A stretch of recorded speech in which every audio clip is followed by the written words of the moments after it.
The story opens on a blazing battlefield, one figure standing defiantly while another lies collapsed at his feet. The bloodied sword scraping across the dry ground sounds heavy and prolonged. Julian stands opposite, looking down, mocking the once renowned hero now reduced to kneeling before him in his final moments. He calmly wipes the blood from his blade and utters a farewell to the fallen star Heiden. Heiden collapses, his face smeared with blood, unable to believe his pupil could do this to him. Julian breaks into a triumphant smile, telling Heiden that if he'd been content to be a hero early on, this outcome would never have happened. The poor master painfully asks why Julian could so heartlessly turn his back on him. The only response is a cold face, without a trace of remorse, a sneer of contempt, and the faint laugh of the villain. Julian raises his sword high, his eyes blazing with madness. A decisive slash ends everything. Blood spraying across his emotionless face. No! Li Shihug screams in fury, clutching his head as he watches the scene on his computer screen. The young man stands frozen at the computer, unable to believe what he has just seen. Shiho yells, how could the publisher kill Heiden off so cheaply? On the screen is the DLC trailer for the game Let's Kill the Demon Lord, the thing that boils his blood. To Shihu,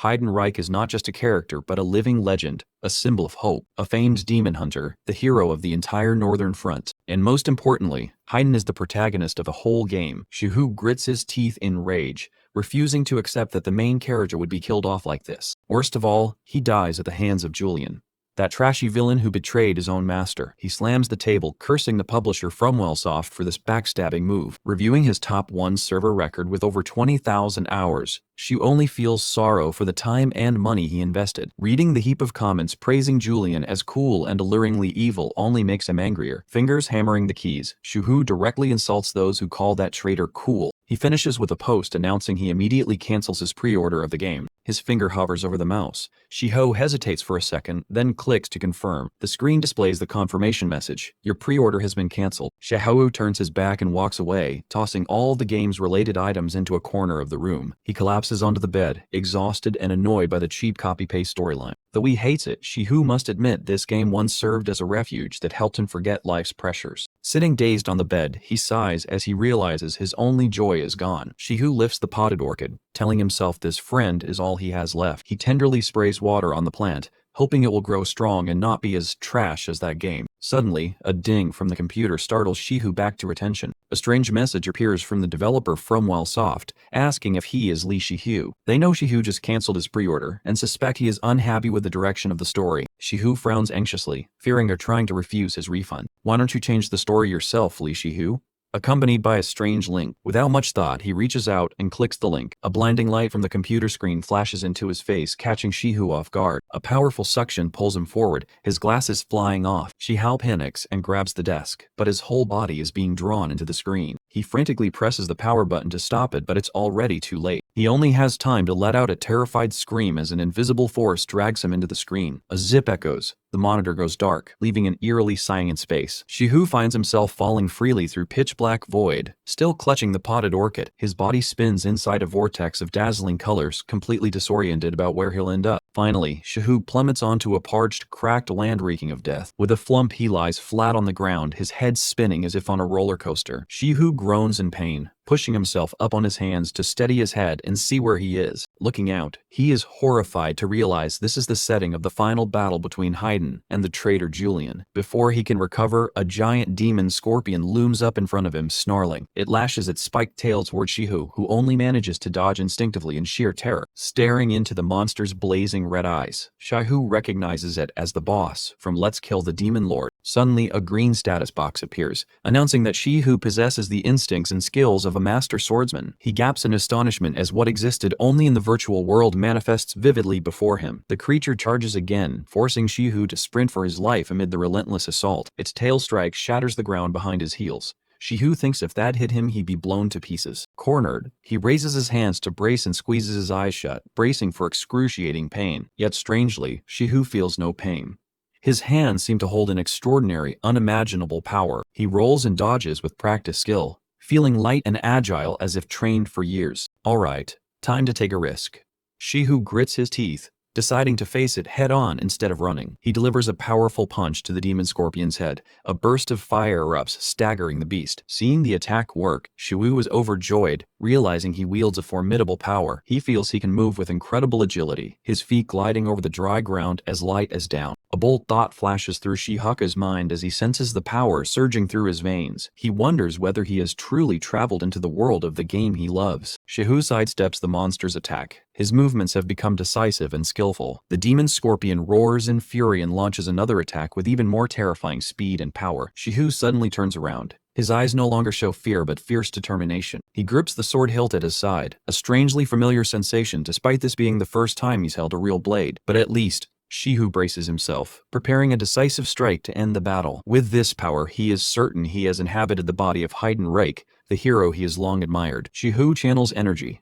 A brilliant blue aura envelops him as he surges toward the target like a lightning bolt. A powerful slash is unleashed, creating a massive shockwave that sweeps across the ravaged battlefield. The blade of light cleaves the demon scorpion in two, leaving Shihu stunned at the sheer destructive force. The giant monster collapses with a crash, green blood spraying as its body is neatly split in half. Shihu pants, marveling silently at the terrifying power of Heiden, whose body he believes he occupies. Seeing a faint glow still on his hands, Shihu is filled with hope that he can alter the game's tragic fate. He vows inwardly to fix the ending, determined not to let Heiden die horribly at Julian's hands again. At that moment, the system notifies him that he has learned the skill, Crescent Slash, but the name leaves Shihu speechless with shock. A profound unease washes over him. Shihu begins to realize that something is terribly wrong here. His heart pounds as he looks at the blade. The reflection is not the hero Heiden he expected. Red eyes and silver-white hair appear. Shihu is horrified to realize he has crossed into the body of the villain Julian himself. Julian's physical traits emerge: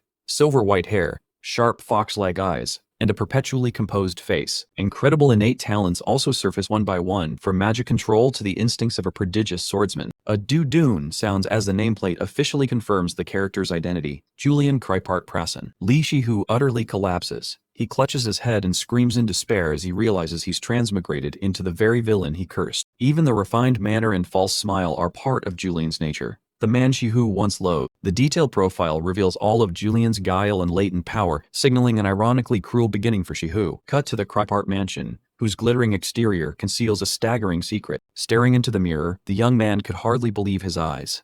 This was Julian Krypart Prasen, the fox-eyed villain he hated most in the game. He reached up and pulled at his eyes to check. Indeed, they were narrow to the point of appearing utterly deceitful. No matter how he pinched or stretched his face, the truth remained unchanged. He was trapped in the body of the villain. A week had passed since Li Shihu had inhabited Julian. He tore at his hair, still unable to accept this absurd reality. Over the past 7 days, Shihu had tried every crazy method to return to the real world. Smashing things, poring over books, even shaking violently the floating status panel before him. But all of it was useless. He could only sigh in helplessness as every effort came to nothing. To make matters worse, the system announced a deadly trait: elegant speech. It meant he was only allowed to use the most ornate and refined words. Shihu realized even his inner thoughts were being manipulated by this damned trait. How utterly inconvenient. However, looking more closely, this smirk didn't look so bad after all. Julian suddenly struck a confident pose. He began to understand why this villain had so many fans. The appearance was truly exquisite. Seeing the perfect body proportions in the mirror, Shihu couldn't help but feel a little vain about his new look. While Julian was admiring himself, someone in the hallway outside walked with trembling legs. It was Heiden. He was drenched in sweat, his face pale with fear. In Heren's mind, Julian appeared as a ferocious demon with blazing red eyes and a bloodthirsty smile. He truly did not want to face him. Heiden felt each step toward Julian's door was like walking himself into the jaws of death. The door opened.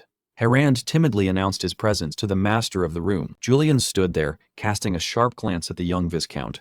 Why had a Krypart heir of the main line come to see him in person? That oppressive gaze made Heiden startle, his heart pounding with fear. Julian really unnerved him. He stammered to inquire about Julian's health. In response came an extremely calm and proper answer which only heightened the tension. Seeing Julian unruffled, Heiden forced a bright smile, though sweat still streamed down his face. He said he had been very worried because Julian had never fainted before. An awkward laugh echoed in the silent room. The two stood facing each other on the lavish rug, each nursing his own scheme. Julian narrowed his eyes, wondering what trick this Heiden was up to. Meanwhile, Heiden kept up his fake smile. Shihu thought to himself that someone from the main line like Heiden coming personally instead of sending a servant meant something was amiss. He decided to be extremely cautious. Heiden cursed inwardly, calling Julian a terrifying bastard. He saw that Julian showed no flinching at his presence, which made the upcoming task more difficult. Heiden began to employ psychological tactics, mentioning a rumor circulating about Julian to gauge the other's reaction. Julian calmly retorted, "What rumor?" His face retained a cold composure. Heiden revealed that people were whispering Julian might have lost his memory after the recent fainting spell. Julian paused for a moment. He recalled his strange actions of the past week while trying to escape the game. Perhaps that had aroused the servant's suspicions. Heiden stared at Julian, hoping the rumor would rattle him. But he was gravely mistaken. Julian's face darkened, and in a voice of authority he told Heiden not to concern himself with the servant's idle chatter. He stepped closer, exerting an invisible pressure. He called Heiden by name, making the man flinch back a step in terror. Julian looked frightening now, smiling with veiled intent. Julian's crimson eyes seemed to pierce into his opponent's soul. He retorted, asking if Heiden truly believed that ridiculous memory loss rumor. Julian's psychological counters struck Heiden rigid. He hadn't expected such a strong riposte. Heiden blurted out frantic denials, his heart pounding as if it would burst from his chest. He realized he had utterly failed to unsettle Julian. Seeing that smile and those eyes, Heiden felt despair, unable to guess what that villain was thinking, unable to intimidate him. Heiden had to state the real reason for his visit, an order from the Council of Elders of the Nobility. He cleared his throat, trying to salvage whatever authority remained. Heiden said the rumors were rubbish and that he had come with a far more important purpose. Although aware Julian was still recovering from his injuries, Heiden was obliged to convey the Elders' message. A pressure from the clan's hierarchy weighed on Julian's shoulders. The Council of Elders, a gathering of conservative old men concerned only with bloodlines and power. Julian knew well these men disliked him. They could not accept a junior branch member outshining the main line. This envy had long festered in the shadows of House Krypart, for although not of the main line, Julian was a rare genius, superb in both swordsmanship and magic, a brilliance that commanded both respect and jealousy. Because Julian's loyalty to the throne was resolute, the elders saw him as a thorn. They plainly wished to pluck that thorn out by any means. Faced with countless blades poised to strike from behind, Shihu realized he must be extremely vigilant. This was clearly a message from hostile factions. He narrowed his eyes and asked what, exactly, the message contained that had made Heiden so flustered. Heiden, trembling, said the council wanted Julian to serve as a judge for the recruitment of the organization, the Closed Eye. Julian fell into deep thought on hearing this. The Closed Eye was a highly specialized force, a secret army operating in the shadows. Their mission was to carry out clandestine orders directly from the royal palace, maintaining a dangerous air of secrecy. Outwardly, they acted as royal guards, but in truth, they were the most elite assassins and warriors. It was where outstanding fighters were gathered to serve only under the king. Julian was also a member of this formidable organization. She wondered why those who hated him would suddenly offer such a lucrative opportunity. It smelled like a tempting but suspicious deal. Should he accept this risky proposal? She weighed the pros and cons carefully. Meanwhile, Heiden smiled inwardly. He was sure that given Julian's nature, he would soon uncover the council's plot, but Shiho decided to play along. He felt he could not simply refuse their command. Julian broke into a radiant smile and signaled his agreement. Very well, I accept this request. Words that left Heiden frozen for 5 seconds. Heiden gaped in astonishment. He couldn't believe his ears. His expression was that of someone who'd seen a ghost. He stammered, mentioning Julian's wounds in an attempt to dissuade him. But Shihu waved him off nonchalantly, asserting he had fully recovered. Julian's smile now looked more terrifying than a demon's. Shihu thought to himself that, since he didn't know what was going on, it was best to just go along with the act. Heiden broke out in a cold sweat, wondering what scheme Julian had in mind to recklessly rush into danger like that. He just wanted to get away as fast as possible. Just as he was about to leave, Julian suddenly called out, "Wait, Heiden." Heiden jumped and froze solid. Julian trudged toward the back of the room, his vague silhouette making Heiden imagine he was moments from being assaulted. He went pale, sweat pouring down as his mind filled with worst-case visions of Julian cruelly turning on him. Heiden panicked and raised his hands, begging for mercy. But to his surprise, Julian gently brought out a pot of orchids as a gift. He said it was very soothing. Contrasting with Julian's predator-like expression, the plant was lush and harmless. The contrast made Heiden even more bewildered. Heiden trembled as he cradled the pot outside the door, looking utterly pitiable. Julian stood there with an expression of benevolence. He collapsed, gasping after escaping that crushing pressure. Heiden had truly forgotten one extremely important fact about this man. Only then did Heiden remember Julian's nickname, the Smiling Executioner, a merciless killer who always wore a smile. No wonder he was terrified. In the room, Julian smirked with satisfaction. One troublesome man dealt with. The original plan was proceeding smoothly. Looking around, Shoho winced. The room had somehow turned into an orchid greenhouse thanks to his early delirious actions after crossing over. Now he had to find a way to get rid of the lot. Mini Julian grumbled as he went to the bed. He thought he needed to prepare thoroughly since Heiden was probably waiting outside. Julian picked up a sword. A true swordsman like him never parted from his weapon. But a thorny question appeared. What should I wear now? Shio began rifling through the villain's wardrobe. Good heavens, what is this? he exclaimed in shock at the sight inside Julian's closet. The wardrobe was full of flashy, glittering outfits and leopard print. She wondered what curse had ruined Julian's fashion sense so badly. He covered his face and sighed. As much as he hated it, he had to pick an outfit. He couldn't very well go out in his pajamas. Who told himself he must truly live the role of Julian. He donned an elegant white cloak and prepared to depart. Julian stepped out in dashing style, declaring himself ready. Heiden stood beside him, dumbfounded by his overwhelming presence. Julian's confident smile made heads turn. He was genuinely looking forward to the upcoming selection, curious what these prodigies had to offer, and the destination was this magnificent mansion, where the contest would be held. Julian quietly asked, "So where exactly is the venue?" The game officially began from here. A luxurious carriage clattered along the forest trail. This was Julian's journey to BL Academy. Inside, Heiden reported that the closed-eye organization selection would take place right at the Academy's training grounds. Julian leaned back in his seat and smiled faintly. In his game memories, this place wasn't very important, but he still had vague recollections of it. He casually replied that he was looking forward to seeing it with his own eyes. Heiden looked a bit awkward after hearing that. The guard asked skeptically, "Couldn't Lord Julian find this place familiar?" Heiden reminded him of an important detail. After all, Julian had graduated from this prestigious academy. Julian chuckled, saying it had been ages and everything had probably changed a lot. He propped his feet up and relaxed nonchalantly. Seeing his master's untroubled manner, Heiden secretly breathed a sigh of relief. Julian thought to himself that enough time had passed that no one there would remember him as a student anymore. A fleeting image crossed his mind. The carriage wheels finally stopped before the great gate. It was time to face reality. Before them stood BL Academy, a massive architectural complex with sharp towers reaching up into the sunlit blue sky. Stepping down, Julian couldn't help but be amazed. The world's realistic graphics far surpassed the games he'd played. Seeing Julian's friendly smile, Heiden began sweating in fear again. To Julian, everything looked wonderful. But in Heiden's mind, that smile surely marked the start of some dark scheme. Heiden trembled like a husk. Julian realized this man seemed obsessively afraid of him, which was exhausting. At the mere sound of his name, Heiden jumped as if he'd seen a ghost. Julian told Heiden to go rest and that no escort was needed. But the man insisted on staying to watch the selection. Julian narrowed his eyes, observing.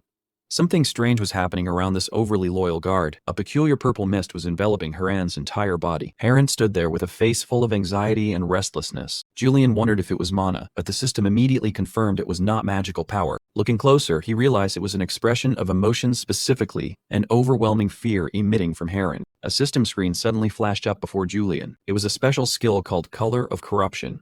It allowed him to see negative emotions directed at him as colors. Julian reached out to touch the interface. Heiden beside him looked bewildered, not understanding what his master was pointing at in midair. Recalling the original, Julian had been extremely skilled at reading emotions to manipulate others. He often used fear to paralyze opponents without lifting a finger. He even exploited enemies' anger to force them into exposing weaknesses before delivering decisive blows. Julian realized this skill was what had allowed that villain to survive and dominate for so long. If so, he understood why Heiden feared him yet refused to leave. The man was surely the eyes and ears of the Council of Elders. Those elders always viewed Julian as a thorn in their side and waited for any chance to remove the stubborn name. They were desperately looking for any reason to permanently expel him from the Krypart family. Julian already carried a lifetime of bad reputation, which only gave them more motive to carry out their plot, especially with the rumor that he had lost his memory spreading. They surely thought this was the perfect moment, but Julian wouldn't make it that easy. He had to survive and find a way back to his real world. Lost in thought, a student accidentally brushed past and collided with Julian. He stammered an apology. Julian bent down and looked with fox-like, sharp eyes and a sinister smile. The student went pale. The moment he realized whom he'd bumped into, he collapsed to the ground, trembling and calling out Lord Julian's name in panic. Whispers began to ripple everywhere. The name Julian descended over the student crowd like a ghost. Everyone frightenedly asked why the Emperor's mad dog was here. They believed the student's fate was sealed. The atmosphere tightened to a suffocating degree. The student lay flattened on the ground, too afraid to look up. Heiden rushed over frantically to intervene, begging Julian to stay calm because it was just a child. Julian grimaced inwardly, thinking, "What did I even do to make everyone panic like this?" Julian clenched his fist. He thought, damn it, he could completely empathize with what everyone around him was feeling right now. Even his true soul Li Shihua appeared with a face full of hatred. He himself couldn't stand the body of the villain Julian. The system showed that everyone here was enveloped by extreme fear. But beneath that deep purple emotion was anger waiting to erupt. Malicious glances in the crowd began to flare red. Julian lowered his head, darkness shadowing his eyes. He wondered how the original Julian could live such a wretched life to be hated by the whole world. If I keep standing out like this, I'll only cause unnecessary trouble, he thought, covertly scanning his surroundings. A steady clop, clop sounded. Julian knew he had to find a way to calm the students before things spiraled out of control. Suddenly a voice called out, "Greeting, Lord Julian." Both he and Haran startled and turned to look at the person who had appeared behind them. Before him stood a woman with an extraordinarily distinctive presence. Julian was momentarily stunned meeting her face to face. She was Eileen de Donatian, a beauty with long flowing hair and mesmerizing violet eyes staring intently at him. The system quickly displayed information. She was an important supporting character in the game Demon King Extermination that he had once grinded. Eileen was not only a mage of the Empire of Adraten's Mage Tower, but also a professor at BL Academy. At just 24, she was a genius capable of wielding metal element magic up to level 5, a respected achievement among mages. A choice menu appeared, suggesting Julian ask her for assistance. He recalled that in the game she had been a powerful ally of the protagonist Heiden, but Eileen's expression toward Julian was unreadable. He wondered why she acted as if she already knew this villainous man. Did they have some deep history? Julian quickly dismissed the thought after all. It no longer mattered. Suddenly a deep violet energy surged up. Julian hoped she could help soothe the panicked crowd, but a chill ran down his spine. He realized something was off. A thick negative emotion was radiating from Eileen. Was it fear or anger? No. Julian froze when he saw her eyes flash with a cold purple light. It was disgust, a hatred to the bone directed at him. Eileen stood there, murderous intent blazing and filling the space. Julian cursed inwardly. Good heavens, Julian, what the hell did this guy do to her? Facing a high-level mage like Eileen, he knew he couldn't show any hesitation. He needed a plan to turn the situation around immediately. Julian decided to embrace the villain role completely. He flashed an arrogant smile and asked, "Who gave you permission to speak to me, you half-blood Donatian brat?" The insult struck a nerve, making Eileen tremble with anger. Her violet eyes narrowed threateningly. They stood facing each other in a vast space, the tension so thick it seemed able to freeze everything. She who told himself that this Julian deserved to die. But unfortunately, he was the one now bearing that damn reputation. Knowing he might have gone too far, Julian still kept his fist clenched and added, "Do you have a problem with your ears? Must be that mixed blood of yours." To quash suspicion, he resolved to play the worst kind of villain to the hilt. The students around them grew even more terrified at his cruelty. Julian's eyes flared red and smile turned mad. He leaned close to Eileen's ear and whispered, "Do you know what sound people make when they die?" Julian stood proudly in the schoolyard, sword gripped in his hand while the crowd of students behind him turned pale with fear. He sneered in true villain fashion, thinking that a little intimidation would be enough to quiet the ruckus. But when Julian drew his sword, Professor Eileen began to erupt, lightning crackling around her hands. Eileen, surrounded by a blaze of golden electricity, scolded Julian for his arrogant attitude, disrespecting both professors and students at the academy. Seeing the situation escalate, Julian began to break out in a sweat, realizing he'd accidentally provoked the teacher. Eileen's eyes flared with murderous intent as she warned Julian that she was not someone to be bullied. Julian frantically looked for a way to slip away.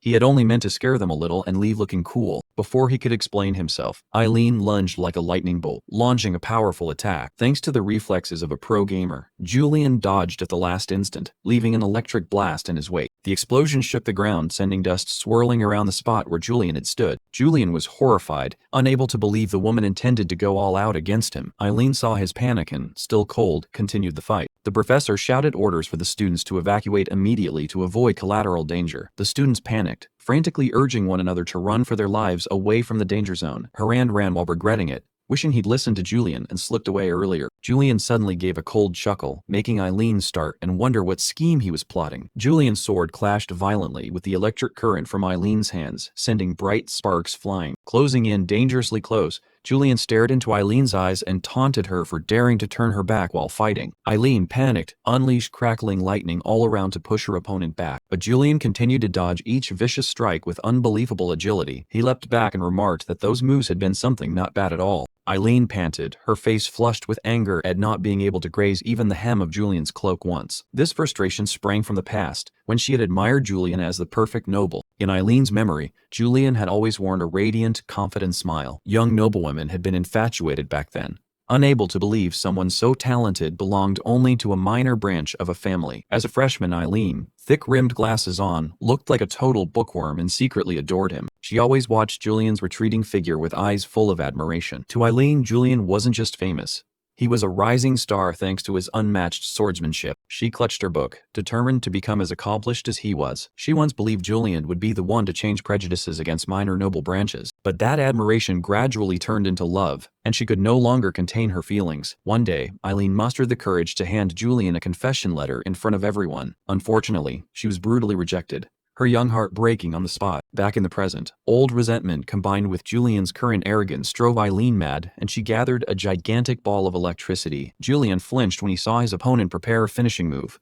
The electric surge lit up the whole area. The attack nearly landed. Julian broke into a cold sweat, wondering why the woman's face was so flushed. Eileen screamed in fury, wanting nothing more than to punch Julian out of spite. Julian deftly dodged, curling a lip, as he thought it was time to end this cat-and-mouse game. Before she could collect herself, Julian's figure vanished from her sight. In the blink of an eye, Julian stood right behind her, resting the sword lightly on Eileen's shoulder to restrain her. He coldly declared that these childish antics should stop right here. Eileen turned and called Julian a scoundrel, accusing him of toying with her feelings once again. She pressed him, asking why he hadn't used the moonlight blade technique to finish her when he had the chance. She was still stunned, having clearly sensed a powerful magical force from him at that moment. Julian merely smiled enigmatically and spoke Eileen's name in a tone that sent chills down the spine. Eileen's gaze wavered violently, a faint hope stirring inside her that he might change his attitude toward her. Julian casually said it was because Harriand was new here and didn't know the way, so they had to rely on the professor to guide him. Eileen was stunned by his utterly ordinary answer, feeling as if she'd been doused with cold water. He ordered the half-blood like her to quickly lead the way to the training ground and not dawdle. Eileen froze, unable to believe Julian could utter such insulting words so casually. The three of them began to move, leaving a terrifying silence that blanketed the path. On the way,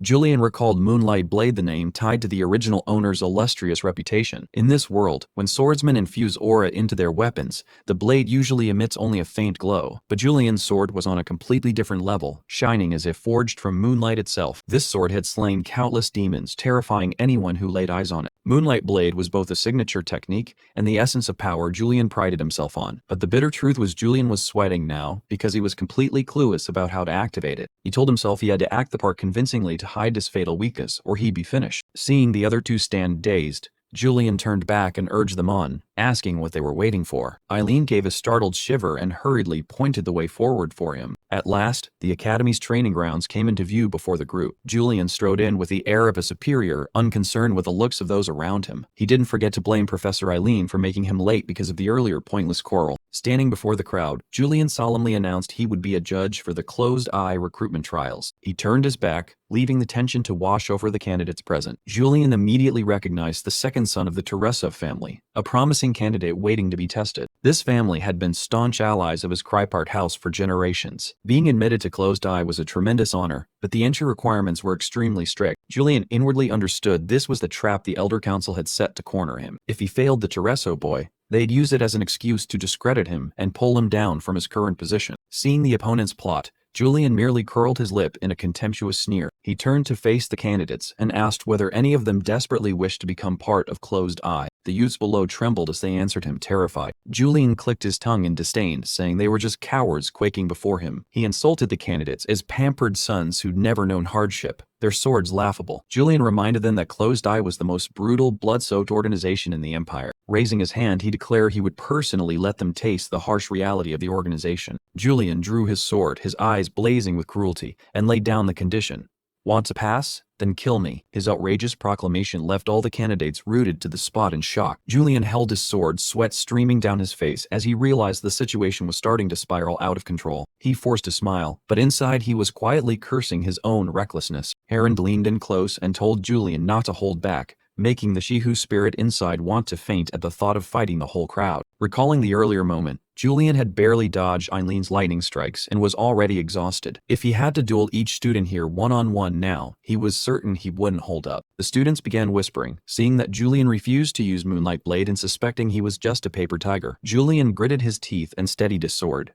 The students believed he truly had amnesia and was no longer as strong as before. Julian stood in the arena, slinging his sword over his shoulders, looking cool on the outside but sweating bullets inside. He glanced around, his eyes flashing red with murderous intent to mask the fear of being exposed as weak. Eileen watched Julian from a distance with a look of suspicion and tension. Julian tightened his grip on the sword and decided to gamble everything by shouting a challenge to the entire crowd. With a crazed, villainous grin, he declared the trial would only end when he died or when no one dared enter the arena. The contestants flinched in terror at the intense performance of the fox-eyed villain. Silence fell over the arena. No one dared make a sound at Julian's sudden arrogance. Finally, one student broke under the pressure, trembling as he raised his hand to withdraw immediately. Like a stone dropped into a still pond, many others simultaneously raised their hands to surrender. Another contestant sulkily raised his hand. He'd rather quit than face someone as mad as Julian. He swallowed hard, his face paling as he felt the heavy pressure emanating from across. One more person gave up, his face showing fear and bitterness, but too afraid to do anything else. Heiden gaped in astonishment, unable to believe Julian could end everything with just a few threats. All the students raised their hands to withdraw at once, a sight never before seen in the organization's trials. Julian covered his face and laughed loudly, a contemptuous smile for those who had just tried to surround him. He sheathed his sword decisively, officially ending the trial without having to exert any more effort. Julian smiled in satisfaction, silently thanking this body's villainous reputation for saving him from a public defeat. He glanced over at Eileen to see if she was radiating the usual hatred. Eileen stood silent, looking slightly embarrassed rather than angry or fearful as Julian expected. Julian panicked when he realized he couldn't sense any negative aura from Eileen, unlike with the others. He slapped his forehead loudly, worried that his color of corruption skill might be malfunctioning. Eileen stood contemplative, complex thoughts arising after Julian's strange behavior. In her memory, Julian's recent actions looked exactly like the man he used to be, the one who quietly prevented pointless fights. Leaving the arena, Julian headed to the Closed Eyes headquarters amid the onlookers' calls. Heiden followed, offering fake praise,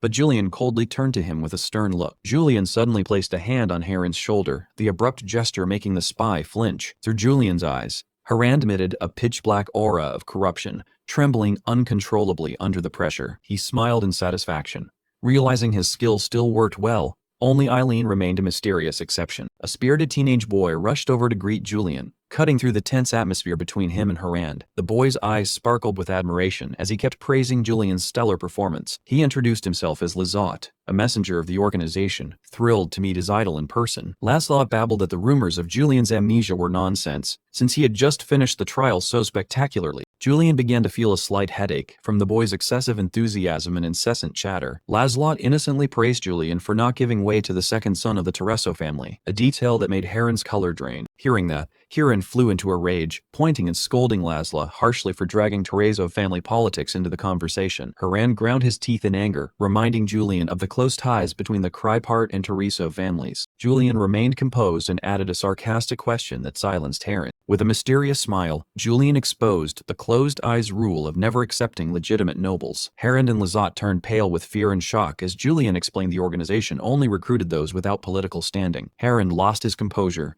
pointing at Julian and shouting that he himself was a noble. What right did Julian have to say that? Julian's eyes flashed with killing intent as he asserted he was merely a minor branch and the loyal dog of the throne, not of the family. Julian strolled away, leaving behind a remark that the Tereso heir was unworthy of joining the organization. He tapped his head meaningfully, suggesting that the entire trial might have been a staged performance. Shadows of the Council of Elders emerged.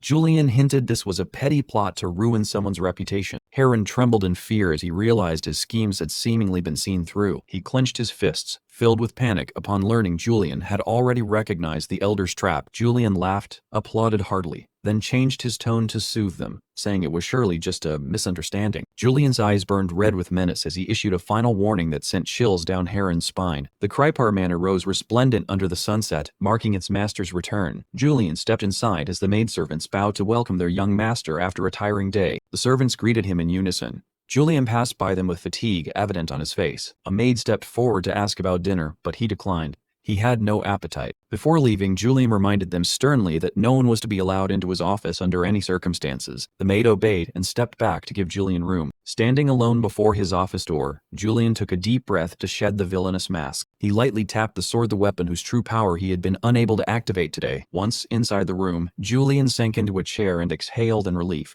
having survived a turbulent day. The image of the Council of Elders returned to his mind. He was certain they were the ones behind everything. Julian pondered how much longer he could keep up the pretense of being a villain before his luck ran out. He worried deeply.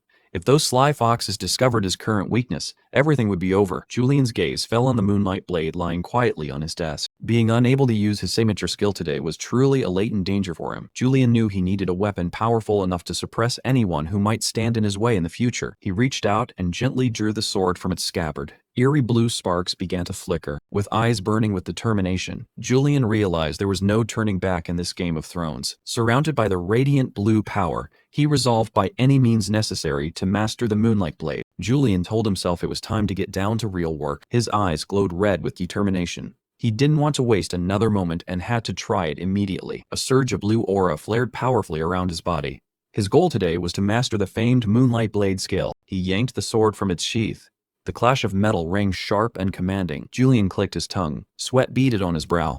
It turned out using this skill in real life was much harder than in the game. Still, thanks to Julian's innate swordsmanship genius, the feeling of holding the sword was solid and comfortable. With just a light swing, Julian felt as if he could see the sword's trajectory, knowing exactly where it would strike. A system panel appeared, confirming he possessed an extremely rare passive skill that let him use any sword as if he practiced it since before birth. But Julian stood pensive. He knew this alone wouldn't be enough to face the real enemies out there. This empire lacked no skilled swordsmen.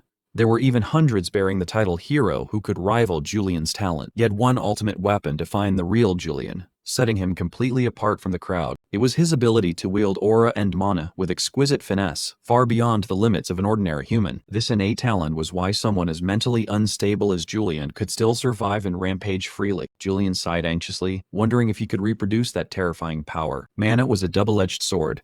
One wrong move could cause mana backlash and the organs would be destroyed instantly. Julian squeezed his eyes shut, trying to stifle the pain as he began to feel the power churning within. He held the sword before his face, thinking that if the world's rules match the game he once beat, there must be a way. His red eyes radiated the confidence of a seasoned gamer. Julian believed proving himself was only a matter of time. He swung the sword, beginning the risky process of channeling mana through the body's vessels. His heart pounded, serving as the source that pushed the accumulated energy throughout his body. Among the 38 mana channels, he had to focus on 6 main ones, especially the giant channel at the head where energy was stored. Julian clenched his teeth, sweat pouring down his face as he tried to direct the mana from his heart to his brain. If he could activate this area, everything would follow its proper course. With a boom, a brilliant blue aura erupted. Julian had succeeded in creating his own aura. He smiled triumphantly. Now it was time to channel this power into the sword in his hand. Touching the blade lightly with his finger, he began to guide the mana out of his body to coat the weapon. The sword vibrated violently.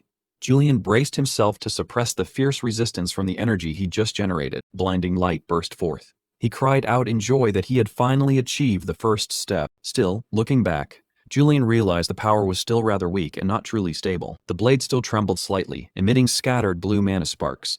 He temporarily called it the flawed crescent moon. He exhaled in relief. At least he had made the moon rise on his first try. Now it was time to test whether this crescent moon was truly effective. 3 wooden dummies stood ready before him. Julian took his stance and lunged like a bolt of lightning toward the target. A perfectly clean slash sent the wooden dummy's head flying before it even realized what had happened. He stood proudly among the shattered wood, the clear blue sky behind him enhancing his might. Sheathing his sword, Julian breathed a sigh of relief. His skill level was probably about that of an average knight now. Dust from the dummy pile still hung in the air. Julian realized his game knowledge was starting to run thin. He stroked his chin, thinking he really needed someone who knew the old Julian to give him more practical advice. While he was mulling this over, a maid came running in, breathless, calling his name. Hearing there was a visitor, Julian was surprised. He thought to himself, does this villain even have friends? It turned out to be Lazlot, the boy who brought news yesterday. He rushed up to greet Julian with an excited face. Julian looked at the boy, thinking the timing of his appearance was an amusing coincidence. Julian suddenly called the boy's name. Lazlot was elated that a great young master like him even remembered his name, but then the boy began to tremble, fearing he'd be punished for what he said yesterday.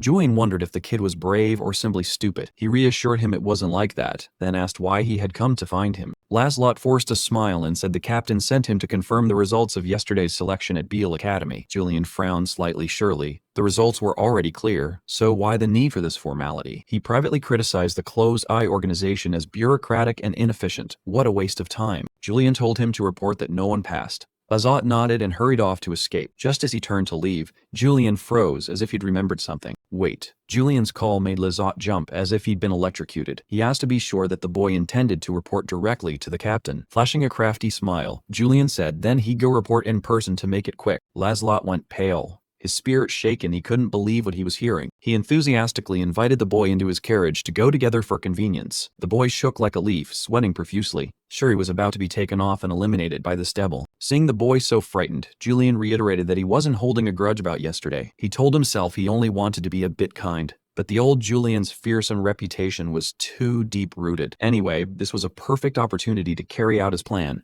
He needed to meet that captain. That person would certainly know Julian well, and he could use that to pressure the Krypart family. He wanted to ensure they would never dare use the closed eye to plot against him again. The carriage stopped in front of the organization's headquarters, an imposing and mysterious building. Inside, a frantic soldier burst in to deliver news with an expression of extreme panic. The captain, seated in the dark, murmured his displeasure at being disturbed. Upon hearing that Julian Krypart Prayson himself had arrived and wanted a meeting, the pen in his hand froze. He shifted his posture slightly, and the atmosphere in the room instantly grew oppressive. A single purple eye flared in the threatening darkness as he murmured the name Julian. Full of suspicion and caution, the scene shifts to the Adratan Palace, appearing immense and majestic. Shehu couldn't help but be excited to see such a vivid game setting in person. The continent of Rosenda, the game's main setting, is divided into 3 powers. Among them, the Adratan Empire, where Julian stands, is the most powerful nation. After the demon god Barbados was sealed, the countries were drained following the battle. Taking advantage of that, Adratan absorbed smaller states to rise to superpower status. That grandeur is evident in every architectural detail of the palace. From the fountains to the towers, everything exudes authority. Though internally he was extremely excited, Julian still tried to keep a cold expression. Julian's inadvertent smirk terrified the trainee Lazat. He secretly watched his superior with a face full of worry. Normally Julian rarely appeared in person. He usually communicated through servants. His personally coming to report and bringing a new soldier made those around him curious. Whispers began to spread throughout the corridors. People rumored that Julian had fully recovered after being wounded. The rumor that he had lost his memory seemed to have few believers now. Julian's pressure was so intense that Lazat felt as if he might faint. Julian casually commented on the palace's splendor, unaware he was standing at the wrong main entrance. His offhand remarks only added to Lazat's confusion. A thought suddenly flashed through the poor trainee's mind. He wondered whether that enigmatic smile was a test directed at him. The truth was the palace was so vast that Julian had no idea where to find the closed-eye headquarters. At last they stood before the entrance. Laszlo timidly asked whether he had passed the recent trial. Julian was puzzled. He had no idea what the boy was referring to. He affirmed that he had no intention of testing anyone there. But for Lazat, it was tacit recognition that he had officially been accepted into the team. The boy was overjoyed, bowed repeatedly, and then ran off. Julian could only stand and watch with a baffled expression. A guard stepped forward to inform him that the captain had permitted him to enter. Julian adjusted his attire, preparing himself to face his superior. Captain Odwin Balladeer is the sole descendant of a fallen noble family. She is one of the few with the courage to command all members of the Closed Eye. Shehu was very curious what this famed captain would look like. Though a bit tense,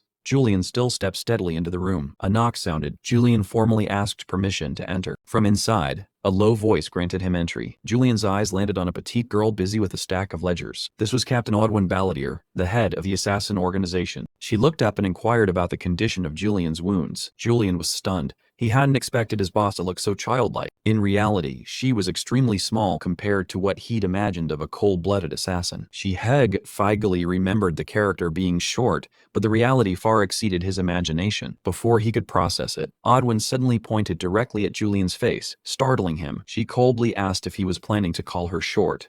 Julian broke into a sweat and hurriedly denied it. Odwin moved on to business, asking about his wounds and requesting that Julian report the mission. He clenched his fists behind his back to calm himself. Watching how she worked, Julian realized this captain was not to be underestimated. He had to be extremely careful with every word. He calculated inwardly that if he didn't answer tactfully, his cover would soon be blown. With even a small slip, other members of the organization would begin to grow suspicious. Julian recalled that in the game, the original owner had been absolutely loyal and willing to do anything for the realm's benefit. He decided to bow politely to express gratitude for his superior's concern. Julian explained that although his injuries were not light, they still weren't enough to prevent him from fulfilling his noble duty to the realm. The silence that followed made Julian fear he had misjudged the original owner's personality. Odwin brought a hand to her lips in thought, her eyes showing clear doubt toward the person before her. She suddenly stepped closer, causing Julian to start and step back. Odwin remarked that he had never spoken so formally before. Odwin closed in, looked Julian straight in the eyes, and asserted that he had changed a great deal from the person she once knew. Shuak had to muster all his strength to play the villain Julian convincingly, though he was sweating bullets inside. The decayed color skill showed Odwin was extremely suspicious of him. A crimson ring of light surrounded her with the word suspicion visible. They had just met and Captain Odwin was already lashing out at him for his rude attitude toward a superior. Instead of apologizing, Julian casually reached out and snatched the sword sheath right from Odwin's hand. Odwin glared, incredulous that this man dared touch her weapon. He tugged the sheath sharply and asked back if there was a problem, leaving her sighing at his erratic temper. Odwin remarked that lately he seemed overly enthusiastic, a stark contrast to his former sullen self. Outwardly, Julian propped his chin and acted rakish, but inside Shihu was screaming in fear of being exposed. He stepped closer to the desk, claiming that since he had just recovered from an injury he wanted to report in person for a change of pace. Staring straight into Odwin's eyes, Julian challenged whether she intended to forbid him from coming to headquarters. Odwin propped her chin and sneered, mocking that he seemed more energetic and rebellious after the accident. Although she found her words offensive, Julian kept a triumphant smile and urged her to read the report. Odwin flipped through the report and asked if any candidates had shown potential in the recent selection. Julian stood with his arms crossed and declared loudly that not a single one met the requirements. Odwin wasn't too surprised.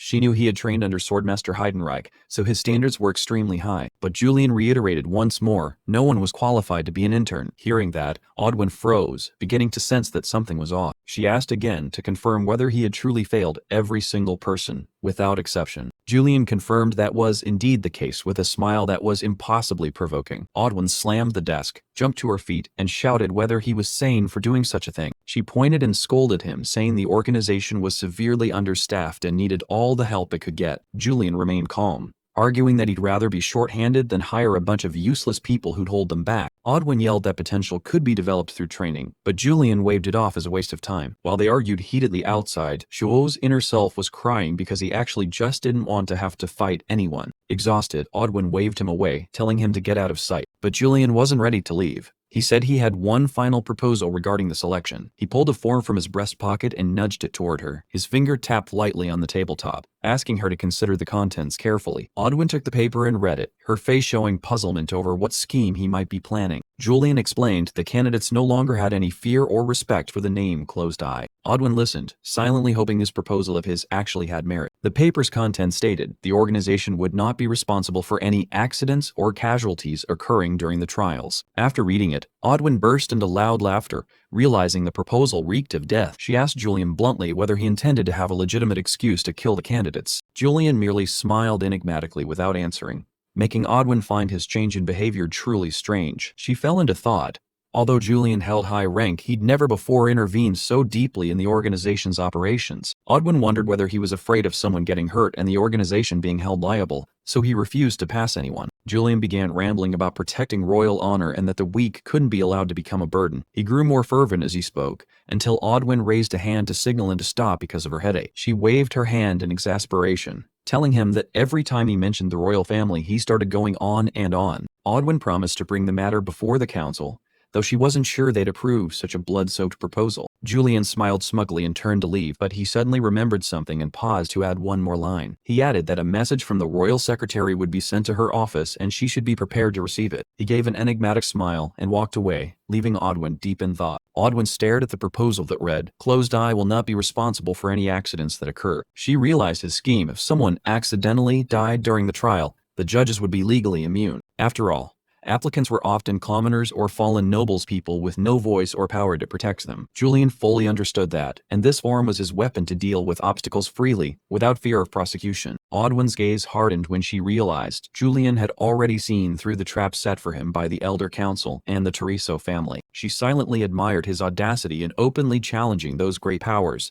then called for the guards. An officer entered and saluted according to protocol. She handed him the letter and ordered him to deliver it to the Grand Council meeting immediately. After the soldier withdrew, Odwin remained stunned at Julian's dramatic change after the accident. From someone who once bowed and obeyed, like the palace's loyal dog, he had become entirely different. Odwin swallowed and vowed to watch Julian closely from now on, for he had become an uncontrollable variable. That beast seemed to have broken every chain and become an independently thinking, terrifying entity. She felt uneasy realizing she no longer had leverage over this subordinate. Meanwhile, Julian strode away with a triumphant smile, as if every political move now revolved around his will. Finally, Shihu, in Julian's body, stood before his private office door at the eyes-closed headquarters. I heard this agent's guild rarely stayed long in the palace, so being assigned a private office like this was an extreme luxury. He eagerly opened the door, expecting an imposing aristocratic space inside, but what met his eyes was a pile of bizarre decorations, from garish clothes to statues that didn't look like anything. He shuddered, realizing the old Julian's taste was truly a disaster, everything expensive but hideously ugly. Almost tripping over the mess, Shaihu sighed at his former self's habit of reckless shopping. Just as he was irritated, a knock sounded.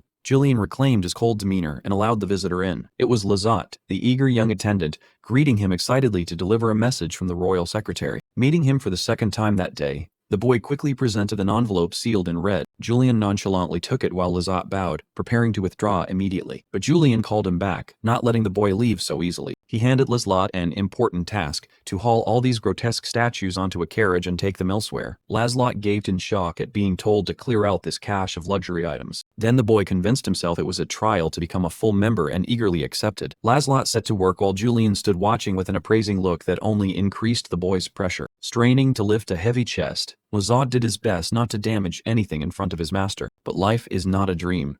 The boy slipped, his face straining as he realized disaster was imminent. He fell flat, scattering the items at Julian's feet. Julian smiled faintly, thinking that being around this boy was never dull. Lazat panicked, dropping to his knees and begging for mercy for committing a huge mistake before the executioner. Seeing this, Julian intended to make a joke to lighten the mood, but his cold voice issued a threat.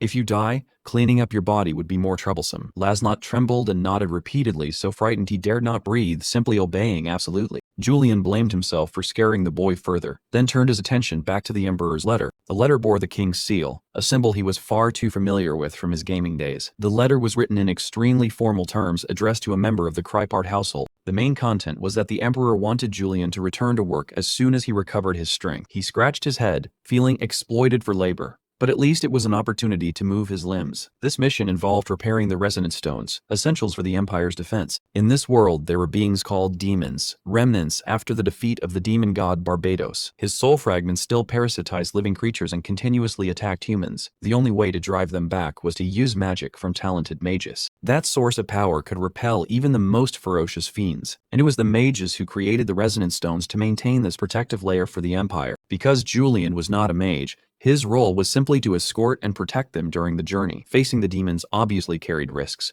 but he had no reason to refuse. If he did well, the nasty rumors about his brutality might ease. Julian wondered what kind of mage he would be escorting. Meanwhile, at the palace, a number of magical scrolls floated suspended in a room. At a Draton palace, a girl stretched wearily after a pile of research papers. She was Eileen de Donatian, the Empire's youngest professor of magic, grumbling about the enormous workload. As she muttered to herself, someone gently tapped her on the shoulder from behind. Eileen turned and saw Diana smiling brightly, asking why the young professor was at the palace at this hour. Diana chattered greetings and praised Eileen for keeping such a radiant demeanor despite being the Empire's youngest professor. She excitedly invited Eileen to afternoon tea, hoping to drag her friend away from the stacks of books. Although she wanted to, Eileen declined because she was in the middle of writing an important paper. Diana clicked her tongue, saying Eileen was still the same as at the academy, always burying her head in work. Suddenly, she pointed toward the distance where something had just appeared. It was a luxurious carriage gliding by, catching both their attention. Seeing the Prayson emblem on the carriage, Eileen immediately recognized it as Julian's. Diana was surprised. She had heard he had barely escaped death yet returned to work so soon, truly a workaholic. Noticing Eileen blush, Diana seized the chance and teased whether she still had feelings for him. Diana even brought up old times, saying Eileen used to be much more innocent and adorable. She recalled the legend that Eileen once invited Julian to meet under the cherry tree at Beale Academy to confess an omen said to guarantee success. Embarrassed by the teasing, Eileen hurriedly changed the subject and dragged Diana off for tea to shut her up. Diana walked laughing, saying everyone adored Julian back then, but Eileen's feelings were the deepest. Eileen fell silent, inwardly agreeing that the current Julian was no longer the boy she had known. Everything began to change after he returned from the Northern Front and joined the Eyes Closed organization. He had become a completely different person. Diana suggested Eileen go greet him, but Eileen brushed it off, thinking it was too far-fetched. She added that she would also be absent from the palace for an extended period soon. Eileen drew out a letter sealed with a brilliant seal, her expression growing serious. Diana peered at the letter, curious what could be so important. The letter bearing the royal signature hovered in midair. Eileen confirmed it was an urgent mission dispatched directly from the palace. Her task was to go repair the resonance stones, a job demanding supreme magical skill and vital to the Empire's safety. The escort set off with a formidable force. The soldiers murmured in surprise at so many guards accompanying them. This person must be extremely important. Rumors spread quickly. It turned out both the Blue Lion Knights and the Closed Eye organization were participating. Even Lord Julian himself was present in the convoy. Some soldiers recalled rumors that Julian had been gravely wounded and lost his memory, but they dismissed them. To them, it was surely nonsense spread by jealous people. Julian sat on his horse with his usual cold expression. To the soldier's eyes, he looked as tough as forged steel, someone who wouldn't even blink if stabbed. Maintaining that demeanor, Julian quietly noted that public opinion was beginning to tilt in his favor. Accepting this mission seemed a smart move to rehabilitate his reputation. The clatter of hooves sounded as another group of knights approached to greet Julian. Two knights from the Blue Lion, Heinrich and Fern, appeared.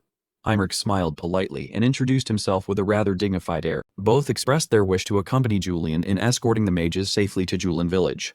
Julian only gave a slight nod in reply. However, Heinrich inwardly contemplated the dangers ahead, even imagining a giant demon appearing to test Julian. Heinrich shifted to a friendly tone and invited Julian to sit in the carriage for comfort instead of tiring himself by riding the whole long way. He told Julian to rest and leave the watch duties to the Blue Lion Knights. He was trying to push Julian out of direct command. Julian considered it and found the offer appealing. Riding in the carriage would certainly be much less tiring. In fact, the Blue Lion was the Empire's official knight order, bearing a majestic lion on their shields and banners. Unlike Closed Eye, most members here were nobility. They looked glamorous but were far from simple in their schemes. Julian immediately understood their intent. They didn't want someone from a cadet branch like him leading and outshining the nobility. He inwardly complained about being transmigrated into such a weary villain role. In the end, Julian agreed to ride in the carriage. The knights behind him breathed a sigh of relief. The initial plan had succeeded smoothly. Heinrich felt triumphant and said he would inform Professor Eileen when she arrived. Hearing that name, Julian's expression changed, becoming icy. As if summoned, Eileen de Donosian appeared with a radiant smile, enthusiastically praising the fine weather to begin work with the resonant stones. She stepped down from the carriage. The arrival of the young maid shifted the atmosphere completely. The moment Julian saw Eileen, it felt like a disaster. His face darkened and he broke into a cold sweat under unnamed pressure. Immediately, Julian changed his mind. He boldly declared he would no longer ride in the carriage, leaving everyone, especially Fern, stunned. Eileen was equally perplexed, wondering why Julian was there and whether he was deliberately avoiding her. She began to feel uneasy. Meanwhile, Julian simply wanted to keep as far from Eileen as possible because he found her temperament unpredictable and couldn't anticipate what she might do. Heinrich was furious, his face purple with anger. He couldn't understand why Julian had suddenly changed his mind. Did he look down on them as unfit to escort? He gritted his teeth and suspected Julian had sensed a plot to sideline him so Heinrich could seize command of the mission. Julian mounted his horse, ignoring the prying eyes around him. He just wanted to focus on finishing the job. Heinrich watched Julian's retreating back with a resentful gaze. He clenched his hand and cursed Julian inwardly as arrogant. How dare a cadet branch member scorn the Blue Lion nobility? He vowed not to let it go. Julian winced in annoyance. He was irritated that no one had warned him the accompanying mage would be Eileen, the very person he most wanted to avoid. Eileen hid behind the carriage curtain, sneaking a look at Julian, with a flushed, embarrassed, slightly sulky face. She felt uncomfortable too. Julian resolved to finish this mission as quickly as possible so he wouldn't have to meet or interact with Eileen anymore. He urged his horse forward. The clatter of hooves rang out as the convoy continued. The rapid hoofbeats signaled Julian's urgency. At last, after a long stretch of underlying tension, the group arrived at Julian village. Julian glanced around the small village. This was where the important resonant stones were kept, though it looked rather remote and overly quiet. Julian silently lamented the lukewarm reception despite his journey all the way from the capital. A local villager recognized the group and hurried over to ask about them. Julian merely nodded coldly in acknowledgement. The eager craftsman led them to where the resonant stones hovered around the clock tower. Crates full of resonant stones emitted a powerful blue magical aura. Eileen de Donosian stepped forward and insisted on transporting them herself due to the extreme sensitivity of the magic. When asked if she wanted to inspect the stone in need of repair right away, she nodded in agreement. Before them floated a huge crystal block whose surface had begun to crack and fracture. Eileen judged that repair was impossible. The only option was to replace part of its core. She reassured the worried craftsman that the barrier would only be gone for a few brief seconds. The mana stones began to glow brightly, signaling that the critical repair process was underway. Eileen had prepared everything. She reminded herself to tell Julian right away that the barrier would temporarily vanish while she replaced the stone. Though still a bit embarrassed and reluctant to face him, the seriousness of the work meant she couldn't remain silent. Eileen tried calling Julian's name to warn him, but he walked on coldly as if she were invisible. Seeing Julian move too quickly, Eileen hurriedly chased after him, shouting that she had something extremely important to say. She grabbed Julian's coat hem to hold him back, furious at his evasive attitude throughout the journey. Julian turned with a look of disgust and flatly accused her of being overly clingy and bothersome. His indifferent and cruel attitude stunned Eileen. She hadn't expected her heartfelt warning to be treated so lightly. Julian sneered sarcastically and called her a tailing lady, further wounding Eileen's pride. While they were still arguing, a loud explosion rocked the village, cutting off all words. Smoke and flames billowed everywhere. The demons had taken advantage of the barrier's temporary drop to pour in and attack. Julian stared in shock at the chaos, while Eileen cried out in anguish that this was exactly what she had been trying to warn him about. Eileen explained in a panic that replacing the monostone required the barrier to be paused, and the demons had been waiting for that opening. A powerful impact sent everything flying. The situation spiraled out of control as no one could respond in time. The surrounding knights were knocked down. Heinrich and the others were also caught up in the unexpected assault. Julian looked up, his sharp gaze flashing a red, murderous light. He no longer appeared calm and moved into a fighting stance. A giant two-horned demon emerged from the rubble, its roar heralding the start of a terrifying life-or-death battle. In front of Julian now stood a two-horned demon, far more dangerous than the one-horned demons he had known.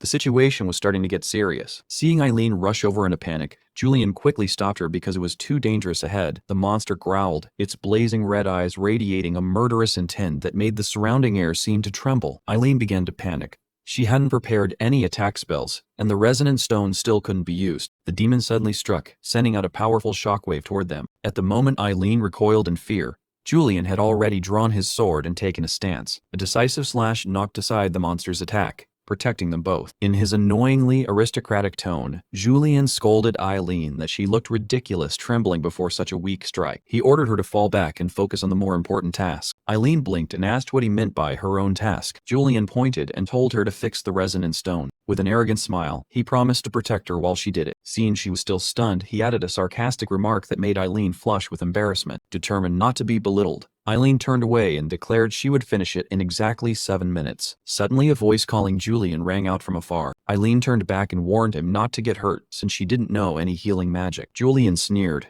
saying he'd only be hurt if that monster managed to touch him. The sword in his hand began to tremble and shine brilliantly, but inside, Shihu was terrified to death. It was his first life-or-death battle and he had immediately faced an opponent on the level of a two-horned demon. Yet he couldn't run because too many people were watching and that would ruin Julian's image. At that moment, the Green Lion Knights charged in with fierce momentum. A knight swung his sword and lunged at the monster. The group of knights began to encircle the two-horned demon. The captain smugly thought that wearing it down slowly would bring victory. He even took the chance to taunt Julian, suggesting he was too afraid to move. A sneer suddenly appeared on Julian's lips. The knight suddenly felt that something was off. He was stunned to see Julian smiling in this dire situation. Shihu told himself that if it were the real Julian, he would surely find this life-or-death moment extremely thrilling. A radiant surge of green power flared around him. The skill, Born Swordsman, was officially activated. Julian leaped high and delivered a powerful slash down at the monster. The devastating force of the blow left the knights gaping in astonishment. Julian laughed maniacally, his bloodshot eyes revealing the excitement of a battle-crazed man. Seeing the attack was effective, he used the momentum to surge forward for another strike. A decisive leap brought him right up against the monster in an instant. Julian stormed forward like a whirlwind with his sword blazing. He unleashed a flurry of powerful sword strikes. He laughed triumphantly, with the demon's eyes suddenly flash a threatening red light. Unexpectedly, a bad premonition hit as the creature began to counterattack. A massive collision hurled Julian to the ground. Julian slammed into the stone wall, coughing up blood and feeling a stabbing pain in his chest, as if he couldn't breathe. Julian wiped the blood from the corner of his mouth, grinding his teeth defiantly. He thought to himself that this monster had nerve daring to think it could defeat him. The creature's blazing red eyes stared intently at Julian, locking him in a lethal gaze. A tremendous tremor split the ground, dust and smoke rising to cover the square, terrifying everyone. Seeing Julian thrown aside, Heinrich grinned with satisfaction. He sneered that it was impossible for one person to take down a two-horned demon alone, and now was his chance to steal the glory. But the captain's smile died when one of his men screamed, pointing at the rubble with a horrified look. From within the hazy smoke, Julian's silhouette gradually emerged, standing tall and powerful as if he hadn't been struck. The sword in his hand suddenly emitted streaks of sickly blue lightning, looking terrifying. The surrounding soldiers froze for a few seconds, not understanding where that strange blue light had come from. Julian reappeared looking incredibly cool with the moonlight blade blazing in his hand. Even though the system indicated it wasn't complete, that murderous aura made it clear the real battle was only just beginning. The moonlight bright sword in Julian's hand blazed, causing the soldiers to cry out in astonishment. This was his legendary weapon. Although he realized this sword was only 1/4 as powerful as the real thing, Julian believed it was more than enough to bridge the power gap. A torrent of blue mana surged. The monster roared, preparing for a fierce clash. Julian smiled with excitement at his opponent's attack. Though the two-horned beast looked bulky, its strikes were extremely fast and sharp. However, Julian's eyes had already caught every movement. He activated the unique skill, Detection. The system flashed, allowing him to predict the exact landing point of the attack. After all, he was Julian. Julian deftly evaded the demon's swipes. Each blow grazed past by inches without touching him. His movements were poised like a death dance across the battlefield. The knights standing outside the barrier gaped in astonishment. They couldn't believe he could dodge every attack from that monster. A soldier trembled and broke into a sweat. This was the true power of Julian Blind Eye they'd heard about. At the barrier, Eileen concentrated all her magic into the resonance stone. "I did it!" she cried as the magic circles flared brightly. Eileen clung to the stone pedestal, panting as she announced the barrier would soon be reactivated. The demon was distracted by the light behind it. It growled and turned to look at the barrier. Julian sneered, telling it to focus on the battle if it didn't want to die. His eyes glowed red, a murderous smile clear on his face. "How foolish to dare turn your back." The monster flinched, its blood-red eye widening in terror. A thunderous slash cleaved through the space. Mana flared, enveloping Julian's silhouette in the decisive moment. Eileen and the soldiers froze before the overwhelming pressure of mana radiating out. The precise slash split the massive demon's body in two. An inevitable end. Julian casually sheathed his sword and passed over the fallen monster's body. The monster dissolved into nothingness, ending the threat at his feet. Julian covered his mouth, panting, silently exhaling relief now that it was over. Whispering spread everywhere. He strode past the soldiers who staggered back. They were terrified by the brutal display of power. Julian told himself their fear was understandable after all. He was playing the villain. Suddenly, a soldier rushed forward and gripped Julian's hand. "Lord Julian!" he shouted. The soldier, overcome with emotion, choked up in thanks for saving all their lives. The crowd began to cheer, praising Julian loudly. The unexpected situation left him a bit embarrassed. At the same time, Sir Fern stepped forward. Julian patted Sir Fern on the shoulder, asking him to clean up the battlefield since he wasn't good with menial tasks. "At your command, my lord," Sir Fern replied. Sir Fern watched Julian's retreating back, sensing that he truly existed on a different level from ordinary nobility. The soldiers standing amid the rubble were still stunned by his eerily calm demeanor. "He's not human," they thought. Julian strolled to a quiet stream at the edge of the forest. Only when he was alone did he allow himself to collapse onto the grass, panting from exhaustion. The battle had been truly perilous. Julian held his head, utterly tired. Facing the monster, he had tasted every emotion from hatred to despair. His hands still trembled violently. The feeling of the blade cutting through the demon's flesh was horrific. He wondered whether the real Julian was truly accustomed to such deadly dangers. Before he could steady himself, he realized he had completely immersed into the role of Julian without noticing. Julian looked down at the water, thinking that perhaps his mind was gradually changing to fit this new body. He exhaled and wondered how far Julian's latent power could reach. He opened the system panel, which displayed details about the detection skill. It was a combination of Shihu's knowledge and Julian's instincts, allowing him to perceive a target's weaknesses. With this new ability, Julian was confident he could dispel any doubts from those around him. He drew his sword to inspect it, but realized the moonlight blade was still incomplete. Large nicks had appeared on the blade after the fierce fight. The sword was damaged. Julian realized that fully activating the Moonlight Bright sword required enormous mana, so for now it was weak and unstable. He studied the sword in his hand, silently assessing its instability. Suddenly, a brilliant idea flashed through his mind, and he smiled triumphantly. Meanwhile, elsewhere, the flags of the Council of Elders were fluttering, signaling that a secret meeting was about to take place. The Council of Elders convened in an opulent chamber, where a messenger stood reporting with a tense expression. An elder seated on high ordered him to sit. The man meekly obeyed at once. The messenger was harangued, trembling and swallowing nervously before he began his account. The elder narrowed his eyes dangerously and asked Heiden whether Julian had indeed discovered their tracks and plots. Heiden was so frightened, sweat streamed down his face, his heart pounding at the sharp gazes of the powerful shadowed figures before him. A secret meeting was underway, the atmosphere unbearably heavy. A trembling noble stood before the mysterious masked figures. He stammered his confirmation, sweat pouring off him like a shower. Across from him, Lord Orin regarded him with a sharp, contemptuous gaze. He bowed in fearful apology to Lord Orin, but the Lord coldly declared that his weakness would sooner or later become an obstacle to them. Another member of the council spoke up to report recent suspicious activities by the Closed Eye organization. They had just submitted a new proposal to the Royal Secretariat. A draft was pushed across the table. It stipulated that the judges would not be held responsible for any casualties or damages in the upcoming selection. The Lord's expression hardened as he read the clause. Even if a candidate were killed, The perpetrator must be declared innocent in the name of the Emperor. Bang! A heavy slap on the table rang out. One of the counselors growled, taking it as an arrogant warning from Julian aimed at them. The room erupted with insults.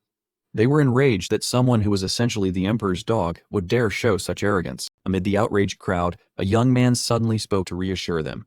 He believed this change was actually a good opportunity for them to exploit. Lord Heiden smirked slightly, revealing an insinuating smile that sent a chill down others' spines. In their memory, Julian had been nothing but a brutal tool, blindly following every imperial command like a chained beast. But if Julian had now begun to think and act for himself, then those chains could be considered broken. This inadvertently turned him into an unforeseen variable in her plans. Heiden thought to himself that perhaps they could find a way to use him more effectively than simply throwing him onto the northern battlefield as before. Another elder lord jabbed a finger sharply, displeased at the notion of letting Julian run wild on his own. Heiden kept his triumphant smile and asked the council to stand down temporarily to observe Julian's next moves. Back with Julian now, Li Shaohei sat relaxed in his room, breathing a sigh of relief after a mana-draining trip. He admired the carefully tended orchid pots.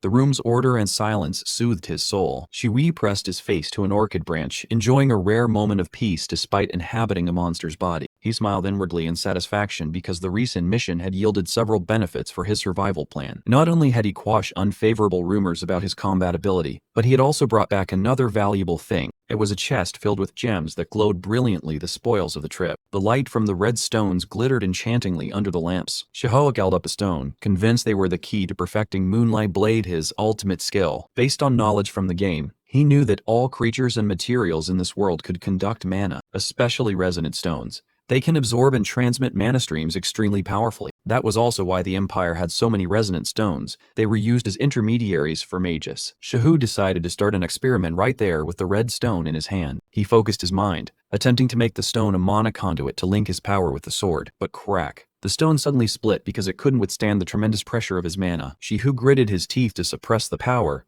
but the stone in his hand began to glow fiery red as if forged in flame. Mana dissipated.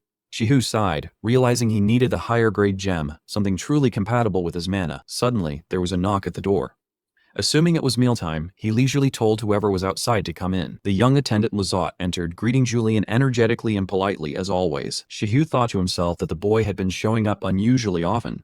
Lazalot reported that the captain had ordered him to go to the royal secretariat to report in person. Hearing he had to report in person, Shihu was surprised and asked to confirm. Then he stood up to prepare to leave, though he still felt a twinge of regret for his interrupted research. He patted Lazalot on the shoulder and told him to store all the gems in the vault. It seemed he had to put his experiments on hold. Shioka's expression turned somber. He wondered whether they merely wanted a routine check or still suspected that he truly had amnesia. Julian turned and headed for the door, leaving his attendant's puzzled look behind. On his way out, he handed the shards to Lazat and told him to just throw them away to be rid of them. Lazlot froze, staring at the pile of fragments in his hands. He couldn't believe his master treated such valuable stones like trash. At that moment, Julian arrived at the royal secretariat right on schedule. As he walked, he looked around. This place was far more luxurious and splendid than the closed-eyes gloomy headquarters. Approaching the reception desk, he confidently introduced himself as Julian from the Closed Eye, here to see Lord Seddon Orvian by request. The receptionist politely informed him that Lord Seddon was currently in a meeting with another important guest. Julian nodded slightly and agreed to wait. He guessed that the guest must hold a higher rank than he did to receive such priority. Entering the waiting room, Julian couldn't help but be impressed by the tasteful decor. Even in the game, he had never had the chance to set foot here. His gaze halted when he spotted a simple sword placed on the sofa. He wondered why a weapon would be left so carelessly. Julian picked up the sword to examine it. Though plain in appearance, he could sense its owner was surely a master of extraordinary skill. He inspected the scabbard, thinking of the saying, "A strong body creates a strong mind." He grew curious about the identity of its owner. Suddenly, a cold female voice rang from behind, ordering him to remove his hand from the sword and calling him a traitor. Julian flinched and trembled slightly. Even without turning, he immediately recognized the speaker's identity. It was the daughter of the prestigious Ronbell family, one of Master Heidenreich's most outstanding students. Memories of the game rushed over him like a nightmare, with the image of a sword piercing a chest. In the original story, this woman had met a tragic end beneath the blade of the villain Julian Crepar Prayson. The image of her collapsing in a pool of blood remained vivid in the mind of a gamer like him. She was none other than Lynn Ronbell. Julian thought to himself that if she was also Heiden's student, then Lynn might be the key to escaping this deadly script. Chapter 14 opens with the appearance of an important character, Lynn Ronbell, the young lady of one of the Empire's most prestigious knightly families. Not only is she beautiful, but she's also the cherished pupil and the most outstanding swordsman under Grandmaster Heiden Reich. Shahu, now in Julian's body, quietly acknowledged Lynn as a genius with potential far beyond the original owner. In the past, she was extremely close to Master Heiden, who was regarded as a heroic figure in this world. Because she was both talented and beautiful, Lynn always topped the game's most popular character rankings. Just look at that wedding gown skin to see how many fans she has. But reality was harsh. Lynn was glaring at Julian with burning hatred. The system showed a bright red hatred status. Julian could only feign a shrug and say he merely wanted to look at the sword for a moment. Though he said that, she was planning to bait her to extract information. Lynn scolded Julian to his face as a scoundrel for daring to touch her master's weapon without permission. He smiled suggestively and asked whether Swordmaster Heiden Reich was currently in the cabinet office. Julian even added a remark, reminding her that he once served as her master to rile her up. Killer intent exploded from Lynn. The system warning of enraged status reached its peak. Seeing her terrifying expression, Shihu felt a chill. He thought to himself he should probably apologize on Julian's behalf. Just then the office door opened and the secretary stepped out, inviting Miss Lynn in to pay her respects. As they were about to turn away, he added that Lord Julian was to enter as well. Lynn pointed a warning finger, saying she never wanted to see his face again, but a summons could not be disobeyed. To maintain his villainous mask, Shihu told himself to act shamelessly in true Julian fashion. As he walked, he muttered about old training memories, to make Lynn even angrier. She threatened to draw her sword and cut off his head if he dared mention her master again. While Shiho was nervously excited about meeting his idol, the secretary began praising Julian's feat of slaying the two-horned demon, saying the entire palace was abuzz about it. Impatient, Lynn interrupted, wanting only to know where her master currently was. But the bad news for both was that Swordmaster Heiden had departed earlier and entrusted the task to Lynn and Julian to handle. The knight fiercely objected. She would never work alongside a traitor like him. Shihu also looked crestfallen and disappointed, no sign of his idol, and now he was stuck with this mess. The mission was to investigate the capital's slum district, where demons were beginning to run rampant. Julian continued playing the villain, belittling the poor there, as a lowly rabble, unworthy of his concern. The secretary explained that the political situation there was very complicated and the palace could not intervene directly. Therefore, assigning one member of the closed-eye organization and one academy knight was the most neutral option. The slum was actually home to refugees from nations forcibly annexed by the Empire, a place rife with instability. Julian glanced calculatingly. Shihu quickly realized this would be no simple mission. He thought to himself that if Lynn shone this time, she would rightfully inherit the title of Swordmaster. Though extremely displeased, Lynn had to accept because she was a loyal knight and could not defy a royal command. Julian also broke into a triumphant smile as he declared he would take the mission, causing Lynn to stare in surprise. Earlier, she had shouted a refusal and was about to leave immediately though. But just one snide remark from Julian about defying her master left Lynn speechless. In the end, the two had to sit down and discuss the mission despite their mutual dislike. Shihu began to worry because Julian's body currently held no real combat skills. Suddenly, the stone on Lynn's collar emitted a strange light. Julian immediately recognized it as a moonstone, an extremely rare gem. The brilliant blue glow from the stone was resonating strongly with the mana in Shihu. Lynn flinched and turned around, asking what he was doing staring at her like that. Julian smiled inwardly. He hadn't expected the key to power to be right before him. He was determined to seize that stone. Julian stopped by an upscale jeweler. At the sight of him, the silver-haired salesman immediately bowed and greeted him. Lord Julian, he announced he was looking for a gem that could resonate with his mana, specifically a moonstone. The jeweler broke into a cold sweat and repeated the name in astonishment. He explained that this stone was extremely hard to source and almost never sold in shops. Collectors were usually the ones who hunted them down. Hearing this, Julian's eyes flashed red with murderous intent, terrifying the salesman into trembling and begging him not to kill him. In Julian's mind, he was desperate to master the moonlight blade before the mission with Lynn. Seeing the tension, the jeweler swore he'd scour the empire to find one. Julian then softened his tone, reminding him that he was in a hurry. Then the day of the mission arrived. Julian lamented that he still hadn't found a stone. When Lynn asked why he'd wasted time at the jeweler, he scoffed and said that one day she'd see the beauty of gems. Lynn ignored him and coldly told him to follow her. Seeing her storm off, Julian pointed out that she was heading the wrong way. The knight stopped, spun around, and glared at him with obvious annoyance. Shihu chuckled quietly and began to show off his gamer knowledge. He explained that the slum had been built illegally, so its streets were a maze and you couldn't trust the signposts or normal directions. But Lynn stubbornly held the map, declaring she'd rather trust the signposts than listen to someone like Julian. Seeing that attitude, Julian could only smile wryly. He knew she was still naive and inexperienced. In this eastern slum, even the game's developers admitted it was a nightmare map. Newcomers who didn't know the way would be doomed to cry over getting lost. Lynn clenched her fists, trying to steady herself against Julian's provocation. She asserted she wouldn't fall for his traps.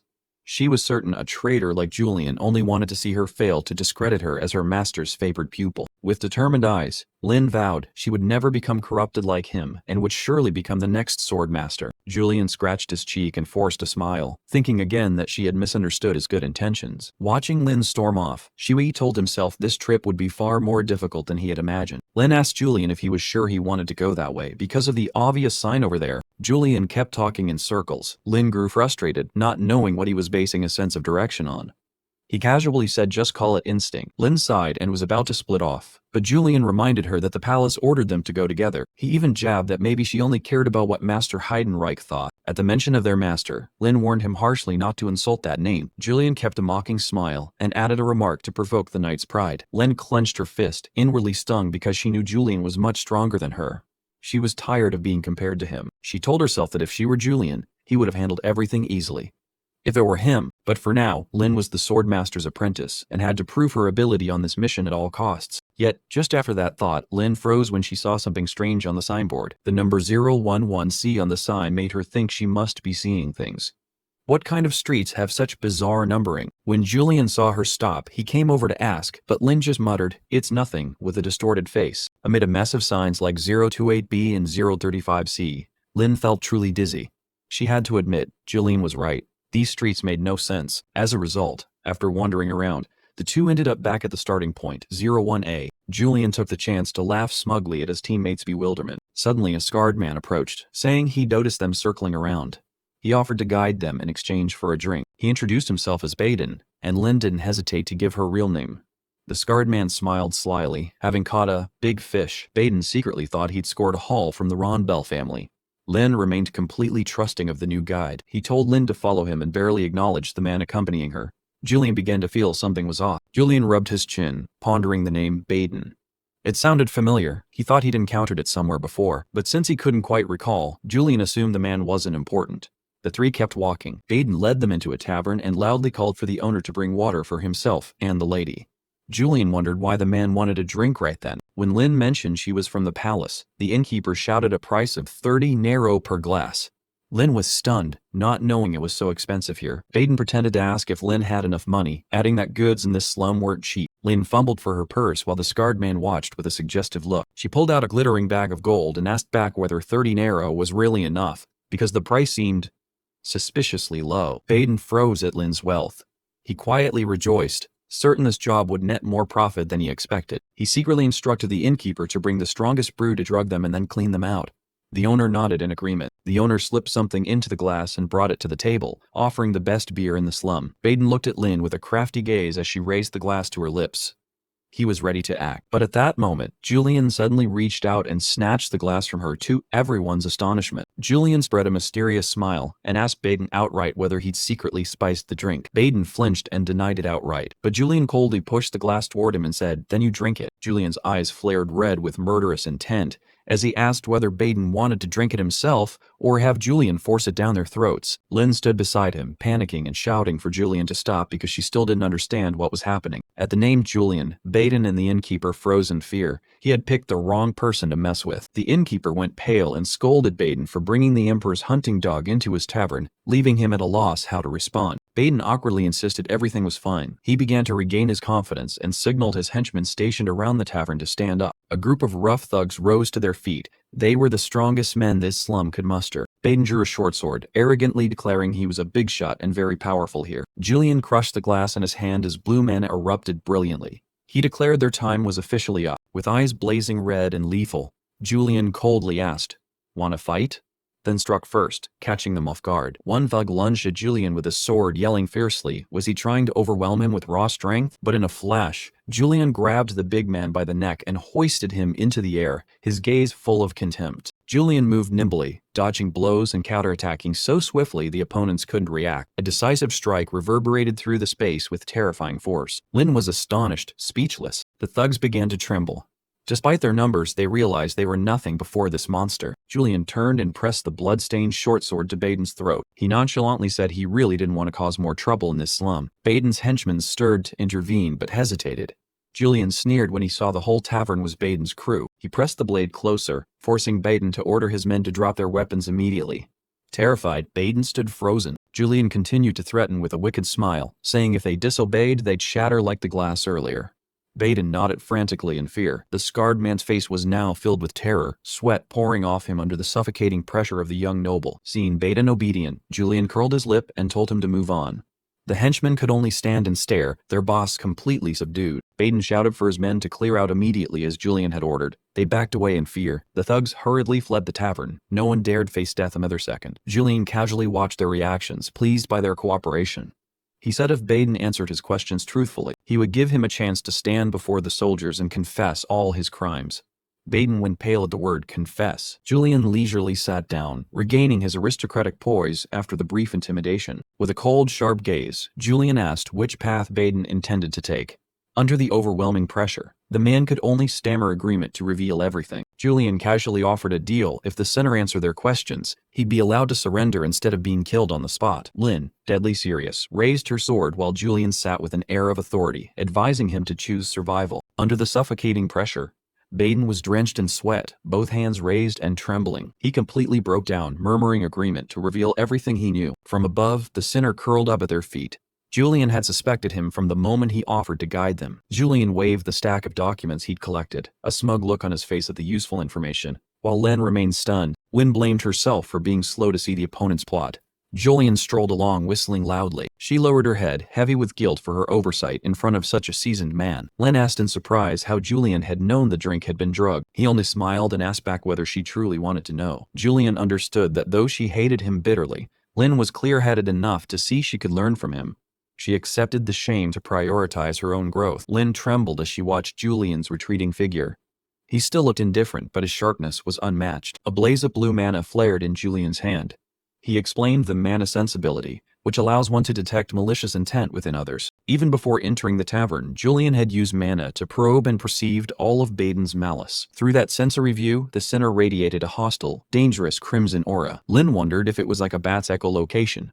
Julian just chuckled and agreed to end the topic. Normally this is a magician's technique, but with Julian's enormous mana pool, using it became too easy. Lynn still had another question waiting for an answer. She stared at Julian's back. She asked why, instead of searching for demons, he inquired about the general situation in the slum.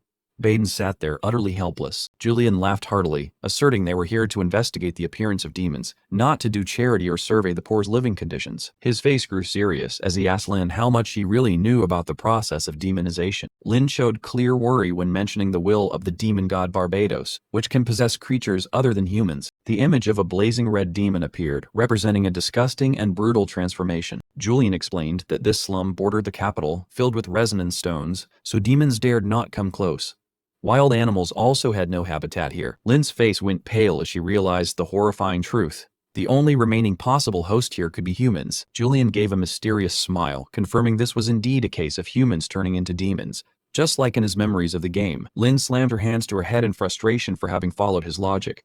Julian casually held up 3 fingers. He explained. 3 people had bought fever medicine this past week, and demonization often comes with extremely high fevers. If he's wrong, he'd follow her lead. Lynn struggled internally, unsure whether to continue believing this seemingly crazy hypothesis. Night had fallen, crows cawed from the rooftops. They had only one last place to check. Chibi.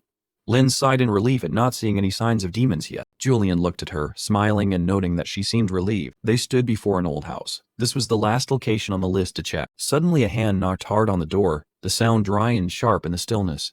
Is anyone home? The door cracked open and an old man with sharp, wary eyes peered out. He thought to himself that this old woman wasn't a demon, but she was definitely hiding something. But Julian took a deep breath. He smelled demon blood, a scent painfully familiar from a previous mission. His instinct had been right. Images of demon blood and razor teeth flashed in Julian's mind, confirming the danger lurking within. Julian introduced himself as being from the Royal Palace Julian Krypart Prasen of the Closed Eye. The old woman flinched at his name, her expression changing instantly. Her eyes shrank in fear at hearing the name of the infamous villain standing before her. Her whole body trembled. The old woman screamed for them to leave and tried to slam the door shut to prevent entry, clutching the edge of the wooden door. But Julian was quicker. He reached out to stop the door, then shoved hard, flinging the old woman inside. Lynn stood behind, mouths agape in shock. Julian nonchalantly patted Lynn on the shoulder, telling her she was too kind. He strode inside as if it were his own home. His eyes glowed red and an evil smile appeared. He warned Lynn that such kindness would one day become a burden that held her back. Lynn scrambled after him in protest, insisting they were here to investigate, not to raid civilians' homes without orders. But Julian's back remained cold as he walked on. Julian casually reminded Lynn that the court only cared about the final results. How they achieved them didn't matter. He picked up the stack of documents and immediately pointed out the inconsistency. The record stated the old woman lived only with her son, meaning just 2 people total, yet there were 3 bowls of soup on the table, a conclusive sign that a third person had been present in the house. The old woman cried out in panic, trying to cover the truth by claiming she had just received a visitor. Julian stirred a spoon in one of the bowls, and matter-of-factly noted that the broth was unusually thin, as if something had been mixed into it. He sneered and bluntly asked whether she had drugged the soup to more easily serve those creatures. Julian stood before the tightly locked door, clearly sensing the demonic aura surging from inside the room. Lynn stood beside him, trembling uncontrollably as an unbearably frightening invisible pressure enveloped them. Suddenly a piercing scream rang out from within, urging the son to run away quickly. The sound of a lock clicking echoed, and the door began to slowly open in an atmosphere thick with danger. The old woman, aghast, called her son's name, but behind the door there was now only a dazzling, bewitching red light. A heart-wrenching scream tore out, and blood splattered everywhere the moment the door swung wide. The demon was fully revealed, a grotesque creature with razor teeth and bloodshot eyes, ravenous for flesh. Lynn froze as she realized this demon was truly possessing a human body. Though terrified, she drew her sword, determined to fight to the end. A powerful collision occurred as Lynn poured every ounce of strength into blocking the monster's brutal attack. However, its strength was too great and she was thrown far back, her legs skidding across the ground amid the ruined debris. Julian watched from a distance and noticed Lynn's sword trembling in her hand. It seemed she still hadn't awakened her latent power. He calculated silently that if things continued as they were, Lynn would certainly be in mortal danger. Despite being at a disadvantage, Lynn stubbornly shouted that she didn't need help from someone like him. Julian gave his trademark sly smile, replying that he was simply doing his duty and the job he was assigned. He couldn't allow the Sword Saint's favorite pupil to be hurt right before his eyes. Blue mana began to flare violently in Julian's hand. His eyes turned a blazing red with authority. Julian privately regretted that his moonlight blade was not yet 100% complete. The demon roared madly and charged forward. Julian decided to use absolute force to end this mess immediately. The system announced that the detection skill had been successfully activated to lock onto the target ahead. A brilliant magic circle appeared in Julian's eyes, allowing him to analyze and see through every weakness of the monster. A slash erupted with blue light. Julian's tremendous power swept everything in its path, killing the demon in an instant. Having just unleashed a move, Julian thought to himself this wound should be enough to send the opponent off. Meanwhile, Lynn was struggling to use her sword to block the razor-sharp swipes of the purple monster, but unfortunately it recovered too quickly. Julian shouted for Lynn to create an opening so he could follow up. The overwhelming pressure began to wear Lynn down. She gritted her teeth and endured the storm of attacks. Seizing a momentary lapse from the monster, she quickly grabbed the chance to turn the tide. Without hesitation, Lynn lunged forward to attack while the creature was still disoriented. The demon was spun around like a grasshopper. Its eyes showed clear bewilderment at her speed. Lynn focused all her mana into the sword. A blue light flared, signaling a finishing blow. But before she could strike, a pitch-black hand seized her. Lynn froze, blood welling at the corner of her mouth. The monster tightened its grip on Lynn. Bitterly, she realized it had used its snout to scent out her location. Exhausted and out of strength, Lynn's hands trembled and went limp, and the sword slipped from her grasp. Watching the sword fall, Lynn felt utterly useless, ashamed to face her master. The monster gaped its maw full of fangs, preparing to finish off the prey in its grasp. At that moment, Julian rushed in like a gust of wind, loudly calling Lynn's name. Lynn turned in astonishment, not expecting someone like Julian to appear then. Blue mana enveloped Julian. He coldly told her she had done well and to leave the rest to him. A targeting circle appeared in Julian's sight, locking onto the opponent's weak point. He pressed close behind the monster, mana surging to signal its end. Smiling with a sinister air, Julian's eyes flashed a deadly blue light. With a single decisive stroke, he thrust through the demon's neck, sending blood spraying. As it loosened its grip from the pain, Julian quickly pushed Lynn out of danger. Lynn landed safely but was still in shock from Julian's overwhelmingly brutal strike. The creature's body crashed to the ground, blood flooding the floor. Julian stood looking at the motionless corpse. The battle was over in an instant. Gasping, Lynn wondered how he could have defeated it so easily without using the moonlight sword. Julian snorted, saying these shrimp weren't worth the trouble of drawing his precious sword. After finishing, the two of them returned to the palace together. Passing through the massive gate, Julian exhaled, relieved to have completed another troublesome task. He felt lighter seeing that Lynn seemed to suspect nothing of his true power. Suddenly, Julian declared that the entire quest reward would belong to her, but Lynn clenched her teeth with pride. She felt uneasy receiving a reward for doing nothing. Julian advised her not to be so rigid and to just accept it, since she was, after all, a proud young lady. He added brusquely that even if she hadn't struck the demon once, he wasn't exactly a kind-hearted man. Hearing that, Lynn's eyes went cold. She flatly declared she utterly hated his attitude. Julian could only smile wryly, surprised she dared speak to him so bluntly. She brought up past events, saying his use of power to attack innocent people made it impossible for her to respect him. Lynn asserted that now she understood why her master decided to cut ties with him. Julian sneered, saying that so-called self-control was just a weapon of cowards. That remark infuriated Lynn. She shouted, asking if he was calling her master a coward. Julian stepped closer, coldly stating he had never claimed to be honorable or righteous. He turned his back and left, not forgetting to remind her that the world contained many people nothing like her. Lynn froze, her face showing shock at Julian's arrogance and unpredictability. Julian waved a casual goodbye, sarcastically thanking Lynn for handing over the quest reward to him. Lynn stood and watched him go. She truly couldn't understand such a contradictory person as Julian. While she was dazed, a luxurious carriage pulled up. Her Uncle Ergen appeared and offered to take her home, saying she looked weary. Sitting in the carriage, Uncle Ergen asked about the trip. Lynn softly replied that everything had been resolved satisfactorily. Seeing the figure who had left earlier, her uncle asked curiously, and Lynn said it was Lord Julian. At the mention of the name, Uncle Ergen brought up how Julian had been pressuring the Council of Elders, angering the nobles recently. He sneered, saying members of the branch lineage were all disagreeable, which made Lynn's chest tighten. Julian's admission that he was not a proper noble echoed in her mind once more. Uncle Ergen warned her to stay away from Julian because he was dangerous, and he doubted Julian's true talents matched the rumors. However, Lynn immediately denied that, refusing to agree with her uncle's one-sided view. She affirmed that Julian's skill was genuine and terrifying, even though she deeply despised his character. Lynn clenched her fist, her eyes showing determination as she acknowledged that the villain was truly a formidable opponent. Cut to the palace late at night, where spiky towers thrust into a sky filled with grim black clouds. A loud slam of a hand on a table broke the silence. Vice Principal Eileen waited, ready to reprimand Julian with extreme severity. With a face full of murderous intent and exhaustion, Eileen demanded he fully explain all the troubles he had caused recently. Captain Odwin stared, questioning Julian in a way that sent chills down his spine. Shilhu broke out in a cold sweat, wondering what he'd done to deserve such grilling. He began to recall, was it the innkeeper demanding compensation, or had the poor townsfolk reported his horrific actions? Julian secretly wondered if he'd gone a bit overboard playing the villain so many crimes he couldn't even remember them all. Odwin sighed and mentioned a criminal named Baden who had just surrendered. She said that upon hearing Julian's name, that man had trembled and confessed everything.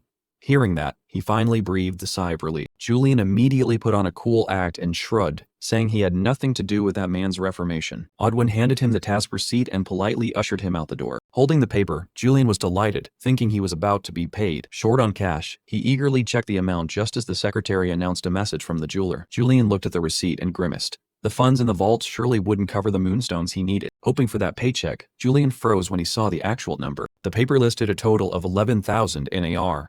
He widened his eyes at the huge figure. She who did the math, 1 NAR equals $1, so his monthly pay was a full $11,000. He was ecstatic, silently grateful that Lynn had shared part of it with him, a real windfall. But Odwin doused his excitement, saying he'd taken a lot of leave this month to recover, so his pay wasn't what it used to be. Julian went pale when he saw the much smaller amount in his hands.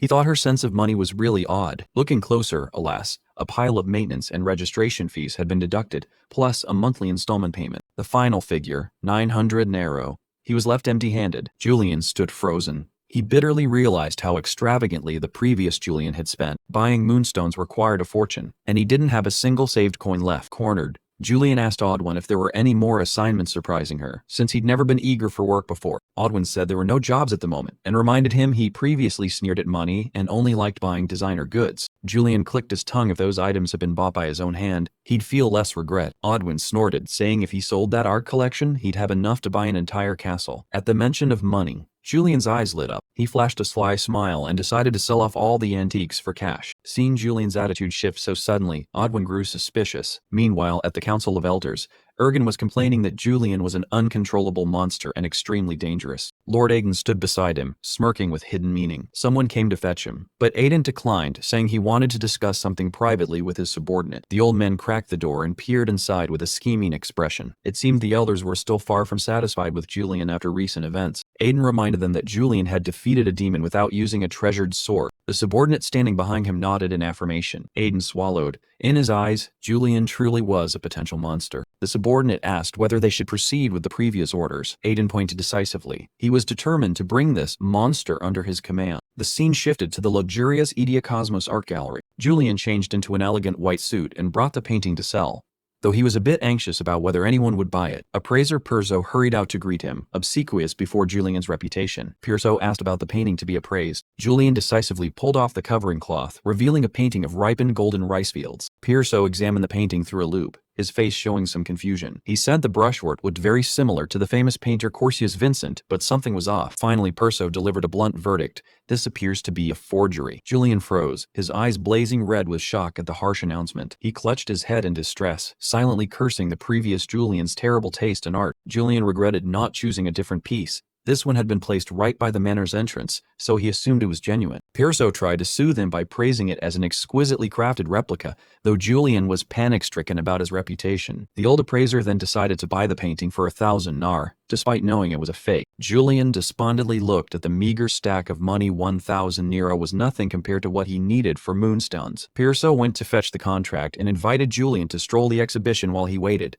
Julian clicked his tongue and agreed. As they were preparing the transaction, a voice asked if he was sure about that price, startling Julian into turning around. A beautiful girl appeared, Eileen de Donacianan, and she boldly insisted that the painting was by no means a fake. Just as Julian was about to physically deal with the old appraiser, Eileen suddenly appeared.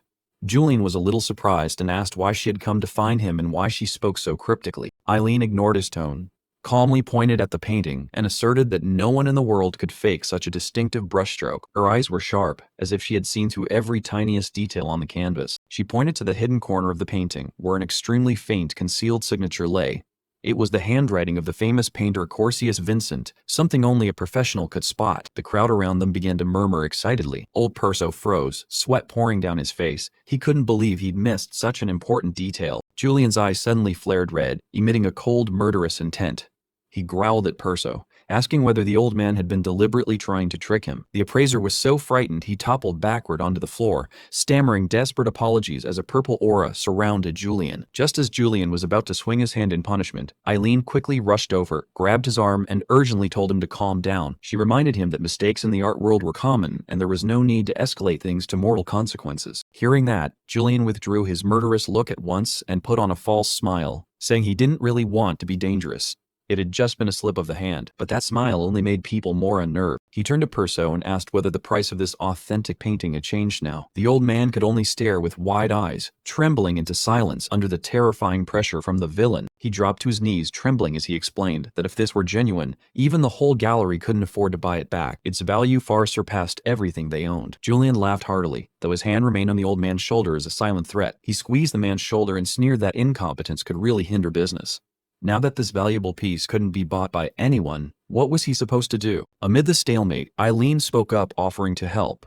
Julian glanced at her with curiosity. She crossed her arms, sighed, and firmly stated that she knew someone willing to pay handsomely to acquire anything related to Corsius Vincent. That person was a powerful gentleman, hidden behind expensive paintings, always hunting for true treasures. Julian rubbed his chin thoughtfully, a little pleased at the windfall. But of course, Eileen wasn't offering her help for free. She held up 2 fingers and gave 2 conditions. First, the old appraiser must not be punished any further. Julian inwardly chuckled because he didn't really care about the old man anyway. In Shihu's mind, he just wanted to finish the job quickly to make money. But outwardly, Julian maintained the calm demeanor befitting a villain. The second condition was that Eileen would need his help with a secret mission. Julian smiled in agreement since he was free at the moment. They shook hands to seal the deal.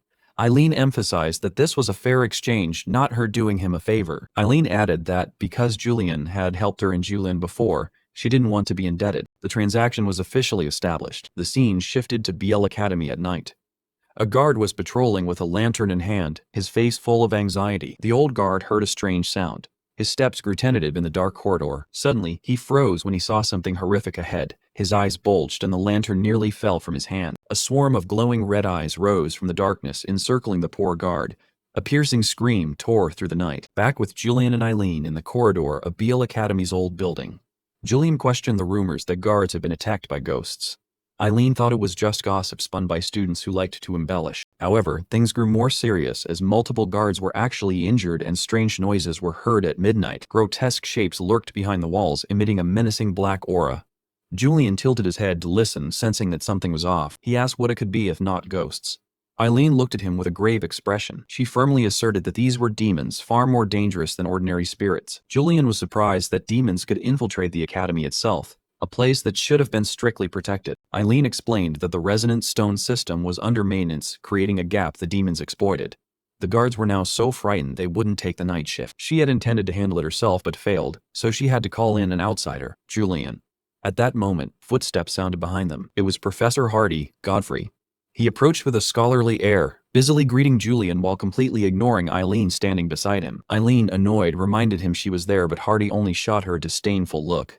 He sneered that she was trying to shove the dirty work onto a busy man like Julian. Eileen insisted she was acting for the students' safety and that Julian was the foremost expert at demon slaying. Hardy narrowed his eyes and scoffed, beginning to insult Eileen's branch origins, telling her to try harder if she wanted to shake that label. Eileen immediately retorted, reminding him his recent paper nearly slipped up.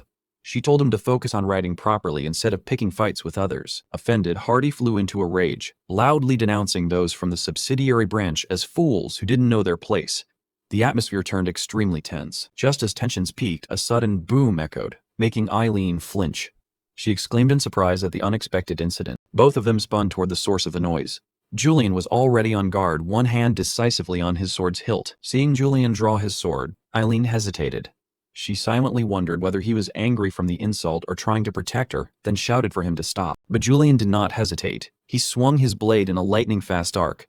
A wail rose pitifully immediately afterward. The academy's sturdy wall began to crack and collapse in large chunks. From the fissures, pitch-black demons with blazing red eyes poured out like a horde. Old Hardy and the student beside him went pale with terror, unable to believe the creatures had been hiding so close all along. Julian moved like a streak of lightning, his sword carving razor-sharp azure slashes through the demons. He turned his head, his red, murderous eyes drilling into the surrounding monsters. While Julian easily quelled the chaos, Hardy writhed on the ground, crying out desperately as a demon clung to his back. The pitch-black demon latched onto Hardy's head, no matter how he struggled in despair. The surrounding demons seemed to fear Julian's power too. They hesitated to advance, merely circling for an opening. Seeing the humiliation of the pompous professor, Julian offered a mocking smile. He casually remarked that these demons were fair. They didn't care about status or noble lineage. With a sinister, full-villain grin, Julian concluded, "If you want to keep your life, you'd better humble yourself and beg Eileen, the subsidiary branch you just looked down on, to save you." Perso panicked as something pitch black leaped forward to attack. Beneath the floor, tiny entities with glowing red eyes began to gather. Julian curled his lip in a faint smile, his voice full of sarcasm. "Those demons, they attack humans indiscriminately, paying no heed to who you are or where you come from." He tilted his head, a dangerous red gleam in his eyes, and continued.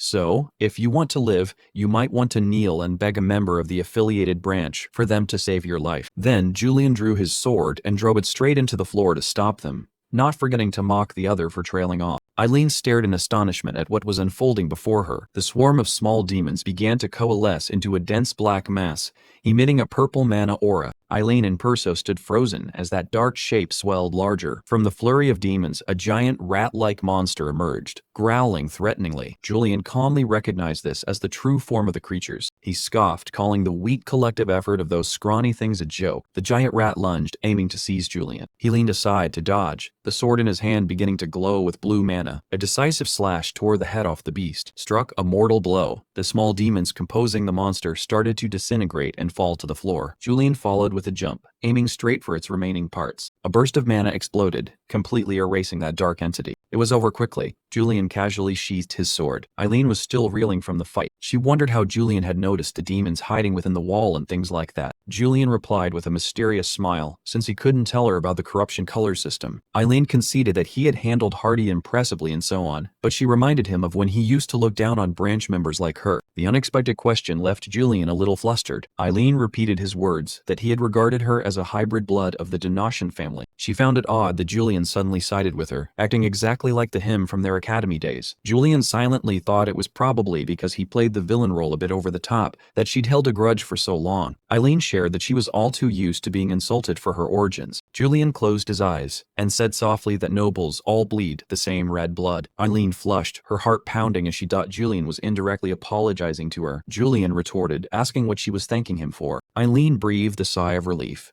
She was delighted that he had helped sort out the trouble. With the demon matter done, the two returned to their main objective. Eileen kept her promise and took Julian to meet the person who would buy his painting. In a lavish room, Julian faced Vice Principal Alan Chorney. The old man couldn't hide his excitement at seeing this rare work in person. Julian leisurely sipped his tea and asked what he thought of Corsius Vincent's Red Grape Field. Vice Principal Alan enthusiastically analyzed the vivid strokes beneath the dark clouded sky. Julian thought to himself that to his eyes all paintings looked the same.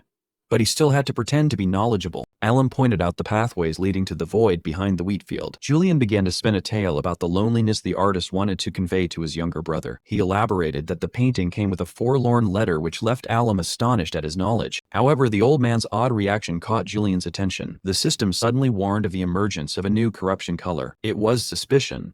Alan Chorney was beginning to question Julian's sudden erudition. Julian held his teacup, wondering if there was something wrong with the painting that made the man look at him that way. But recalling the delighted expressions of Eileen and Alan earlier, he was certain this piece was genuine, 100%. So what exactly was this old man suspecting about him? Julian began to feel uneasy under the calculating gaze of the vice principal. Julian maintained his characteristic calm expression as he faced the vice principal. The old man picked up the painting, beginning to doubt Julian's true motive for coming here was merely to make money. Julian leisurely sipped his tea, insisting he only wanted to deal with someone who truly understood the value of art. Julian started to worry inwardly, fearing that if he accidentally admitted he knew nothing about the painting, he would be driven to accept a terrible price. He drew on art knowledge, revealing that this was the final work of the great painter Vincent, created just before his death. The vice principal was stunned to hear that detail, since a work's association with death often pushes its value very high. He nodded in acknowledgement that Vincent had indeed breathed his last rite at the place depicted in the painting. Julian exhaled in relief as the deal began to make progress, and now it was time to discuss the price. Seeing Julian demand a higher price after hearing the initial figure of 40,000 nar,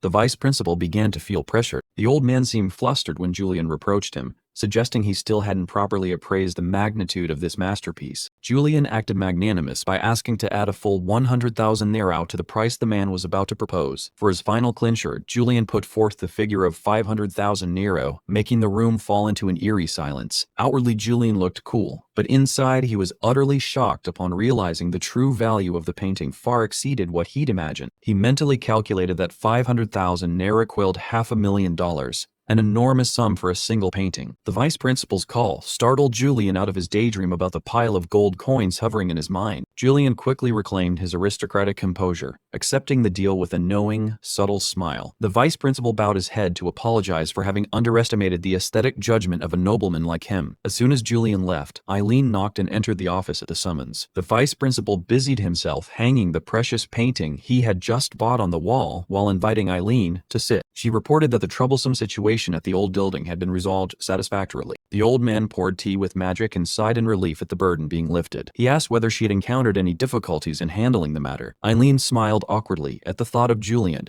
but replied that everything had been fine. The vice principal's serious face reflected in the teacup as he began to move on to a more important topic. He asked Eileen to keep secret that the Dawn Society was actually behind the plot to attack the academy. Eileen was stunned. She couldn't understand why a cult that worshipped demons would target this school. Evidence showed they had taken advantage of the Academy's resonant stones weakening to create chaos. The school decided to keep the matter quiet to avoid causing panic among the students. The Dawn Society was originally a newly risen demon-worshipping group. Their appearance was an ill omen. The vice principal assured that security would be tightened to protect the students, which put Eileen somewhat at ease. He mentioned Julian, who had helped deal with the demon and had also just had a meeting with him. Looking at the new painting, he boasted that thanks to Julian he had come into possession of this treasure. Eileen wanted to find the male lead to thank him, but the vice principal said he had left long ago. Julian had taken the money and hurried off immediately, as if he had a very urgent plan. Eileen was shocked when she heard that Julian was going around buying up moonstone across the city. She spat her tea out and screamed in shock when she heard the name of that gemstone. Without greeting anyone, Eileen dashed out of the room to the vice principal's bewilderment. She ran at full speed to the jewelry shop, bowing her head to apologize for her abruptness. The seller regretfully informed her that Julian had bought everything, far exceeding the shop's stock. Eileen pounded the counter in despair, asking when the next shipment would arrive. The owner shook his head, crushing her hopes, since moonstone was essential for completing her thesis. Eileen wept in the street, shouting Julian's name in desperation as her academic career seemed to vanish. Meanwhile, after leaving the office, Julian appeared elsewhere with a triumphant smile on his face. The blacksmith lifted the glittering moonstone and asked if he really intended to forge a sword from that pile of gems. At the famed Dusk Flame Forge, Julian nonchalantly confirmed his request to the burly smith. With eyes gleaming red and villainous,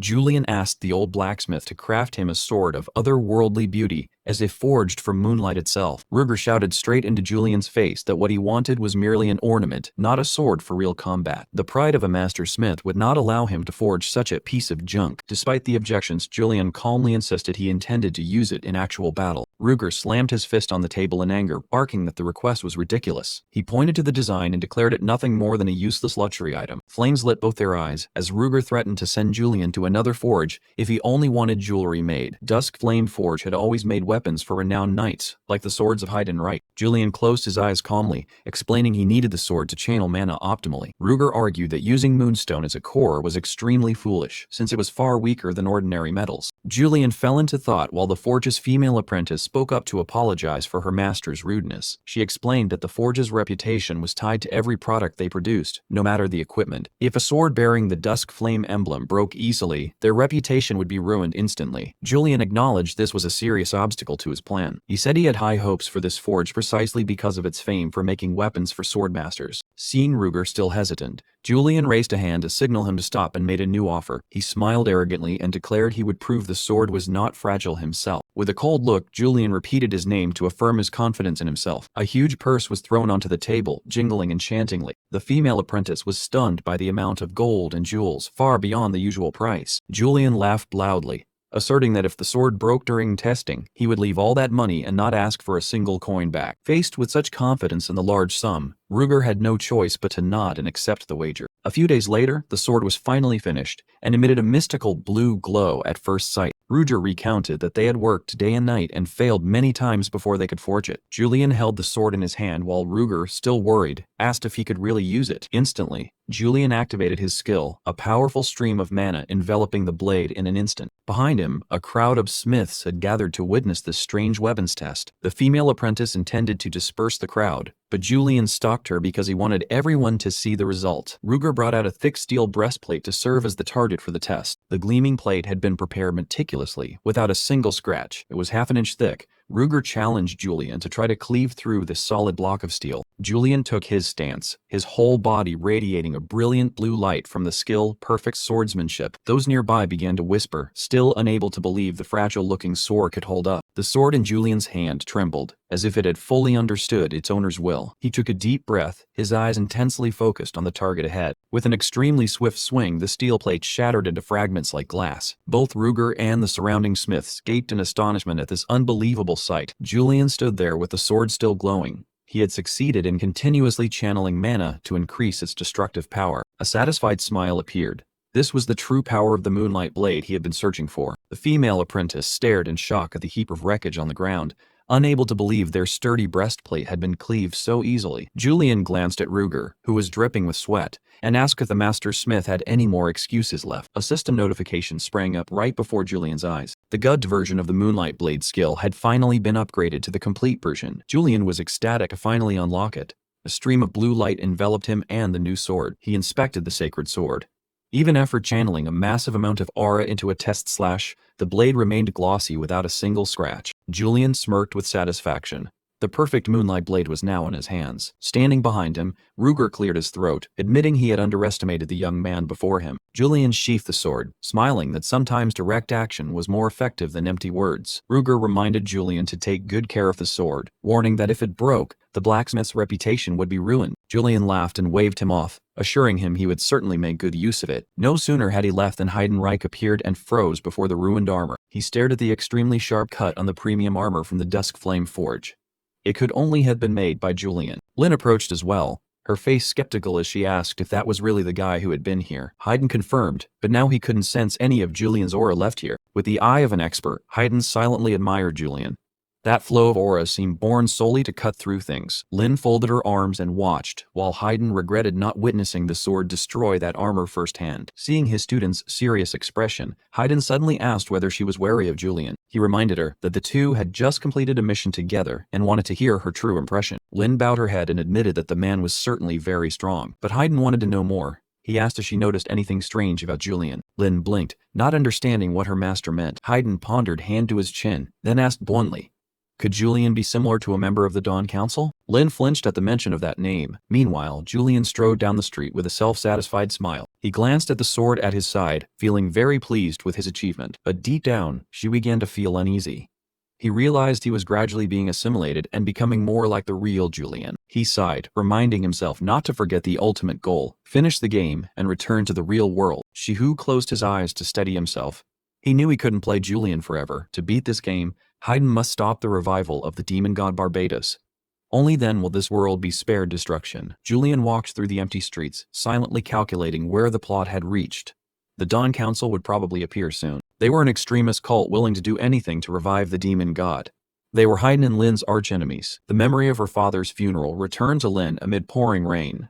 She held a deep grudge against them. Lynn's eyes burned with hatred. It was the Dawn Council that had taken her father's life. Julian stroked his chin in thought. Although he wanted to cooperate with Heiden, it certainly wouldn't be easy. He considered infiltrating the Dawn Council as the original Julian did to gather information. While he was busy pondering how to join, the skill Amazing Instinct suddenly activated, startling him. Julian instantly leaped back into a defensive stance, shouting to ask who was lurking in the shadows. The space fell into a terrifying silence. He wondered if he was imagining it, but the system had definitely sounded an alarm. Julian smirked, demanding the tale reveal themselves because he had sensed a strange flow of mana very close by. From the dark alley, a pair of high-heeled shoes stepped out. Julian forced a smile as he faced the stranger. A hooded woman appeared with glowing purple eyes. She smiled enigmatically and said the two of them seemed to have met before. Julian stood facing two cloaked strangers. One of them was a girl with silvery blue hair, full of mystery. Shihu narrowed his eyes and immediately recognized them as mages who used dark magic. He named her Eleanor de Michel, Bishop of the Dawn Council. He added that he also knew the man standing beside her, an old enemy of Heiden. Eleanor pushed back her hood and smiled with delight. She was quite surprised that Shiho had seen through the disguise so easily. Shua kept a calm exterior and said he could also guess why they had come here. Eleanor applauded approvingly, saying that talking to someone so clever would make things much easier.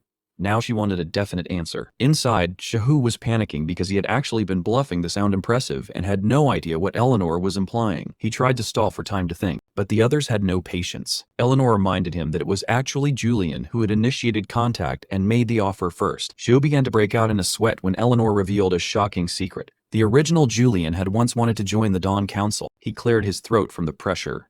That Julian seemed only good at leaving a pile of trouble for him to clean up. She realized that whichever path he chose, the situation wouldn't improve. He recalled the scene of Julian being defeated by Heiden. At this rate, that tragic end would surely repeat. Eleanor reiterated that Julian's purpose in joining the council was to gain demonic power. Shishi feigned a crooked smile to hide his panic. He asked whether there was a deadline for joining since he didn't want to decide right away. The gloomy night street scene enveloped them. Eleanor began to find Shiha's attitude suspicious. She looked at Shihu with a sharp gaze, suspecting he was setting a trap to capture the entire council. Eleanor pointed at him and called him the loyal dog of the royal court. It seemed Julian's reputation was not good in her eyes. She went pale. He understood that if his entanglement with the Dawn Council were discovered by the royal court, it would be the end of him. He worried that if Heiden learned of this, things would be even worse. He imagined a fight to the death between him and Heiden.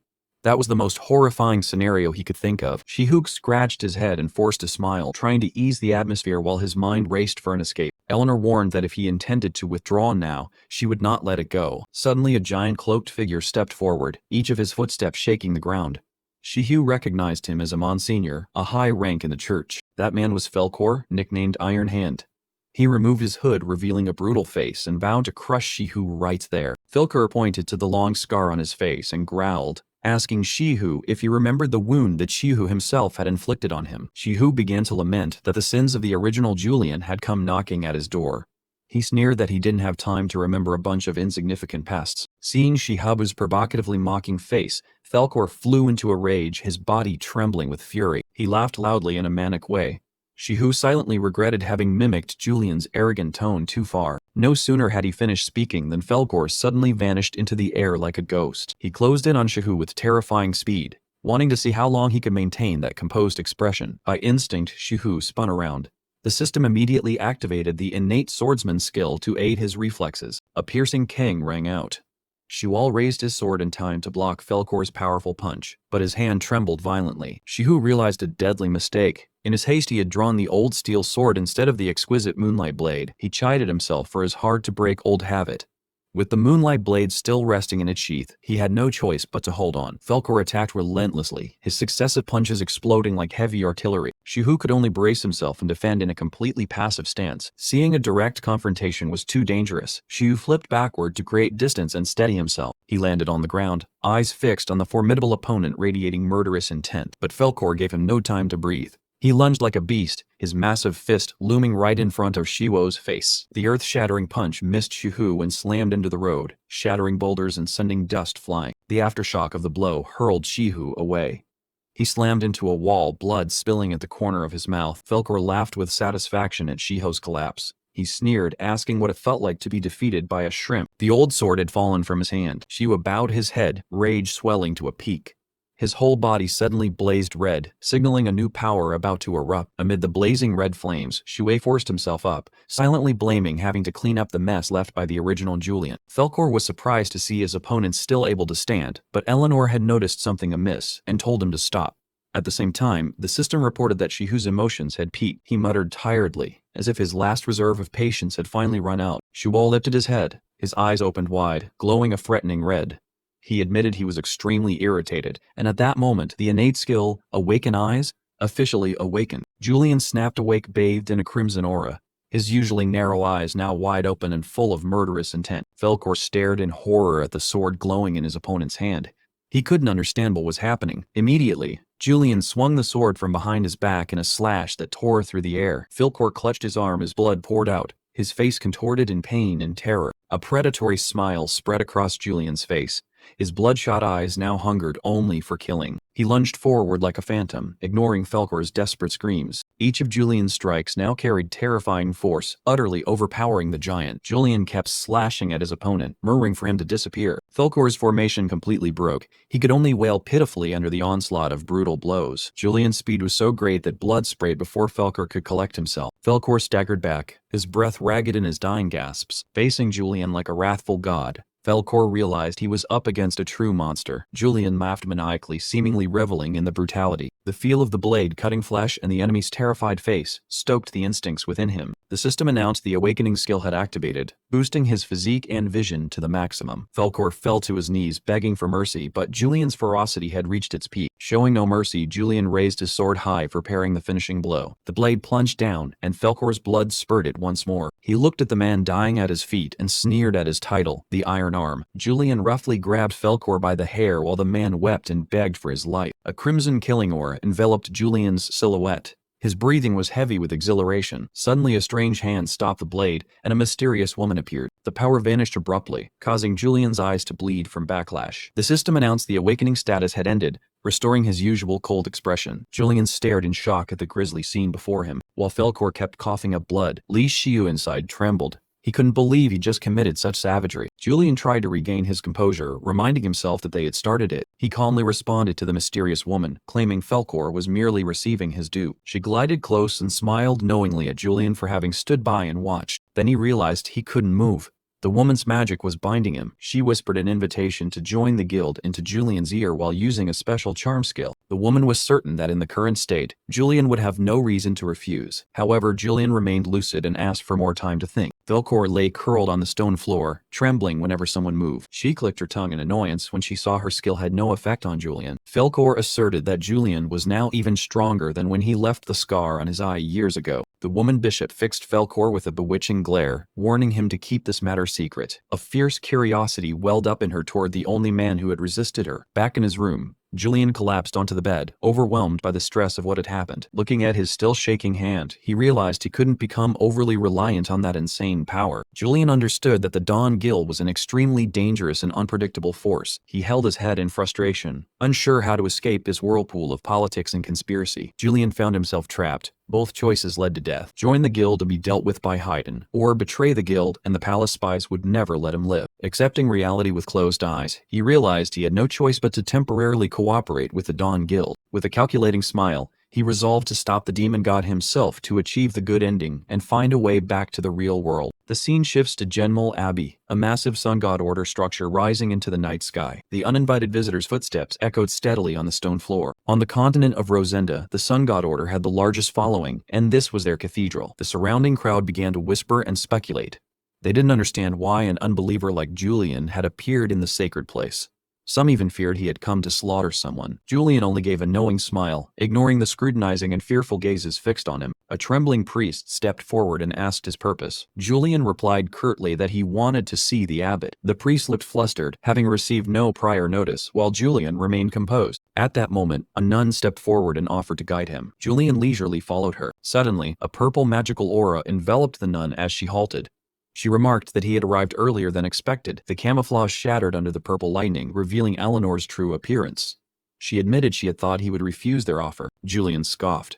He hadn't expected Eleanor to dare show her true face here, inside the sun god's abbey. The two stood before a large gate radiating a vivid purple glow.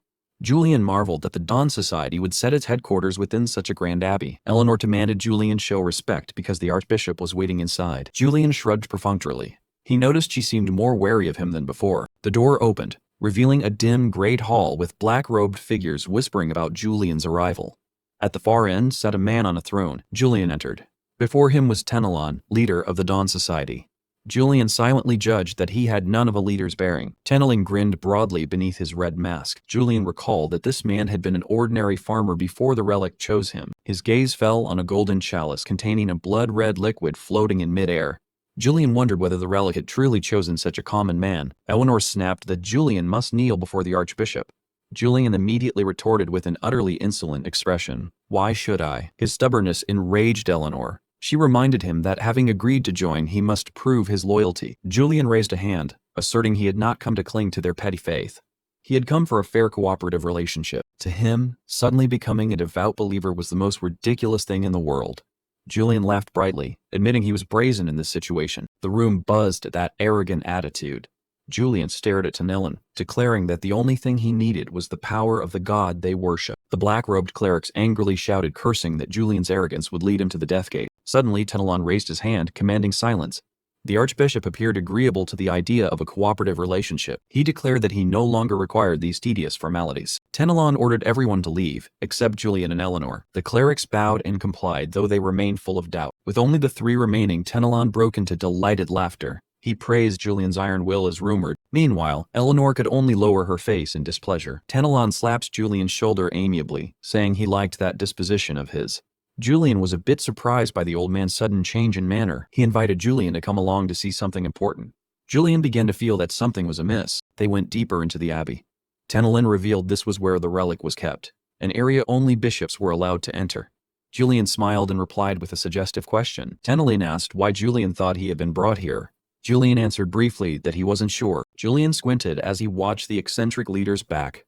He was still trying to grasp the true intent behind the other's flowery words. Tenelon explained that losing someone like Julian would be a great loss and turning him into an enemy would be even worse. Therefore, cooperating with him was extremely desirable. Julian asked bluntly whether Tenelon was truly okay with cooperating without requiring him to become a believer. Tenelon nodded, even promising to grant him the title of bishop to facilitate use of the order's resources. Eleanor protested in shock, arguing such a position couldn't be handed out so casually. But Tenelon brushed it off, saying the hero of the northern battlefield fully deserved such treatment. Seeing Eleanor was about to speak again, Tenelon asked coldly, "Are you questioning me?" The question startled Eleanor into silence with fear. After Eleanor apologized, Tenelon turned to ask Julian if the offer satisfied him. Julian spread a triumphant smile and thanked the archbishop. Before them appeared a fountain of liquid the color of fresh blood, with a golden chalice hovering at its peak. Tenelon was eager to show Julian something worthy of his journey. The power emanating from the fountain made the space tremble. Julian immediately recognized the golden chalice as the relic they had mentioned. Tenelon stepped into the dark crimson stream, declaring this was the great relic that had chosen him. It was the artifact of the demon god Barbados, capable of materializing a demon god's will into physical form. Under Tenelon's hands, a pitch-black aura condensed with bone-chilling cracking sounds. A strange object began to take shape from the chalice. Tenelon held aloft the thing he'd created, a jet-black horn bristling with malevolent energy. He turned to ask Julian if it looked familiar. Julian froze in shock at the item in Tenelon's hands. It was a demon horn, the origin of the most fearsome dark power. Tenelon explained that he used the relic to create these horns, the very source of demonic power. He smugly asked Julian what he thought, whether he was impressed. A close-up of the jet black horn, full of corrupt energy. Though seeing it created before his eyes for the first time, Julian fully understood the horrific truth behind this relic and the terrible power it granted. Julian smiled in appreciation, admitting that a demon horn like this was indeed extremely fascinating. Julian asked again to be sure whether using this could grant one demonic power. Upon receiving Tenelon's nod, he thought to himself that he had found the right place. This was the first step toward achieving his ambitions. Tenelon's eyes flashed behind the mask. He unexpectedly handed the horn to Julian, much to the astonishment and anger clearly visible on Eleanor's face just behind him. Julian gripped the demon horn tightly, his eyes glowing red with malign intent.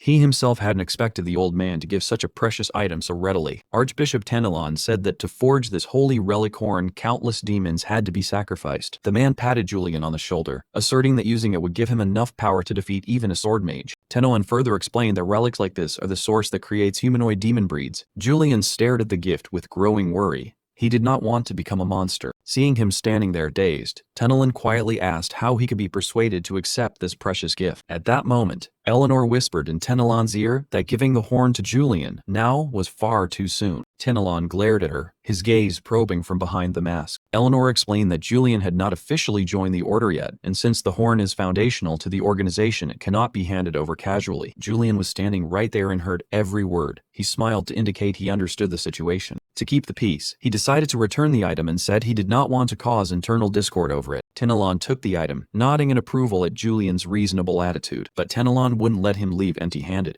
He asked him to do another task as a favor in return to the order. The mission was to hunt 3 horned demons to collect soul stones, an extremely rare material that contains the will of demon gods. Julian worried that going off to hunt demons on his own would attract attention, but the Archbishop assured him the royal court would automatically issue a deployment order. A few days later, the train whistle blew, signaling the start of a new journey. Julian sat dazed in his seat, thinking about how he had just officially become a bishop of that secretive order. He realized the Dawn Society had extremely powerful insiders at court. Since the deployment order for hunting 3 horned demons matched up strangely, the more he thought about it, the more terrifying the society seemed.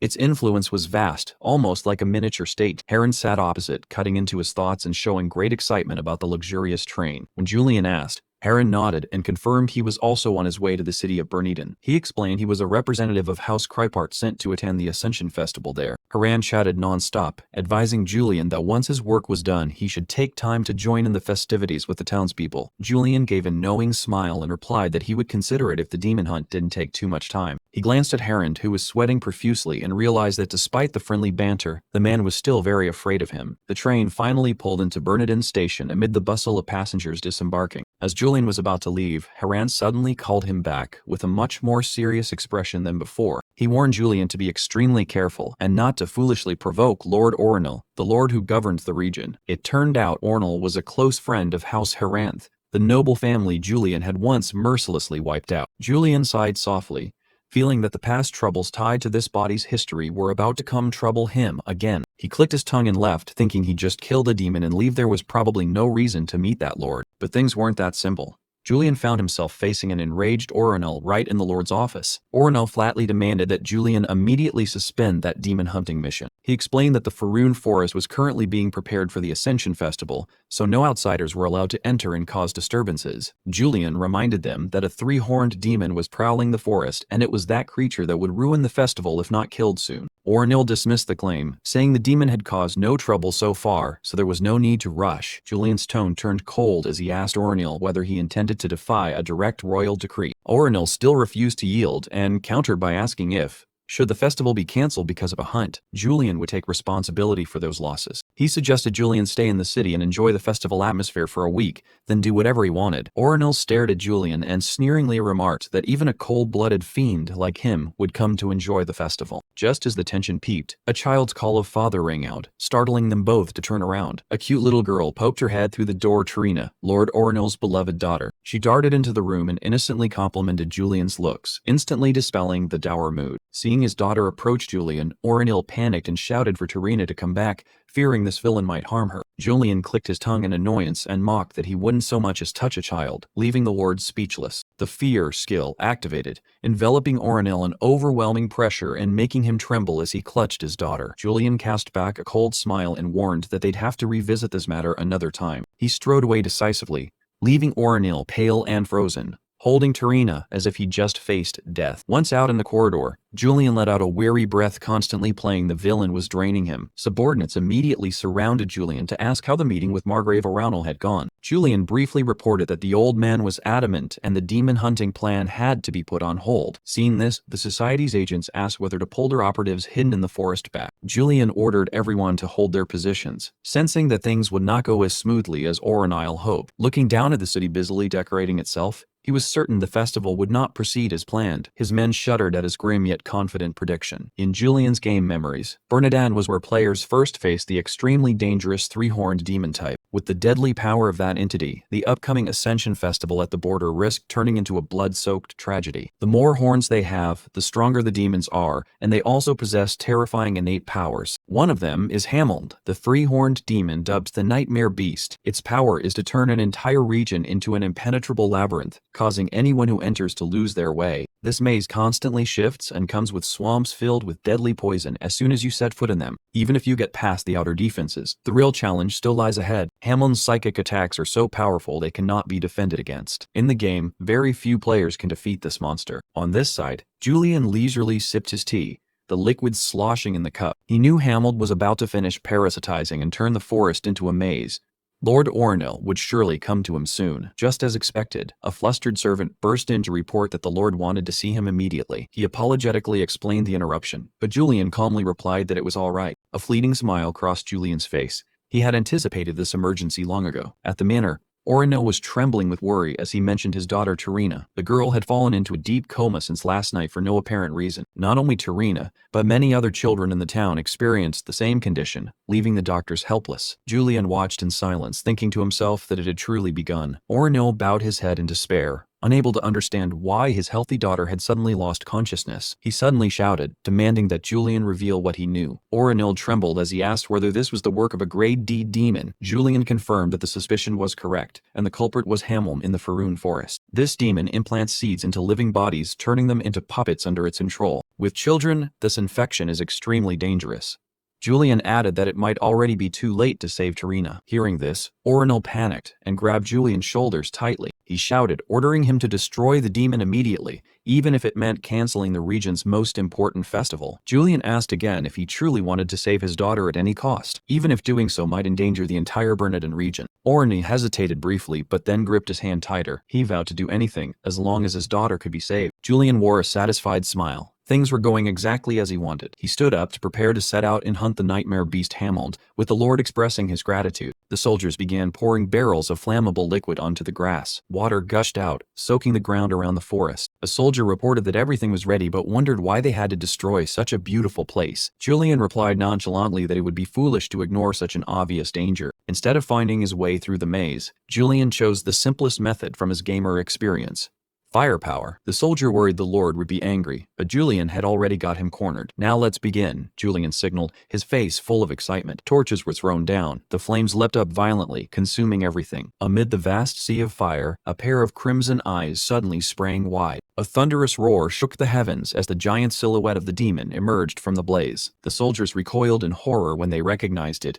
as the three-horned demon and hastily readied themselves for battle. Julian raised a hand to stop them, ordering everyone to fall back so he could handle it alone. Decisively, Julian drew his sword and declared he would face the monster by himself. The surrounding soldiers were stunned by this and frantically tried to dissuade him, since their opponent was an extremely dangerous three-horned demon. A haughty smile crossed Julian's face as he calmly acknowledged it. Standing amid the roaring inferno, Julian coldly asserted that their presence here only hindered him. Amidst the roaring sea of fire, Julian strolled as if he were walking in his own garden. He wore his trademark fox-eyed smile and sneered that the scene before him was truly grotesque. His opponent was Hammond, a giant demon with a blazing red heart growling menacingly. The monster roared, emitting a horrifying pressure that made the surrounding space tremble. Its power shattered rock and earth, and the flames burned ever fiercer. Unfazed, Julian activated Moonlight Blade, causing his sword to flare with brilliant blue electricity. Lightning from the blade tore through the night, dispelling some of the intense heat of the fire. He lunged forward at incredible speed, leaving trails of blue light that ripped through the air. As he fought, Julian taunted, telling the monster to lie still so we could send it off quickly. Suddenly, Hamel unleashed its trump card, releasing a strange smoke that enveloped Julian. The protagonist raised a hand to shield his face, but it was too late. This was Hameln's hallucinogenic pollen. An alarm system warning of mental damage began to penetrate Julian's mind continuously. He started coughing violently, his body staggering as if about to collapse under the psychic assault. Yet then the corner of Julian's mouth curved into a chilling smile. A notification appeared. He had successfully resisted Hameln's mental attack. A host of innate skills like poker face and haughtiness activated simultaneously, shielding his mind completely. The demon seemed astonished by the stubbornness of the man before it. Julian declared arrogantly that for someone already mad like him, illusions amounted to nothing. He swung his sword, producing a colossal lightning slash that cleaved the darkness. A massive explosion occurred, fire and electricity interweaving into a horrific spectacle. Hamel collapsed, revealing the soulstone, its precious heart, amid the ruins. The battle over, Julian sheathed his sword and restored his composed, noble appearance. Lord Orinil and his soldiers hurried over, anxiously asking about his condition. Orinil stared at Julian, still uneasy about the young man's strength. Julian smiled and thanked Orinil for cooperating with him on the hunt. He shifted to a concerned tone and asked whether the Lord's daughter had awakened. Orinil awkwardly confirmed she was recovering, though sweat streamed down his forehead. Suddenly, Julian produced a small, shimmering gift in his hand. It was a necklace made from a fragment of the demon Hamel itself. He explained that because the Lord's daughter had the makings of a mage, this item would greatly aid her development. Orinil froze.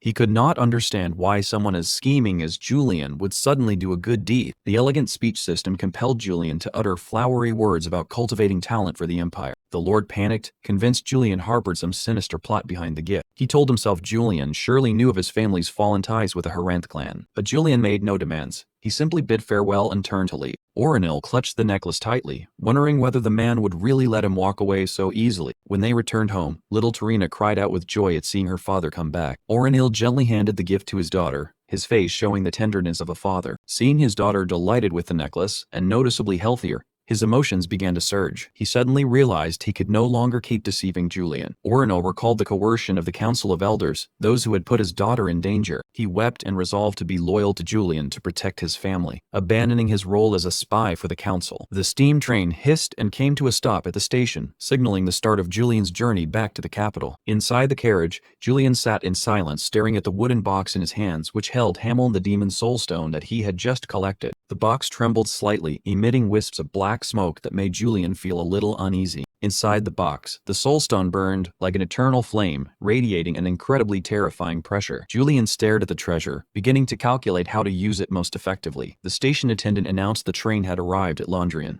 Julian wondered whether he should hand the stone to the Dawn Council to buy their trust or seek a more profitable option. As more passengers boarded, he told himself he must hide the stone carefully when he returned to the capital to avoid trouble. Suddenly, the click of high heels echoed across the carriage floor, signaling someone approaching him. A blonde-haired girl had just found the seat directly opposite Julian. They both unexpectedly locked eyes. Julian ground his teeth in annoyance, silently cursing his bad luck at running into her here. He hastily slammed the box shut. The person sitting opposite him was Lynn Ronbell of the Heiden faction. Someone he absolutely must not reveal was holding the soulstone too. Julian turned and thought to himself that he absolutely must not let her discover this soulstone. He secretly slipped behind the suitcase to hide it from the night. Then he put on a triumphant face and told Lynn that it seemed they were fated to meet. Julian sneered, insisting that the seat belonged to her, which made Lynn click her tongue in annoyance. He stood in front of her and bluntly asked if she was wondering why he was here. He said he had some business in Bernardin, then mocked her, saying her clothes were sticking out of the suitcase. Lynn snapped that he should mind his own business, and Julian inwardly rejoiced that she still hadn't noticed the demonic stone. He paused for a moment, fearing she might actually notice something unusual. Lynn's eyes remained full of suspicion. She found the coincidences almost unbelievable. As Lynn pressed him about his intentions, his jewelry box began to slide. The atmosphere grew tense as Lynn suspected Julian was tailing her. Julian smiled brightly, explaining that the seat had been chosen by the royal secretary, not by him. He teased back, saying maybe it was Lynn who had been following him. While speaking, he quickly shut the jewelry box, silently vowing to hide the soulstone well. Lynn stared and remarked that the box seemed extremely important to him. Julian froze, sweat beginning to form when he heard her comment. Embarrassed, he dropped the jewelry box to the floor when he realized she had noticed it long ago. He hastily laughed it off, saying it was just an ordinary jewelry box. Lynn crossed her arms, watching his awkwardness with lingering suspicion. Julian picked the box up and babbled on about how the more jewels, the better. When Lynn mocked him for buying a jeweled sword, Julian breathed a sigh of relief, knowing she hadn't seen inside the box. Suddenly the train braked sharply and Julian couldn't react in time. The soulstone fell out and tumbled right in front of him, leaving Julian stunned. While the speaker announced the train had stopped due to heavy rain, a hand quickly scooped the stone up. Lynn stared at the glowing stone in her hand, while Julian stammered for it back. She clicked her tongue at how it was undamaged, not realizing its true value. Lynn returned the stone, surprising Julian since her side apparently knew nothing about soulstones. He took it back, silently thanking his poker-faced expression for saving him at the last moment. As he walked, he muttered to hide the anxiety that was closing in on him. Julian turned and said he was glad to have someone to talk to, but Lynn didn't look happy at all. Once off the train, servants had a carriage ready to take Miss Lynn back to the academy dormitory. Julian waved goodbye, intending to slip away quickly to get rid of this troublesome girl, but Lynn suddenly called him back, making Julian break into a sweat, fearing his secret would be exposed. Lynn seriously thanked him for what he had done in the slums, addressing him as a swordsman. Julian smiled softly and said it was nothing. When Lynn reminded him they had once been from the same sect and then coldly said he had been expelled, Julian could only turn away. Finally, Lynn relented and left with her attendant. The next day, Julian was at the headquarters of the Closed-Eye organization. He faced a towering stack of paperwork and Odwin's sarcastic questions about the recent trip. Captain Odwin looked weary after the mountain of complaint files piled up before her. Julian cursed the paperwork under his breath but still tried to look as disagreeable as possible in front of his superior. Odwin couldn't hold back and exploded, shouting that all this debt was caused by him alone. Julian snorted, suggesting that maybe it was Odwin's laziness that made the workload seem so heavy. Odwin yelled back, firmly insisting that it was all his fault. He coolly reminded her that Closed Eye's rules grant members autonomy, even as Odwin questioned him about the Faerun forest fire. Odwin sighed heavily, saying that the papers were all warning letters from the Sun God sect. Although the royal palace would handle the Faerun forest case, Odwin was still annoyed that Julian had significantly increased her workload. Julian kept a smug smile on his face, but inwardly he apologized for having to play the villain to fool someone as perceptive as her. Odwin offered a few more invitations to Julian, including a request for him to speak at BL Academy. She suddenly froze when she saw an envelope bearing a strange seal she had never seen before. Julian flinched. He recalled the words of the mysterious figures who had promised to handle everything and wondered if this letter was connected. Odwin wondered why the Sun God sect would send an offer to the very person who had burned their forest like him. She narrowed her eyes, studying Julian's expression and asking if he knew anything about it. Julian broke into a cold sweat, gritting his teeth in fear that they would dare to send a letter directly to Closed Eye's headquarters. Suddenly, Lizotte barged into the room shouting Julian's name. Seeing Julian in the middle of something with Captain Odwin, the boy froze, hesitating whether to turn back. Odwin said it was fine, handed Julian a letter, and told him to go handle his own business. Julian breathed a sigh of relief and walked away, having just escaped a close call. Laszlo followed, excitedly claiming the entire capital was abuzz about him single-handedly defeating the three-horned demon. Julian laughed it off, saying it was nothing, though in truth he had nearly died. He handed the letter to Lizotte and told him to go ahead while he read the message from the Dawn Council. Julian stared at the letter in his hand, wondering what they had sent him. He opened it, and the contents seemed fairly ordinary, just a few words inquiring after his health.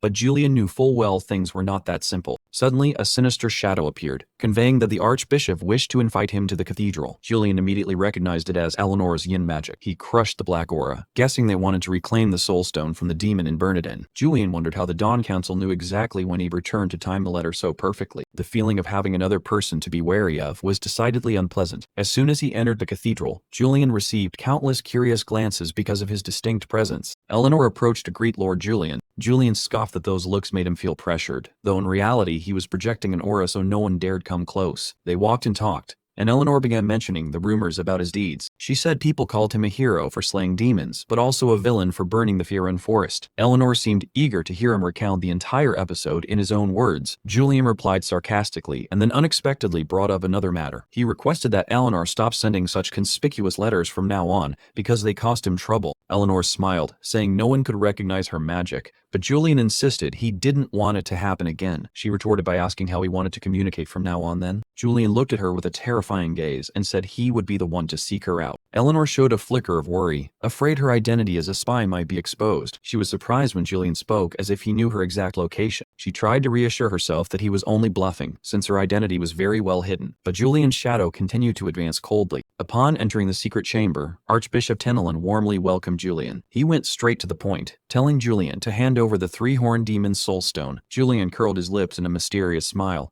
He calmly declared he did not have that stone. They were stunned and asked if that demon didn't possess a soul stone. Julian confirmed it did, but said he had taken it elsewhere. He boldly proclaimed he had submitted it to the imperial palace, causing the entire hall to tremble. Tenelin ground his teeth in fury and demanded he repeat himself. Julian repeated defiantly, while the guards below began to stir, thinking this was madness. The old man was so angry smoke nearly came out of his ears as he pressed for the reason why he had done it. Julian kept a nonchalant attitude, calling it a strategic retreat to prepare for a larger plan. The subordinate shouted that he had clearly betrayed the organization. Julian turned back, sneering that their vision was too narrow to understand the move. He asserted that if he truly intended to betray them, he wouldn't be standing there now. The reason he handed over the stone was to exploit the Imperial Palace's vast intelligence network. Once the Empire saw its value, they would hunt down the others themselves, and the Council would simply reap the benefits. But someone still didn't believe it and pressed for the real motive behind the action. Seeing they remained stubborn, Julian knew he had to resort to stronger measures. He smiled wickedly, saying he actually had one more reason. Julian reminded them of the rumors that he single-handedly vanquished the demon. He raised a finger, emphasizing that all eyes were now on him, including those who were wary of him. The subordinates grew impatient, shouting for the Archbishop's permission to deal with him on the spot. He placed his hand on the sword's hilt and coldly asked if anyone dared step forward to challenge him. As the sword was drawn, it emitted a chilling aura.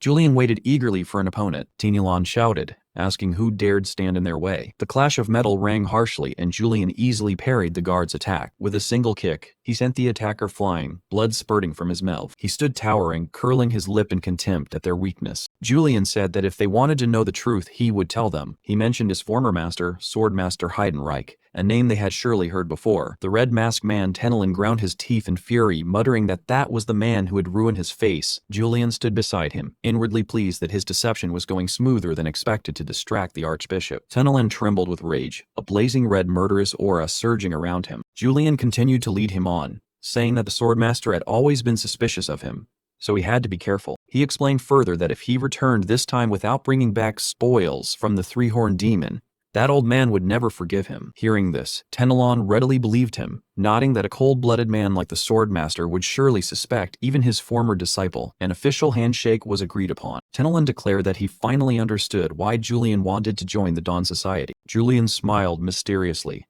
replying that he was glad the old man had finally figured it out. As soon as Tenelin left, Julian returned to his cold demeanor, tapped the table and thought to himself that the old man had completely misjudged him. He knew he had to keep deceiving both the Dawn Society and the palace to achieve his ultimate goal. But first, Julian needed to deal with a small problem: the shadow that had been lurking around him all this time. At first he hadn't paid attention, but lately this spy had begun acting increasingly conspicuous and suspicious. And then that shadow finally revealed itself. Sir Julian. Laszlo entered the room looking excited, announcing a message had arrived from the secretary's office. Julian nonchalantly told him to just leave the documents on the table, making Laszlo sense that his master was different today. After placing them down, Laszlo was about to slip away to avoid trouble, but Julian called him back sharply, startling him. Julian propped his chin on his hand and looked at him meaningfully, remarking that he seemed very busy lately. Laszlo scratched his head and forced a smile, feigning complaint that being an intern given so much work was exhausting. Julian's gaze suddenly sharpened. He said directly that although Laszlo was just an intern, he held some rather important information. He recalled that day when he had returned with the soulstone. Laszlo had been the one to report it. Laszlo began sweating profusely, forcing a smile as he explained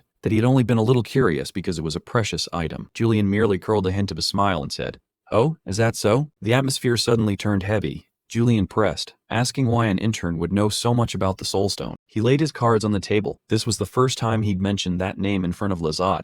Yet he acted as if he already knew, because the only people aware of the soulstone were him, the palace, and the Dawn Society. Laszlo froze, sweat streaming down his face as Julian rose from his chair under intense pressure. Julian stepped closer and demanded how a lowly intern could freely move around delivering reports between top-secret departments. Laszlo grit his teeth, realizing his identity as a spy had been completely exposed by Julian. Seeing him tense, Julian raised a hand to reassure him, saying he had no intention of harming him. He said he only wanted to have an honest conversation. But Laszlo secretly reached into his shirt as if to pull something out. "Then I don't have to pretend anymore," Laszlo growled, as a deep purple magic began to surge powerfully around him. He clenched the magical stone at his neck and squeezed hard, causing it to crackle. Shedding his clumsy facade, Laszlo exhaled and revealed cold eyes and the poise of a professional. Julian watched the change without flinching, remarking that the boy now seemed like a completely different person. Laszlo swept his hair back and admitted he had to use mind magic just to survive in a place full of monsters like this palace. Julian seemed to prefer this true personality, while Laszlo guessed Julian must have some scheme, which was why he hadn't killed him. Julian snorted, praising the spy's quick wits. He stepped closer and made a shocking offer. "Why don't you work for me, Laszlo?"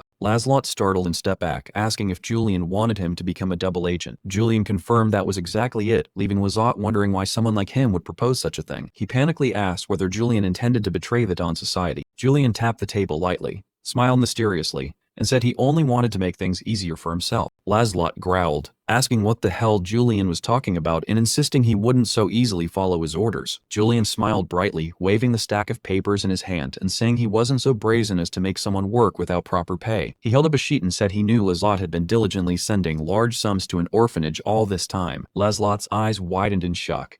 Julian added that the amount wasn't small at all for an intern's means. Seeing Laszlo begin to tremble, Julian asserted that that place must be extremely important to him. He smiled sharply and warned that it would be a tragedy if some accident suddenly befell that orphanage. Seeing the other's dagger-like glare, Julian laughed and told him not to stare as if he wanted to eat him alive. He tapped the documents and promised that if Laszlo helped him, he would give the orphanage a wonderful gift. Laszlo froze, stammering the words gift. In utter confusion and doubt, Julian clasped his hands, putting on a sly fox's expression and saying he was actually quite fond of charitable activities himself. Laszlo gritted his teeth, drenched in sweat.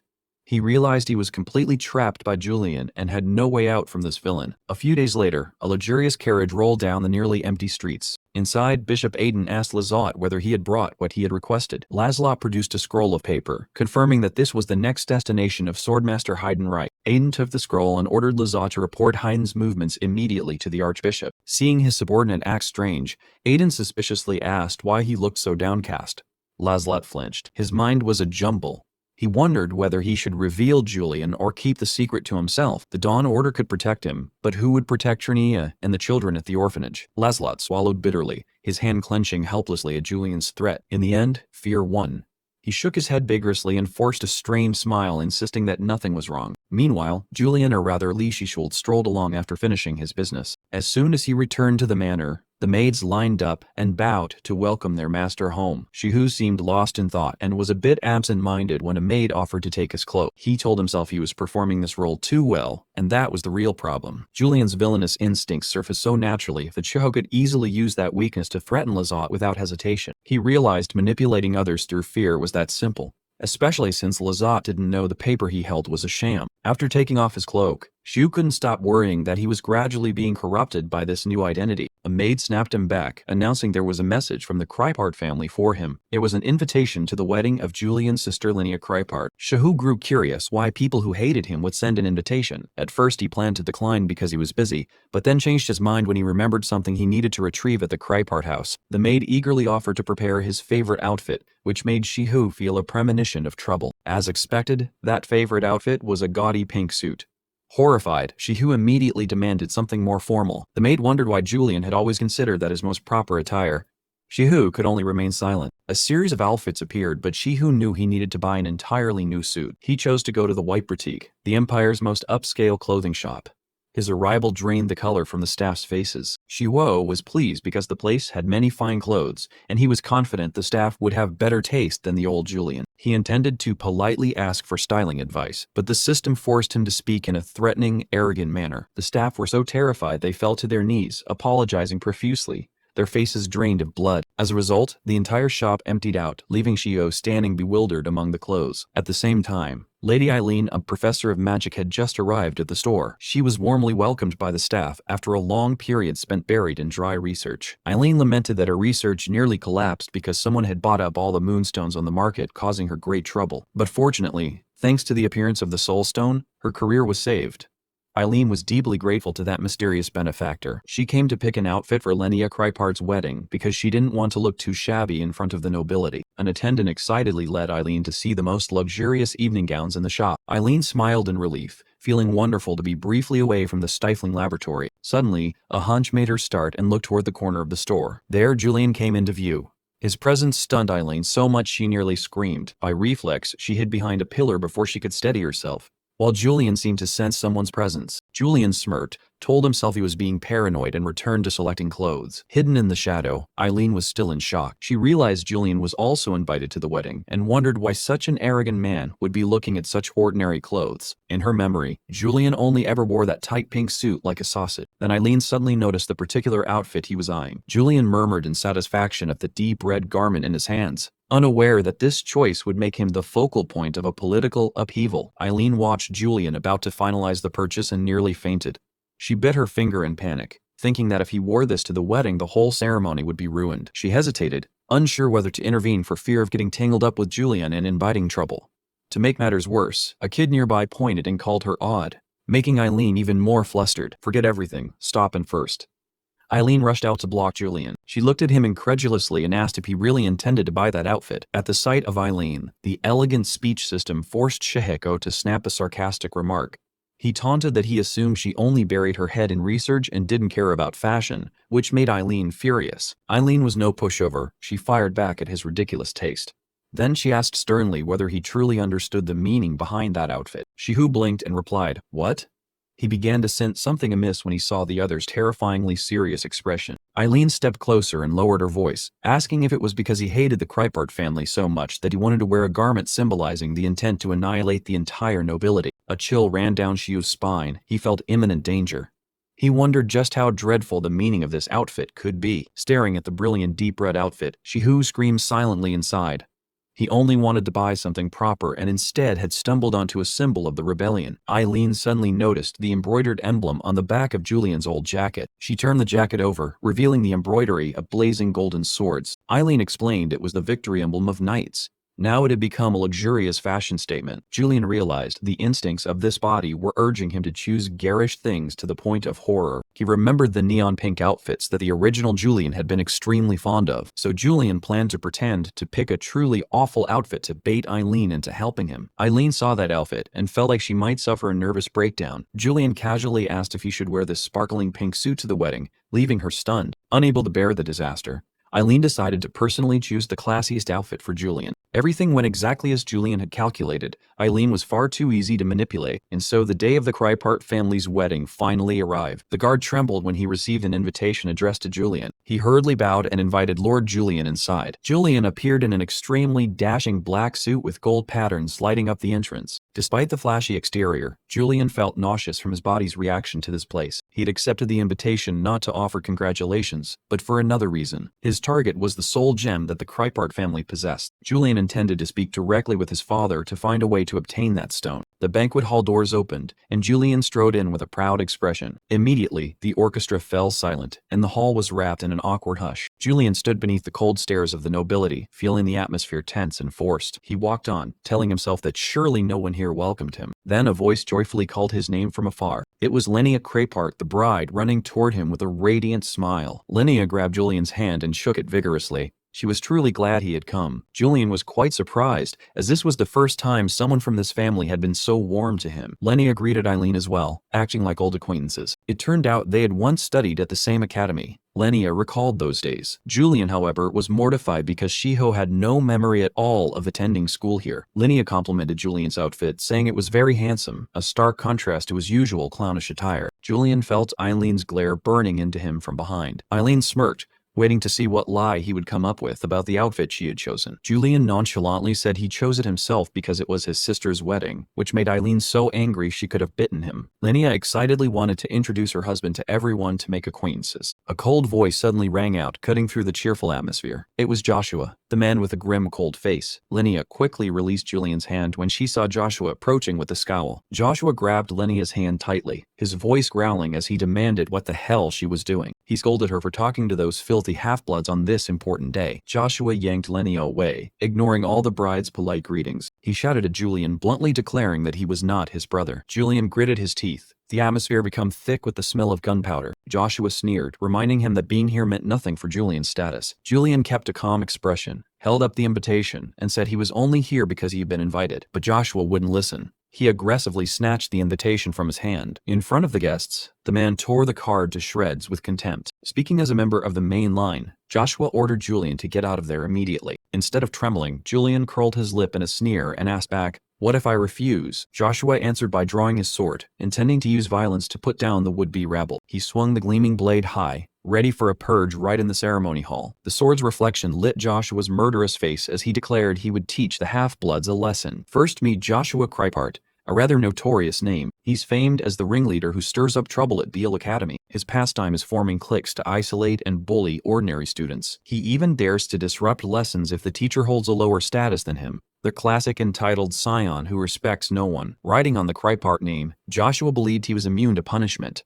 He drew his sword, pointed it at Julian, and arrogantly challenged him during the formal ceremony. Julian looked at this shallow cousin with weary eyes, wondering whether he was truly brave or merely a fool who overestimated himself. Just as Joshua moved to swing his blade, Julian suddenly vanished and surged forward with astonishing speed. Without exerting much force, Julian grasped Joshua's wrist, locking down all his movements. Julian squeezed so hard the bones cracked, and Joshua's face went pale from the pain. Joshua was utterly stunned. He couldn't believe the cousin he had always looked down on possessed such overwhelming strength. Julian coldly reminded him that even a secondary branch like him knew proper conduct, yet Joshua dared grab his sister's arm so roughly. In pain, Joshua dropped his sword. The sword clattered to the floor. Julian leaned close to Joshua's ear and issued a stern warning that left him grinding his teeth in silence. Just as the tension peaked, Heiden appeared and ordered Julian to stop. Julian didn't release him. He retorted, asking Heiden if he should simply watch Joshua bully Lynn. Heiden replied calmly, reminding him that guests were watching. Joshua tried to shout protests, but Julian yanked his arm and threw him back, forcing him to retreat in humiliation. Heiden shouted to silence Joshua, asserting that the whole incident stemmed from Joshua's rudeness toward both Lynn and Julian. Joshua stood stunned, blushing at the lack of support. Heiden told Joshua to have some dignity and declared he was present as the family's representative. Julian realized the key point. If Rand represented his father, then the head of the Krypart household would not be attending the ceremony. He clicked his tongue in disappointment. His plan to approach his father to obtain the Spirit Stone had fallen through. With the main target absent, Julian lost interest in staying. He turned to check on Lynn and apologized for causing the commotion. Lynn smiled brightly, warmed by knowing he acted to protect her. Julian found it a bit frightening that she could remain so composed amid this crowd of lunatics. Lynn waved him off, saying not to worry. She was fine. Julian decided to leave immediately. Those nearby began to gossip excitedly about his decisive demeanor. Suddenly, Julian paused in front of Eileen, the seamstress who still stood beside his sister. He unexpectedly complimented the outfit she had chosen for him in an extremely polite manner. The elegant speech system kicked in again, automatically turning a simple thank you into aristocratic flirtation. He compared her magic to the brilliance of stars. She flushed, utterly smitten by Julian's sweet, syrupy praise of the Donacian house's refined taste. She was so thrilled she felt like bursting, screaming in excitement and startling those around her. While Eileen was euphoric, Julian strolled out at leisure, inwardly wondering why he'd blurted such cheesy lines. He had barely gone a short distance when he heard Lynn call after him. Lynn caught up to Julian, saying he walked so fast she nearly forgot something extremely important. She quietly asked if he had come here to see their father.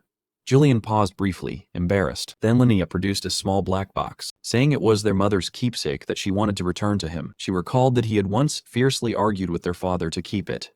Julian was momentarily stunned, since he had never known this detail from the past life of this body. Looking at the shadow of their deceased mother, Julian realized this was an important secret the previous owner of the body had cherished. Lynn admitted she had secretly taken it from their father's storage without permission, because she didn't want the precious keepsake to be forgotten in the dust. Julian took the box and sincerely thanked his kind sister. Curious, he opened the box to see what was really inside. It was a deep blue spirit stone, radiating an enchanting glow. Julian was astonished to find the stone finely refined with magic and completely free of any demonic energy. He wondered what kind of person Julian really was. He mumbled to himself that he hadn't expected obtaining the Spirit Stone to be so easy. Lynn tilted her head, not understanding what he meant. Julian hurriedly denied it, saying he was just babbling. He once again expressed deep thanks for her returning their mother's precious gift. Julian gave a rare, gentle smile, which surprised Lynn. She admitted she was very happy to have done something for him. Teased by his sister, Julian hastily protested it must be a mistake. Lynn covered her mouth and giggled at her brother's rare awkwardness. Then she waved goodbye, reminding him to travel safely and to come back to visit more often. Julian politely bowed and promised to see her again soon. Lynn stood waving for a long time, her eyes full of longing as she watched his retreating figure. Leaving the manor, Julian silently gazed at the deep blue spirit stone in his hand. Unexpectedly, the treasure he had been searching for all this time turned out to be the original keepsake their late mother had left for Julian. Suddenly, a sharp pain shot through his chest and Julian froze. A strange pang in his heart left him shaken. An involuntary tear rolled down his cheek.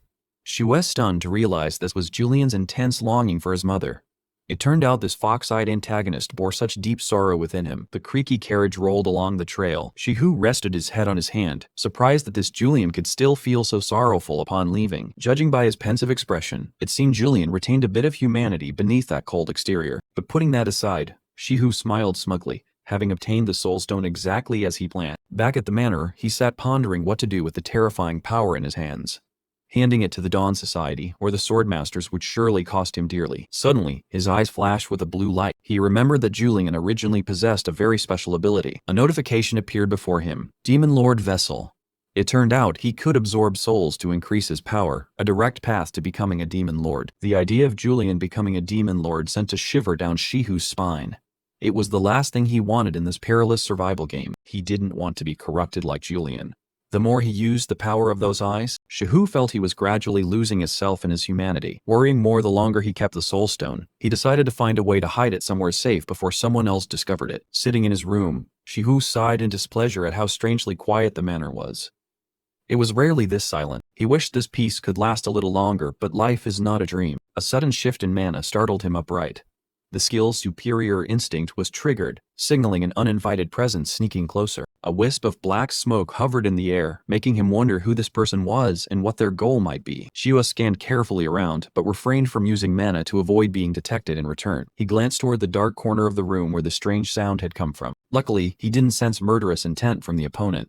Given Julian's notorious reputation, assassination wouldn't have been surprising. In the room, a woman was calmly sipping tea as if she were in her own home. It was Eleanor de Michel. She looked at him with a mysterious smile, chiding him that Julian had returned later than she had expected. She casually regarded herself as an honored guest, explaining that she was so bored waiting that she had the servants serve tea. Xiu frowned, wondering how she had gotten in and whether she had used magic. Seeing Eleanor's confident expression, he guessed she had used the enchant ability to control the manor's servants. Jinyak looked annoyed and asked directly what her purpose for visiting was. Eleanor feigned innocence, saying she wanted the two of them to understand each other better now that they were teammates. But she soon got to the main point. Xiu thought to himself that the fox's tail had finally been exposed. Eleanor mentioned hearing that he had recently slain a demon in the slums. She was curious whether it had been a humanoid demon. Xiu immediately understood that Eleanor was probing to see what he had discovered about that secret. He admitted it was true. A human had suddenly turned into a demon before his eyes.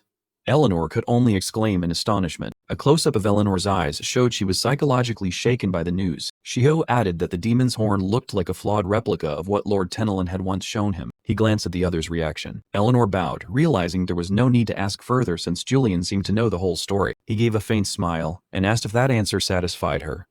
Eleanor returned an ambiguous smile. Eleanor turned and left, leaving a message that she trusted he would make the wisest choice for himself. Shihu watched her retreating figure and warned not to let the two sides point swords at each other in the future. Deep down, Julian remained unpredictable. The room looked lavishly empty after Eleanor left, leaving Shahiwo alone with his new schemes. He sighed and sank onto the sofa, tiredly realizing the manor was clearly no longer safe when anyone could break in. In that case, Julian called Heiden over and handed him a small box. The steward anxiously asked what so important the master wanted him to keep. He smiled faintly, telling Heiden not to worry, that it was nothing grave. The steward remained half doubtful, but when Julian revealed it was his mother's relic, Heiden was so shocked he nearly dropped the box. Heiden couldn't understand why his master would entrust such an important thing to him. Shihu thought to himself that giving it to Heiden was the safest choice because he would never think to abuse the soul stone simply because he didn't know what it was. Heiden trembled as he asked again whether the master was truly certain he wanted him to keep something so sacred. He felt the weight of the responsibility. Julian smiled mysteriously. He couldn't keep it on him right now, and Heiden was the only person he trusted to entrust it to. Heiden began to speculate about Lady Melena's importance to Julian.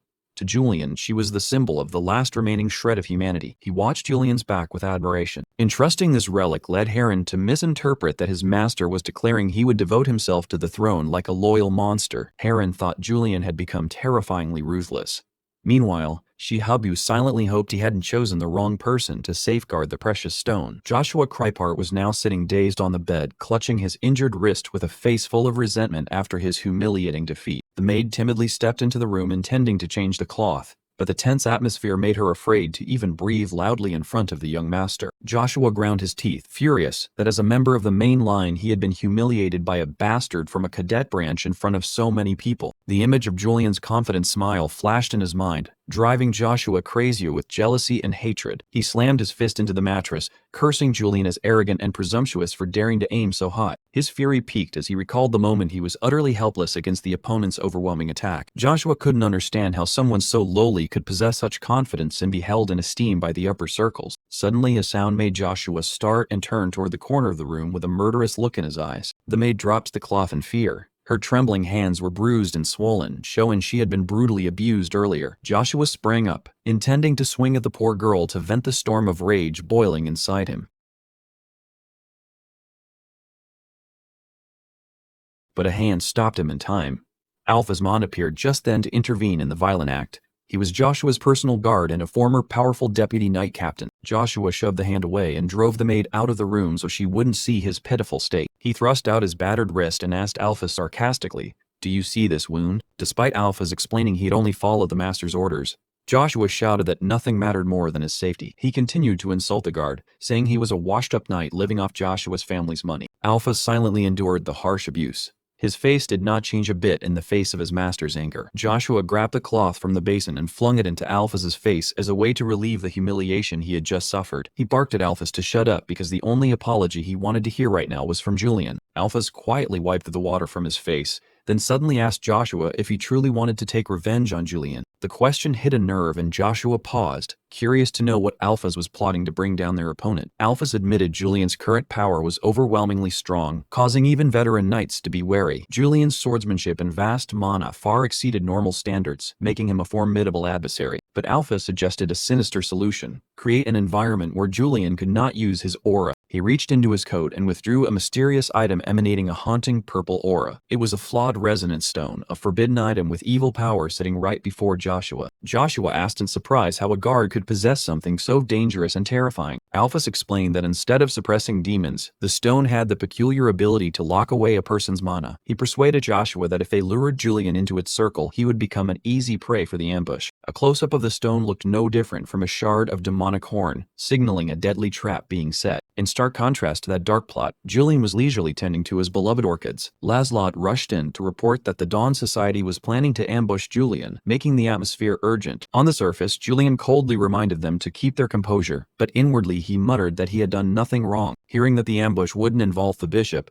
Julian laughed and dismissed them as insignificant shrimp not worth worrying about. He calmly said to wait and see what they planned to do, which sent Laszlo spinning off all sorts of brilliant tactical theories. Laszlo wondered whether Julian was deliberately keeping a calm front to hide some grand scheme. Julian meant his small talk about orchids to lighten the mood, but it seemed to have the opposite effect on his subordinates. He enthusiastically explained that yellowing orchid leaves are usually a warning sign that the roots are suffering serious problems. Julian lifted the plant and found several outer roots rotting. Its root system looked rather grotesque. He talked about sacrificing the rotten roots to save the base, but Laszlo took it to mean Julian intended to use himself as bait to wipe out all the spies. When he heard the Holy Sword Heiden would attend the celebration, Julian began to sweat nervously for fear Heiden might expose his secret. To avoid Heiden, Julian chose a posting at the academy. Upon hearing that, the subordinates immediately believed he was setting a perfect trap to annihilate the Dawn Society there. In their eyes, Julian's faint smile as he held the orchid pot now proved a ruthless plan.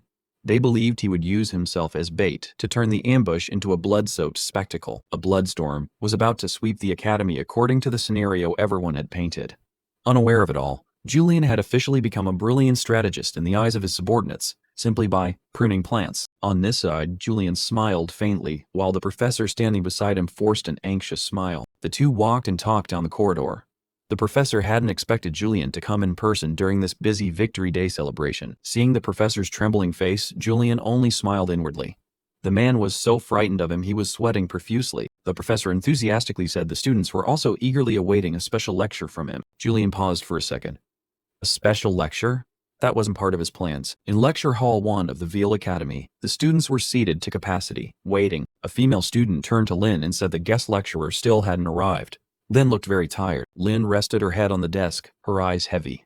She told herself she had overtrained, thinking today would be a routine theoretical class to relax. She wasn't very interested in dry theory and just wanted to catch a quick nap. The lecture hall doors opened.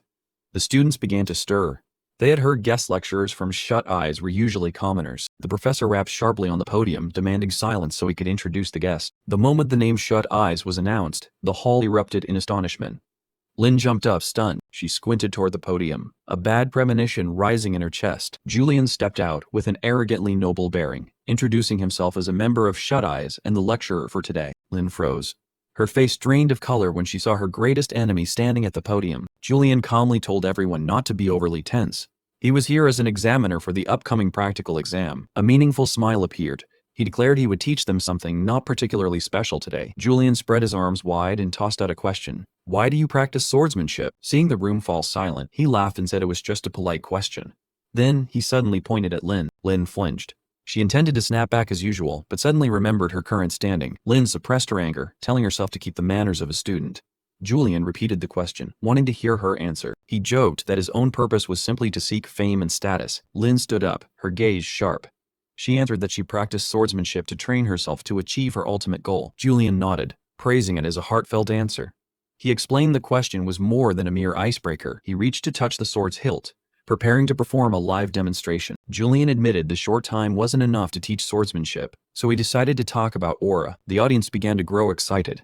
Lynn remained serious, watching Julian's every move. Julian began the lecture on mana channels and how to use aura to enhance the body or weapons. He turned, drew his sword, and a shimmering silver aura radiated out, causing the students to gasp. Julian smiled and asked if anyone could see the color of his aura at that moment. Lynn squinted, observing extremely carefully. A few students quickly replied that it was gray, like moonlight. Another person insisted it was silver. Lynn declared firmly, cobalt blue. She explained that Julian had used silver aura on the blade and cobalt blue aura on his hand. Julian confirmed she was correct. Lynn was confident she was gradually catching up to him. She had pushed herself frantically to close this gap in strength. However, Julian suddenly pressed a finger to his lips mysteriously. There's one more. Lynn froze, cold sweat beginning to stream down. She couldn't believe what she had just heard. A tremendous pressure erupted, enveloping Julian's entire body.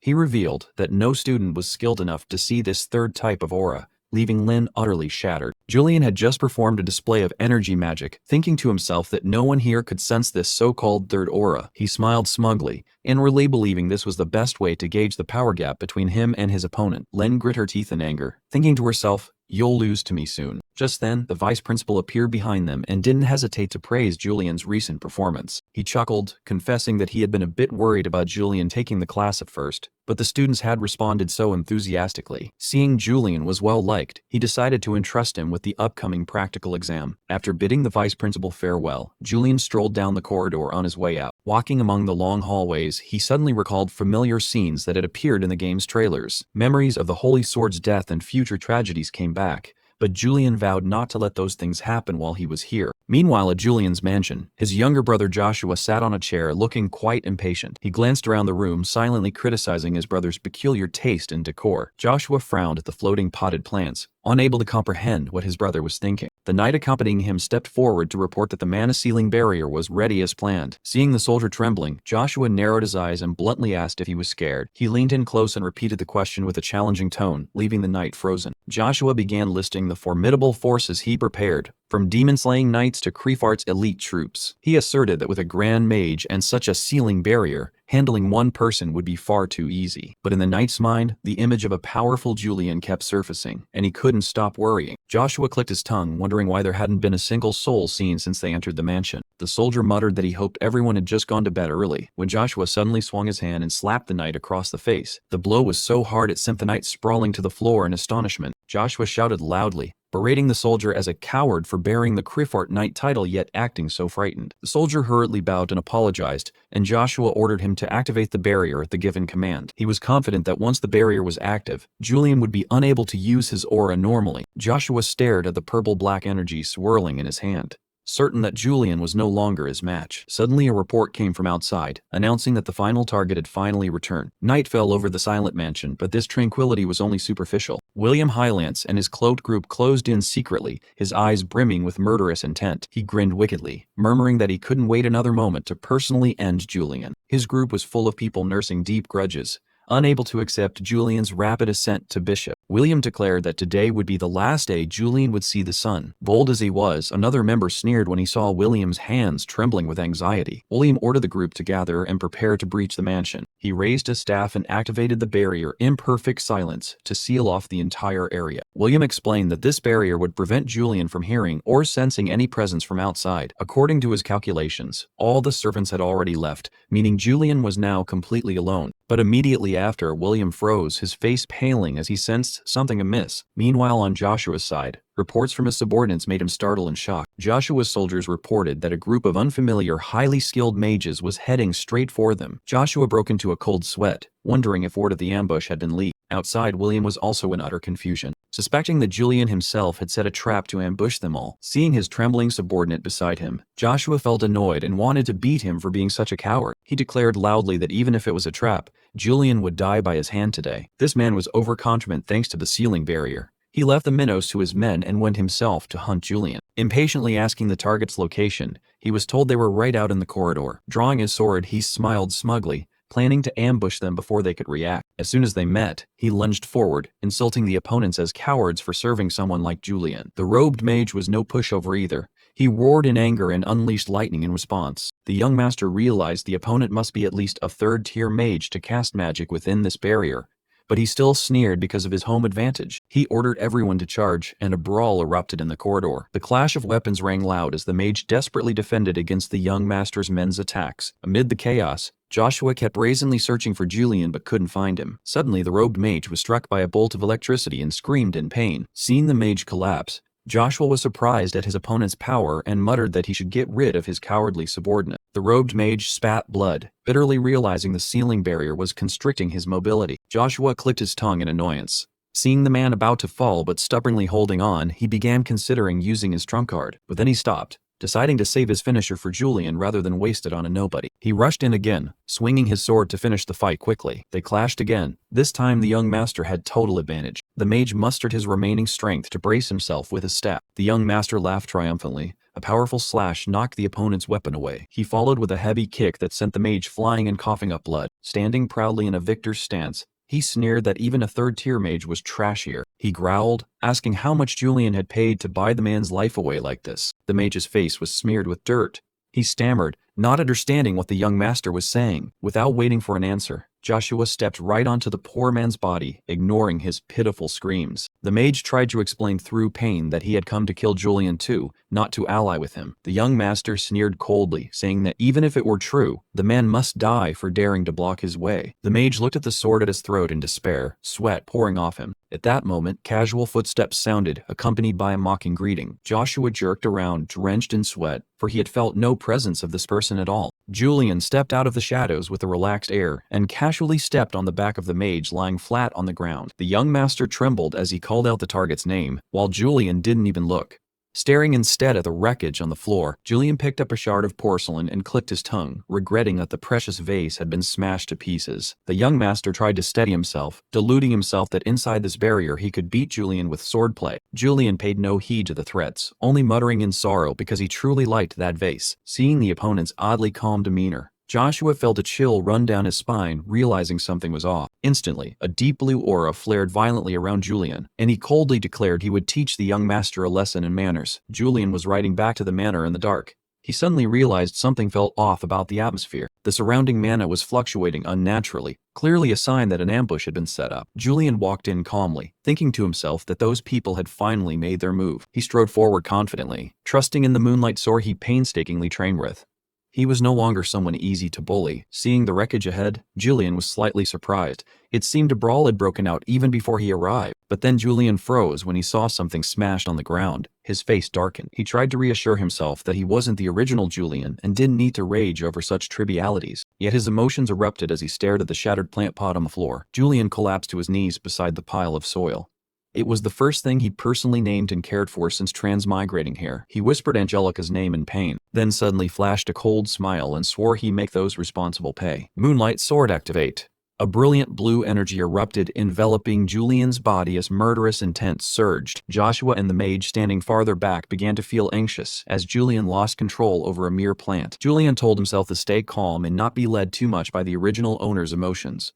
It was just a plant, yet his heart ached like a cut. He recalled the early days when he had carefully watered Angelica with his own hands. He would move it into sunlight and tend to it meticulously as if it were a treasure. He even wiped each leaf clean before bed and gave it ample nutrients. Thinking about it still makes me furious.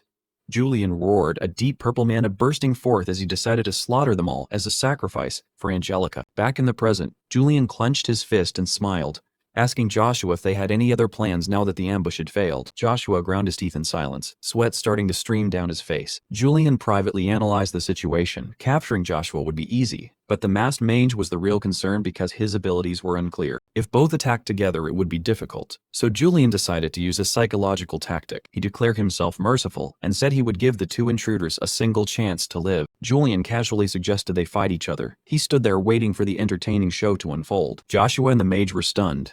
Whoever won would be spared by Julian and allowed to leave. Joshua realized Julian was treating them like cheap toys for amusement.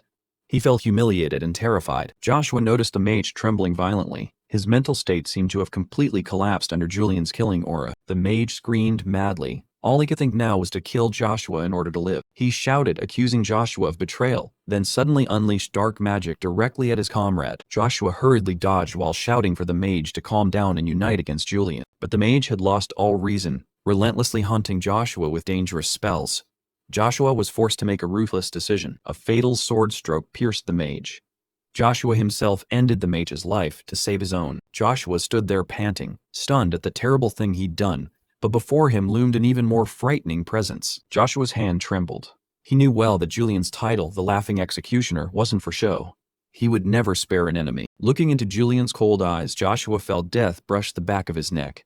All hope had evaporated. Julian stepped forward to taunt, asking the knight if he had any other moves or if that was all. The man panicked, suddenly remembering the demon horn that Alphas had given him earlier. He hoped the item would let him turn the tide or at least provide a way to escape. As he reached for it, he noticed a large hole burn through his pants, likely from the earlier fire. When Joshua looked over, he saw the mage holding the horn in his hand, the mage trembling as he realized this was precisely that risky dart power. He had no patience left.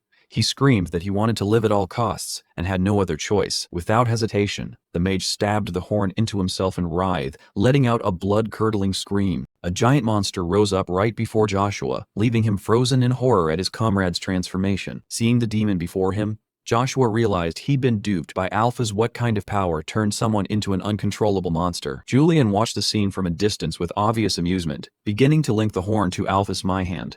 Someone who'd never liked him in the Dawn Guild. He judged the horn wasn't genuine, though its shape was similar to the demons he dealt with in the slums. It seemed to be a side effect of the dark power Eleanor had once mentioned. The monster let out a maniacal roar, while Joshua, terrified, scrambled to the side to dodge. Once arrogant, he immediately turned tail and begged Julian to finish off the beast for him. He even invoked his ties to the Criffer family to pressure Julian into taking responsibility for protecting him. But the monster didn't care. It lunged straight at the nearest target, the cowardly knight. Julian folded his arms and watched, mockingly remarking that if he didn't intervene, Joshua would log out right here. Stripped of dignity, the knight dropped to his knees, pleading desperately and calling Julian big brother to beg for his life. Julian was at a loss for words at how quickly the young man had flipped sides. Meanwhile, the monster had closed in behind him. The creature suddenly shifted its target to Julian. Perhaps it sensed the strong killing intent radiating from him. Julian sneered how foolish to cling to demonic power and lose one's humanity. The instincts of the body's original owner rose up, urging Julian to cast this filthy thing down to hell at once. Julian made his move, treating the monster like a pest crawling toward him. The monster charged wildly, but all its efforts were meaningless against Julian's overwhelming power. A sharp slash was delivered, but Julian noticed its wound closing at an extremely fast rate. Indeed, a demon with impressive regenerative abilities. Julian began analyzing its regenerative mechanism. It seemed the mage's fierce will to live as a human had been twisted and amplified into this regeneration when he demonized. Rather than worry about an enemy that wouldn't die, Julian broke into a wild grin. He was genuinely enjoying the hunt. Once a mage using all kinds of spells, now reduced to stubborn regeneration, Julian found the irony delicious. To finish the game, he activated his eye-opening skill to search for the true weak point. Julian's vision began to pierce through everything.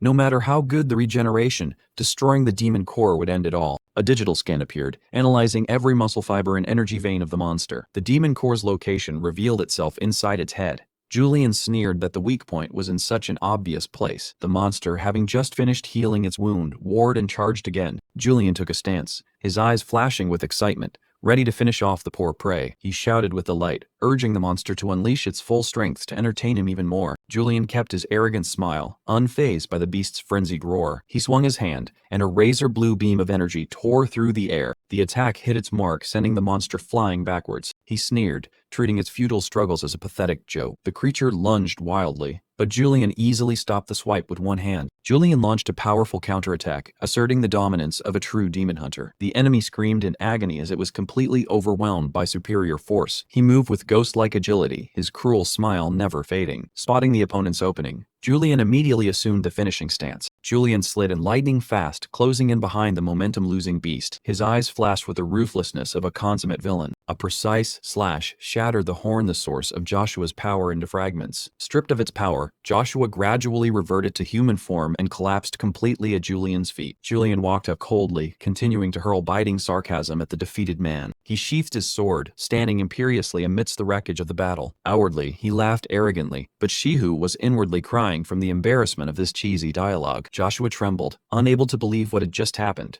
Fear consumed his mind. Seeing his opponent completely broken, Julian casually uttered, "Huh." He wondered whether this guy truly knew how to be afraid. Shiu recalled Joshua's important role in the Kryphart clan according to the original game. He decided to recruit him to his side right now to serve future plans. Julian offered a sarcastic compliment that Joshua had at least managed to stay alive. Back at his office, Julian pondered the shard of fake demon horn retrieved from the fight. He realized these horn fragments were the root of many troubles in the original storyline. However, things were unfolding much earlier than Shihu remembered. According to schedule, this should only have happened after Lynn Ronbell graduated from the academy. Julian began to think of a key figure, the Black Knight. That man always hid behind a black mask to secretly fight against the Dawn Guild. His true identity was none other than the Sword Saint Heiden. Julian wondered why this protagonist had remained silent until now. In the game, the Black Knight only became famous after stopping the enemy from seizing the Soul Stone. Clearly the hero was on his side, yet currently he was far too passive. Shihu placed full faith in Heidenreich's character, believing it rose above even the written plot. Julian stared at the horn shard, determined to use his own wickedness as an example to force Heidenreich to reveal himself sooner. The scene at the manor after that horrific night left the maids terrified.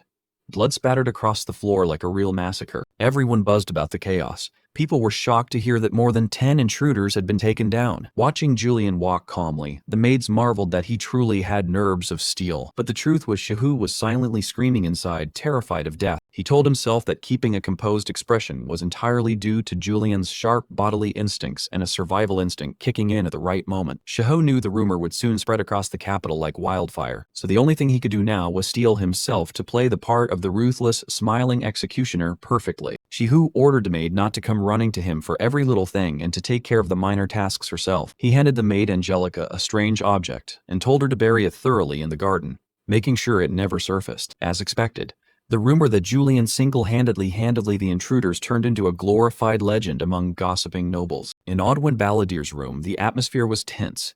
The entire court was in an uproar over Julian's feat. Odwin bluntly asked whether Julian had wiped out an entire squad of knights in one night, leaving Shihu to only give an awkward smile. Odwin herself admitted she couldn't accomplish such an impossible feat in a single day. Under the system's influence, Shihu casually confessed he had only seen off a few brazen intruders who dared enter his house. When Odwin wondered how he could treat that as normal, Shihu kept up his fierce act, secretly cursing his own mouth for speaking nonsense. Odwin suggested Julian take a break for a while and let someone else fill the instructor position at the academy. But with an arrogant mask on, Shihu declared his body wasn't weak enough to need rest over these trivial matters. Seeing Julian stubborn, Odwin relented and promised to contact the academy later. After bidding farewell, Shihu left quickly because he truly didn't want to face the Holy Sword at all. As he walked, Shihu considered how to definitively deal with the trouble caused by those fake horns. He was certain they were deeply connected to the Dawn Society and couldn't allow those responsible to roam free. Although he wanted a quiet life, the world seemed intent on dragging him into its whirl of conflicts. At the Genmol convent,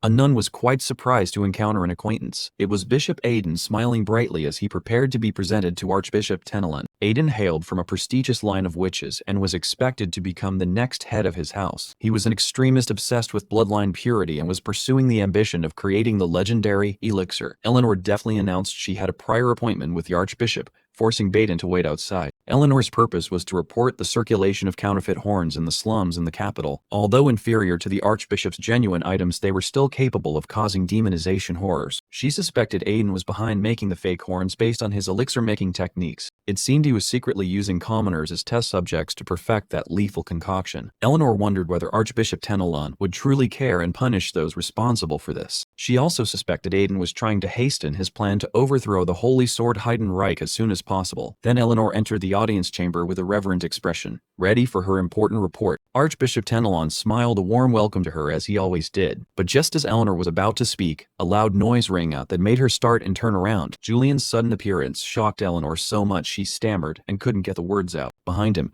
guards were frantically chasing after. With a proud swagger, Julian drew his sword to menace the soldiers, making his opponents turn pale with fear. Archbishop Tenelon frowned and asked about the strange action of his right in the audience chamber. Without saying a word, Julian pulled a black object from his coat pocket and hurled it onto the floor. Tenelon stared at the object with curiosity, while Shihu began a fierce hijack the floor performance. He loudly asked the Archbishop whether he knew that poor-quality counterfeit goods were flooding the capital. Eleanor was left frozen, because that was exactly what she had intended to report. But Julian had just preempted her. Julian squeezed his eyes shut, thinking he'd gone a bit too far. He told himself that drawing a sword inside the Archbishop's chambers was an extremely grave insult to the head of the order. Just then, Bishop Aiden stormed in angrily, loudly demanding to know what was happening in the room. Aiden shouted furiously, asking what Julian thought he was doing and what he meant by the replica of the horn. He glared at Julian with rancor, ordering him not to speak recklessly to avoid causing trouble. Aiden reminded him that no matter how much the Archbishop favored Julian, drawing a sword here was an unacceptable act of disrespect. He was inwardly surprised to see Julian remain composed despite his overwhelming aura being active. But then Julian suddenly burst into a mocking laugh. He turned to Aiden and bluntly said it was ridiculous for the man behind the replica horns to lecture about morality. Aiden flinched and denied it vehemently, pretending not to know what Julian was referring to. Julian kept a mysterious smile and mentioned the long-standing ambitions of the Aiden family. He warned that if this greed exposed the Order's secrets to the public, the consequences would be unimaginable. Julian listed a string of connections from the Sorcerer's Stone to various elixirs, all tracing back to the horn. Aiden angrily asked if Julian was mocking him, but Julian only responded with an unbothered expression as if in approval. In truth, Shuhu was screaming inside that he only wanted to save Aiden's life. Julian pictured that if Aiden continued, the Holy Sword or the Empire would soon uncover his trail. Then the darkest secrets of the Dawn Order would be laid bare. The next scene would be a squad of knights bursting in to arrest Julian for his ties to the organization. He shuddered at the thought of becoming an enemy of the Empire in an instant. Back in the present, Julian casually told Aiden that he'd been a little distracted while the man ranted. Ignored, Aiden angrily swung his hand to rudely grab at Julian. Immediately, Julian activated the eye-opening skill. A terrifying red-black pressure burst from his body. The tremendous power caused the floor beneath his feet to begin cracking, the entire room filled with a heavy atmosphere. Eleanor was astonished, recognizing this as the fearsome power of Julian she'd seen before. Eleanor cried out in panic, begging Julian to calm down because this was the Archbishop's chamber. Julian's eyes glowed red with malevolence.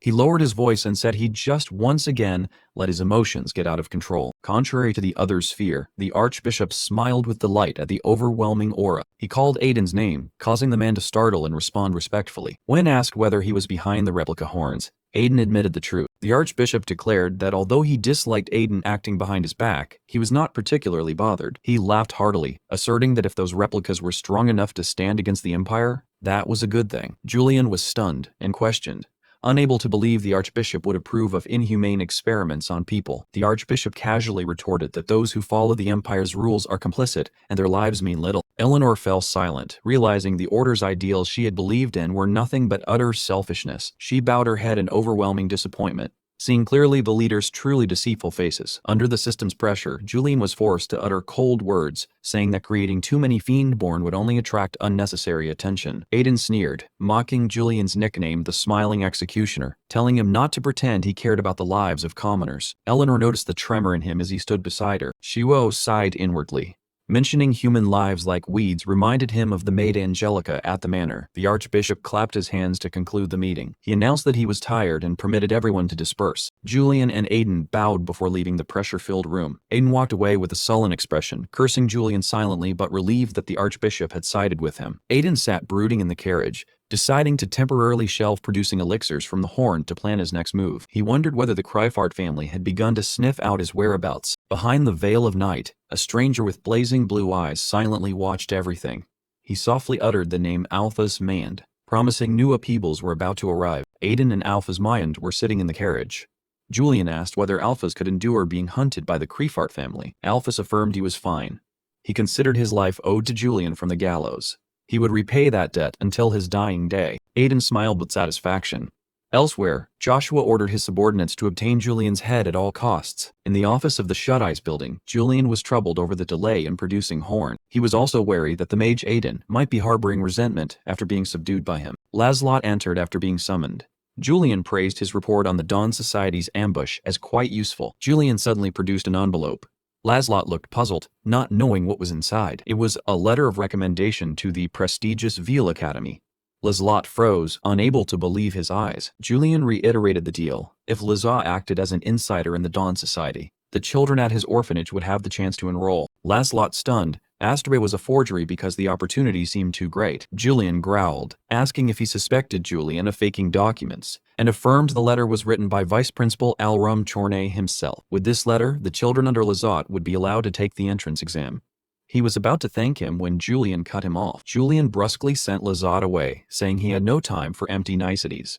Laszlo thought to himself that although Julian did good deeds, his personality was far from pleasant. Back at the training yard, Lynn Ronbell asked Julian, stunned, what exactly he was implying. Julian sneered, saying he had misspoken when he called her a criminal. Lynn indignantly reminded him that in the recent Aura practicum she had achieved the highest rank, Le Mila. Julian doused her with cold water, insisting that by his standards what she did amounted to a crime. She demanded a valid reason for such a harsh insult. Julian pointed out her instability, comparing her performance during the slum mission to now as no different. He acknowledged Lynn's aura quality far exceeded her classmates, but said that was not everything. But how long can she maintain it? Julian's question made Lynn begin to tremble. He insulted her as a third-rate swordswoman for failing to sustain aura in prolonged combat, calling her energy distribution staggeringly foolish. Julian recalled how she had hesitated before the demon in the slums as proof of her weakness. That's why I say you're nothing more than a criminal, he said mockingly. Lynn Ronbell froze, completely crushed by those words because they struck the hidden pain she carried. Memories of the past surged back when Lynn was only 16. Dirin, her father, was being threatened by strangers right inside his own home. Her father was tightly bound and forced to kneel before men in black cloaks. Lynn hid behind the door, witnessing everything with tearful eyes and ragged breaths. The men of the Dawn Society declared they had never liked him. They mocked her father's handsome face before preparing to carry out the execution. They said his greatest mistake was daring to leave the Dawn Society. Her father looked at her one last time and smiled, telling her to run immediately. Lynn trembled in the darkness, only able to watch her father in utter helplessness. Then her father was mercilessly slain. Blood splattered throughout the room. The grief of losing her loved one devastated little Lynn that year. She could only clutch her tear-streaked face. She fled in despair, each step heavy with terror. At the funeral, Lynn wailed beside her father's coffin, begging him not to leave her. From then on, Lynn harbored a single burning goal: to become strong. She wanted revenge against those bearing the neck scars of the Dawn Society. Afterward, Lynn sought out the holy swordsman Heiden, begging him to teach her swordsmanship so she could avenge him. After a year of relentless training, she was admitted to Veal Academy. There she was hailed as a prodigy for her exceptional aura control. Lynn told herself she had to be a prodigy to exact revenge. But Julian's words tore apart the facade she had painstakingly built. Julian repeated his cruel judgment, insisting Lynn was nothing more than a criminal, nothing else. She stared at him in shock as her prodigy mask completely shattered. Lynn Ronbell was deep in thought, practicing controlling her aura, but just looking at her tightly pressed lips made it clear she wasn't satisfied with the results. The jade green aura flickered at her hands. She felt her control was still immature, not yet smooth. Though she wanted to ask Master Julian, seeing how swamped he had been lately, Lynn decided to find a solution on her own. She set herself the goal of changing Julian's assessment of her within a month. She couldn't keep trailing behind him forever. Strolling across the campus to relieve stress, Lynn heard other female students chattering excitedly. A rumor about a Crifford House guard killing a comrade had the whole academy buzzing. Everyone said entering that house was a death sentence. Suddenly she froze as a sharp scent of blood hit her nostrils, sending a chill down her spine. Following the scent, she reached the secluded house that was supposed to be restricted, but the front door stood wide open. Stepping inside, the space was pitch dark and thick with the stench of death. She caught a glimpse of a figure in a black cloak, standing amid the bookshelves. He turned his face. Under the pale moonlight, his wicked expression stunned Alphas. The distinctive scar on his neck suddenly triggered a horrific memory Lynn could never forget. He was the one responsible for the tragedy at the Ronbell mansion years ago, the man she had always sought to avenge. At that moment, her father's warning to reign Ronbell sounded in her mind. This Monsignor was exactly the embodiment of the danger her father had warned about. He had told her that if she encountered someone of that rank, she should run immediately, because the chance of victory was nearly zero. Although reason told her to flee, Alphas's legs felt frozen. The hatred inside her was tearing her apart. A chance for revenge lay right before her. If she missed it, who knew when another would come? Yet facing him made her tremble. The masked man spotted her immediately and taunted that her tailing was painfully obvious. Seeing her furious expression, he sneered and asked if she held some deep grudge against him. He rubbed his chin, pondering the name Ronbell. Then a grotesque smile appeared. He realized she was the daughter of that parasite from back then, the child who had miraculously survived the massacre. He provoked her, asking why she didn't run like on the day her father died, and instead came here to offer up her life. Wynn gritted her teeth.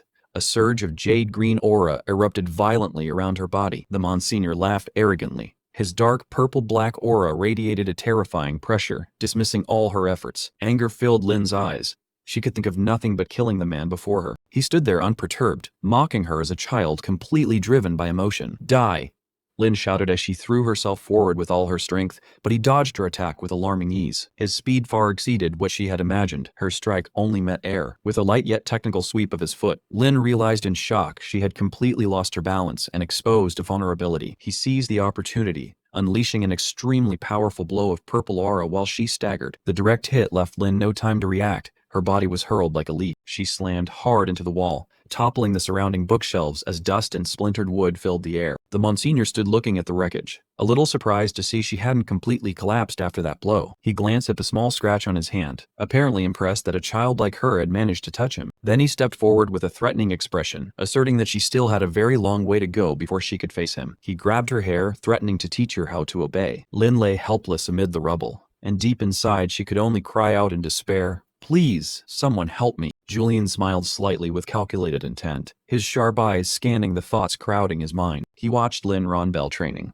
Although her stance and breathing had improved, a fatal weakness in her aura still left her easily exhausted because she possessed too many mana meridians. Julian walked away, leaving Lynn's troubles for her master to handle, since he had other more important concerns at the moment. In the academy office, an instructor cheerfully reported that the number of student complaints had dropped noticeably since Julian began supervising. The instructor suddenly lowered his voice, reminding Julian that although everyone was quiet, the royal court had begun to suspect his recent actions. Julian remained calm, confidently asserting his status as Lord Heiden's top disciple to reassure the man. The instructor showed hesitation, admitting that the complicated relationship between the Sword Saint and Julian kept many from speaking up. Julian casually let out a lie, claiming the conflict between him and his master had been resolved long ago. The conversation shifted when the instructor mentioned that Lynn was the only one who had filed a complaint about Julian's assessment results. Julian took Lynn's complaint form. Despite having the highest score, she remained unsatisfied with his grading. He decided he would meet Lynn in person to explain further, ensuring the exam results proceeded exactly as he wanted. Julian left with the form in hand, leaving the instructor still bewildered behind him. He told himself he had to find Lynn immediately to prevent the royal court from scrutinizing minor slips. Julian activated the mana detection skill.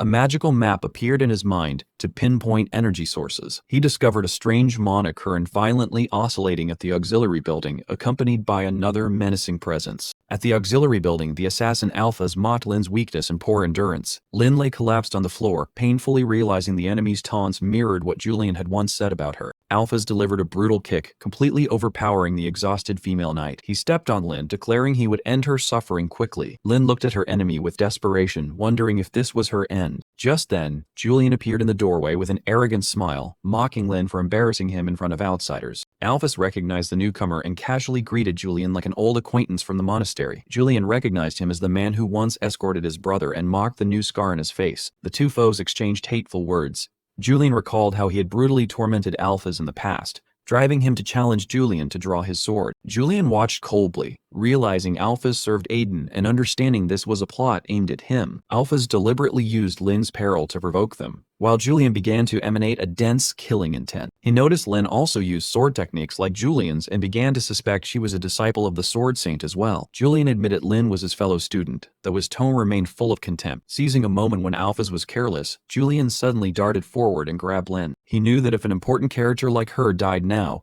the entire game plot he controlled would be completely overturned. Alphas immediately attacked, forcing Julian to choose between protecting Lynn or striking back. He laughed loudly, noting the strange change in Julian's behavior compared to his former cruelty. Julian wrapped his arms around Lynn to shield her, his gaze never leaving the enemy who had his weapon raised. Alpha sneered that if this were the old Julian, he would have already driven his blade through her to take his life. Julian quietly calculated the cost. If Lynn died, then the Sword Saint would raise everything and his secret would be exposed. He set Lynn down decisively, declaring that Alphas's game had reached its end. A deep blue aura burst strongly around Julian's body. He was ready for a real fight with his old foe. In the library's hush, Alphas began taunting that Julian's killing intent was as terrifying as ever. He rushed forward to attack, sneering that Julian's reputation was now just a hollow relic of the past. Julian curled a lip indifferently, privately judging his opponent fast but still not up to the mark. With a light parry, Julian asserted that strikes like these were not something he couldn't block. Sparks flew as blades clashed in the library, both launching into a dizzying exchange of moves. The outstanding swordsman's skill activated, and every line of Alphas's swordplay suddenly became crystal clear to Julian. Alphas stumbled back, breathing heavily in astonishment, and Julian mocked his arrogance for thinking he could end this quickly. The chase continued with powerful sword swings, but Julian still dispelled them with ease. Stopping every blow, Julian began to suspect the man was deliberately showing openings as bait. Shihu suddenly felt something amiss. His intuition warned him he was falling into a trap. Julian saw the weakness and moved to finish, but then Shihu's mind flickered with hesitation. He realized that if he drove the blade in, he would become a murderer, for the person before him was truly human. Shihu wrestled with his thoughts. Before, he only killed demons, so he hadn't hesitated like this. Seizing the moment Julian froze, Alphas screamed and lunged with a killing stroke. A razor-sharp blade cut the air, aimed straight at Julian. Blood sprayed, and Shihu bitterly realized life wasn't a game. No one waited for his inner monologue. He staggered, clutching the wound as dizziness from blood loss began to overtake him. Alphas laughed triumphantly as he saw Julian's focus shatter violently. Julian coughed and looked down at his favorite cloak, now tattered and ruined. Monsignor sneered mockingly, asking if Julian had weakened much compared to the old days. Shahu realized his mercy was inadvertently stifling Julian's fighting instincts. Alphas brought up the incident at Banfist Bridge to humiliate him, heightening the tension. Though he remembered nothing, Sheho knew that naivety now would only lead him to death. The enemy taunted, forcing Julian to crawl between his legs in exchange for sparing his life. He arrogantly promised to spare Julian if he accepted this humiliation. Julian calmly replied that he had no memory of what happened on that bridge. The news stunned Alphas. He assumed Julian had gone mad to lie so blatantly. She was of to cast off softness, and the system immediately announced activation of the eye-opening state. Killing intent exploded, changing the atmosphere completely as Julian's eyes glowed red with menace. His speed surged. Julian vanished and reappeared behind his foe in the blink of an eye. A cold flash sliced through, and the sword in Alphas's hand was severed from his arm. Pained screams echoed through the library as Alphas looked down at the gushing wound. Julian smiled cruelly, silently admitting that cutting down a human proved not as hard as he'd thought. Julian's slashes were now so fast and decisive it was unbelievable. Alphas only had time to stare as the sword sliced through the air, blood spraying everywhere. He was disarmed, completely unable to resist against this overwhelming force. Julian lunged, pinning his opponent to the library floor. Alphas trembled, looking at Julian as if seeing a real demon. Julian stomped down on him, declaring that this man had no right to hold a sword in front of him. A fatal stab struck directly at the opening gate point on Alpha's body. Julian leaned close to his ear and coldly announced that his death was sealed. Alphas coughed up blood but still forced a defiant smile. He warned Julian that the bishops in the organization would not let this go. The defeated man rasped, calling Julian a monster before he drew his last breath. "I'll be waiting for you in hell," were Alphas's final words. Julian sheathed his sword, sensing everything ended faster than he expected. He turned to look at Lynn, who was slumped nearby. A worry rose. Had she heard what he had just said? She who realized he had accidentally revealed too much in his heat. His eyes darkened. The murderous thought of the vessel began to surface. Julian's reason urged him to eliminate the potential threat right then and there, but Shiho paused, wondering what the hell he was doing. He realized he had been absorbed too deeply by this role. At that moment, the vice principal and his party burst onto the scene. Julian immediately regained his composure, calling it just a minor disturbance. In the infirmary, Lynn jolted awake from her daze. She recalled the moment Julian saved her life in a desperate situation. Lynn clutched the blanket, ashamed of her own weakness. Just then, Julian entered the room with his usual aristocratic bearing. He casually sat down, saying it was merely a bit of pity for her. Julian waved her complaint form and criticized her aura skills. In front of Lynn, he didn't hesitate to tear the form to pieces. Lynn was stunned, feeling all her efforts had been wiped away. Unexpectedly, Julian offered advice on how to operate the mana meridians. He explained in detail how to use the entire meridian system instead of focusing on one spot. Lynn stared, not understanding why such an arrogant person would would help her. She asked about the fate of the attacker and received a terse answer. He's dead. Julian shrugged, saying it was for the best that she hadn't witnessed the brutal scene. But Lynn suddenly revealed she vaguely remembered what he had said to Alphas. She began to deduce that perhaps Julian had also lost someone important to the Dawn Society. Julian pretended it was only a misunderstanding and asked her to keep it secret. Lynn watched his retreating figure, a strange feeling of empathy welling up inside her. As soon as he stepped out, Shiyu broke into a cold sweat, silently thinking this time he was really done for. Cut to Julian's apartment. Laszlo bowed and finished reporting on Bishop Aiden's situation. Meanwhile, Julian calmly tended his orchids, showing no change in expression. He lifted a leaf with his hand, listening to the news that the opponent had yet to make any significant moves. Julian nodded, his face extremely composed. Laszlo looked at his master's back in silent wonder. With such a huge event, the Alphas being killed, Julian still leisurely cared for his flowers, neither enraged nor gloating like a normal person. He also reported that Bishop Pentel was planning to seize a merchant caravan to take the soulstones. At the mention of soulstones and Pentel, Julian paused in thought for a moment, then allowed Lasat to withdraw. Casually, Julian inquired about the letter of introduction from earlier. Laszlo showed clear gratitude, silently resolving to continue serving as a loyal spy to repay this favor. After his subordinate left, Julian flopped down on the sofa. He had expected someone to come cause trouble right after the Alphas' incident, but unexpectedly the space was eerily quiet. He began to calculate if the Holy Sword or the royal family sent someone to inspect, he would be ready to deal with them. Julian silently hoped Lynn had been too out of it at the time to notice anything unusual. Aiden's side was also strangely silent. He had just lost an important card, yet there was no reaction, which made Julian suspicious. He recalled the script. Heiden would later become the Black Knight and kill Bishop Aiden. Julian intended to let the protagonist handle that man and not soil his own hands. The image of Heiden in Black Knight armor appeared in Julian's mind. That name would sooner or later shake the capital after finishing off the Pentels. Julian broke into a wicked smile. He figured that if everything followed its course, his workload would be greatly reduced. But immediately after, Julian clutched his head in exhaustion. A heavy feeling pressed on his chest as he remembered the future trailer, where Julian himself brutally murdered Heiden. He feared Julian's instincts would swallow Li Shihe's will, causing him to commit that atrocity sooner than expected. To keep himself clear-headed, Julian decided he had to train a bit. He sprang up and left the room with a determined look. Julian went to training ground number 3 of the palace. The clanging of weapons rang out everywhere as the knights trained enthusiastically. The appearance of the villain caused the crowd to murmur. Everyone was surprised to see someone like him showing up at the training ground. However, Julian paid no mind. He told himself to just focus on his own business. Standing before the weapon rack, Julian decided to set aside his signature moonblade. He wanted to challenge himself with a new weapon to break old habits. Julian reached for a wooden spear. The soldiers around began to whisper, since everyone knew his specialty was swordsmanship, and it looked odd to see him holding a spear. At that moment, an apprentice knight with orange hair approached to speak. He challenged Julian to a friendly duel with a confident expression. Julian could tell at a glance that this guy wanted to impress his superiors by beating him while he used an unfamiliar weapon. His eyes narrowed, seeing through the opponent's intent. Instead of refusing, Julian smirked and accepted. After all, fighting a real person was more interesting than sparring with a scarecrow. He twirled the spear lightly, preparing to engage. The two stepped into the center of the training ground under everyone's watch. Everyone thought Julian was putting on a bizarre show by choosing a weapon he'd never used. As soon as he gripped the spear, Julian felt a clear difference. It was twice the length of a sword and balanced differently, making it feel rather awkward. Still, he trusted he wouldn't lose. The orange-haired knight shouted and lunged into attack first. Julian stepped back, trying to use the spear's reach to keep distance and neutralize the strikes. Wooden spear shafts sliced through the air.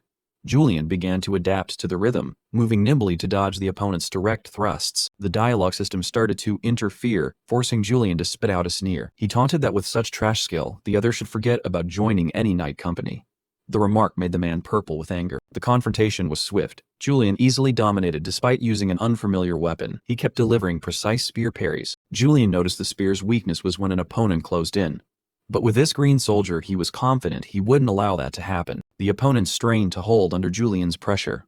Panic showed in his eyes as he realized the skill gap was too great. Julian tightened his grip on the shaft, resolving to finish it to protect his pride. He put power into his arm and shoved the opponent away. A crack rang out. The shove sent the wooden spear's tip straight into the apprentice knight's chest. Fresh blood sprang across the training ground. Julian flinched, but his mouth spat a cruel jibe. "That's all you've got and you dared challenge me." He stood there with a cold expression while the victim clutched his chest in pain. The apprentice knight fled in terror, thinking Julian truly wanted him dead. Julian watched him go, internally screaming that it was only an accidental mishap. Around them, the crowd was too frightened to intervene. They looked at Julian like a bloodthirsty monster. No one dared come close to stop him. A young man stepped forward from afar, loudly calling Julian's name to demand he stop. This big brother showed clear worry over Julian's outburst. Under the system's pressure, Julian gave a sinister smile and declared, "Even I don't kill people that easily." He felt exhausted after a training session full of trouble and mounting misunderstandings. Julian gradually moved toward Heiden and asked if Heiden was occupied here. Heiden, startled, replied that he was just dropping by the family's chairman's secretary's office. Speaking of this family, one cannot ignore Chairman Orin. He is the former head of the family, now leading the Council of Elders, and is extremely devoted to pure bloodline. To Orin, Julian's fame was like a thorn in his eye. He hated that grandson so much that even the word disgust seemed too mild. Heiden suddenly brought up the memento of Mrs. Milena, Julian's mother. It was a sparkling soulstone necklace. Julian recognized it immediately.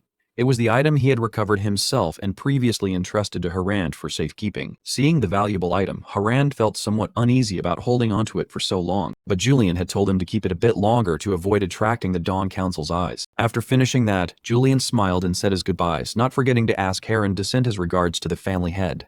As Julian turned away, Heiden still seemed to have something to say. He stopped Julian and invited him to attend the upcoming family gathering. After all, in Heiden's eyes, Julian was still a member of the Crefart family. Julian only snorted and said he was merely from a cadet branch. He repeated the title Placen that members of the family had given him. His smile carried clear irony. Julian knew exactly how badly this family had treated him. Heiden froze. He fully understood that Julian despised the family to his core. At the same time, Shihu felt his chest grow hot, a strange anger from the original owner's body flaring up. Heiden recounted the painful memory of Mrs. Milena's funeral. Back then, those people were so cruel, they forbade Julian from attending the funeral simply because they didn't want to hear him cry. Julian's expression darkened, and he flatly stated that he would never set foot in that pathetic family meeting. Although Shihu's reason warned against making excessive enemies, Julian's instincts were screaming with hatred. He didn't want anything to do with those people anymore. Julian closed his eyes to restrain his emotions. This rage wasn't originally his, but it was too real and too strong. Seeing his resolve, Heiden relented and stopped pressing him. He bowed his head and apologized for what had happened, knowing his words likely wouldn't soothe anything now. Julian laughed it off, saying it was all long ago and he didn't remember much anyway. But Heiden remained worried, because this time the brat Joshua would also attend the meeting. Since this was Joshua's first appearance before the elders, all attention would focus on him. Heiden feared those people would use Joshua to punish Julian for the previous incident. Hearing Joshua's name, Julian only smiled meaningfully. It seemed he had already planned everything. Speaking of Joshua Crefart, he was the family's darling, pampered by Orin and the elders since childhood. He was on the rise, with rumors even saying he was the top candidate to be the next head of the family. A man born already at the finish line. But Julian wasn't worried. He affirmed he had already prepared a gift for this meeting. His smirk left Heiden puzzled. Julian jokes that lately the brotherly relationship between him and Joshua was going extremely well. Judging by Heiden's bewildered face, he clearly didn't believe a word. Julian grabbed his cane and walked off, leaving Heiden standing there with a dozen question marks in his head. What kind of brotherly relationship is that when your face is as pale as a banana leaf? In the family meeting room, Joshua muttered curses at Julian as he walked. His face was scowling, his heavy footsteps thudding on the floor. Someone announced his arrival. The elders seated around the long table were waiting for the meeting to begin. Chairman Orin spoke, asking everyone to take their seats. The family meeting officially began in a rather solemn atmosphere. Sitting in the luxurious meeting room, Joshua was sweating profusely. He kept glancing around. His mind seemed completely unsettled. He recalled the time Julian had negotiated with him. Julian had forced him to reveal everything about Alpha's Mayhan to the Shut-Eyes unless he wanted trouble. Julian also demanded compensation for all damages and asked for something even more insane. He wanted Joshua to publicly endorse him at the family meeting. Joshua bitterly remembered Julian's cold gaze at that time. It was an agreement he had no right to refuse if he wanted to keep his meager life. Back in the present, the Council of Elders was discussing the Sword Saint's support for the second prince, which was rapidly shifting the balance of power. Orin analyzed the situation. Every faction was aiming for the throne. From the fourth princess backed by a magic tower to the third Prince Kodrak with military power in the north. If the Sword Saint truly intervened, the successor's position would be decided. The situation was extremely unpredictable for the Crefart family. The elders murmured among themselves. They believed no matter how strong a power was, it couldn't compare to the Sword Saint's influence. At this moment, the name Julian was mentioned as a mysterious wild card. Orin was actually relieved because Julian seemed uninterested in the throne. If that brat jumped into the game, things would be even more chaotic. He turned to ask Joshua's opinion. Seeing his favorite grandson tense, he assumed it was just nerves from attending a meeting for the first time. Joshua shuddered, recalling Julian's threat. If he so much as breathed a word in a report, a full investigation would be aimed straight at him. He had no way out. Summoning all his courage, Joshua stood and made a shocking proposal. Why not officially recognize Julian as an honorable member of the family? The entire meeting fell silent. The old men gaped, unable to believe their ears. Joshua reassured himself that he was praising to kill, using compliments to ruin Julian's reputation later. A self-destructive move born of deep resentment.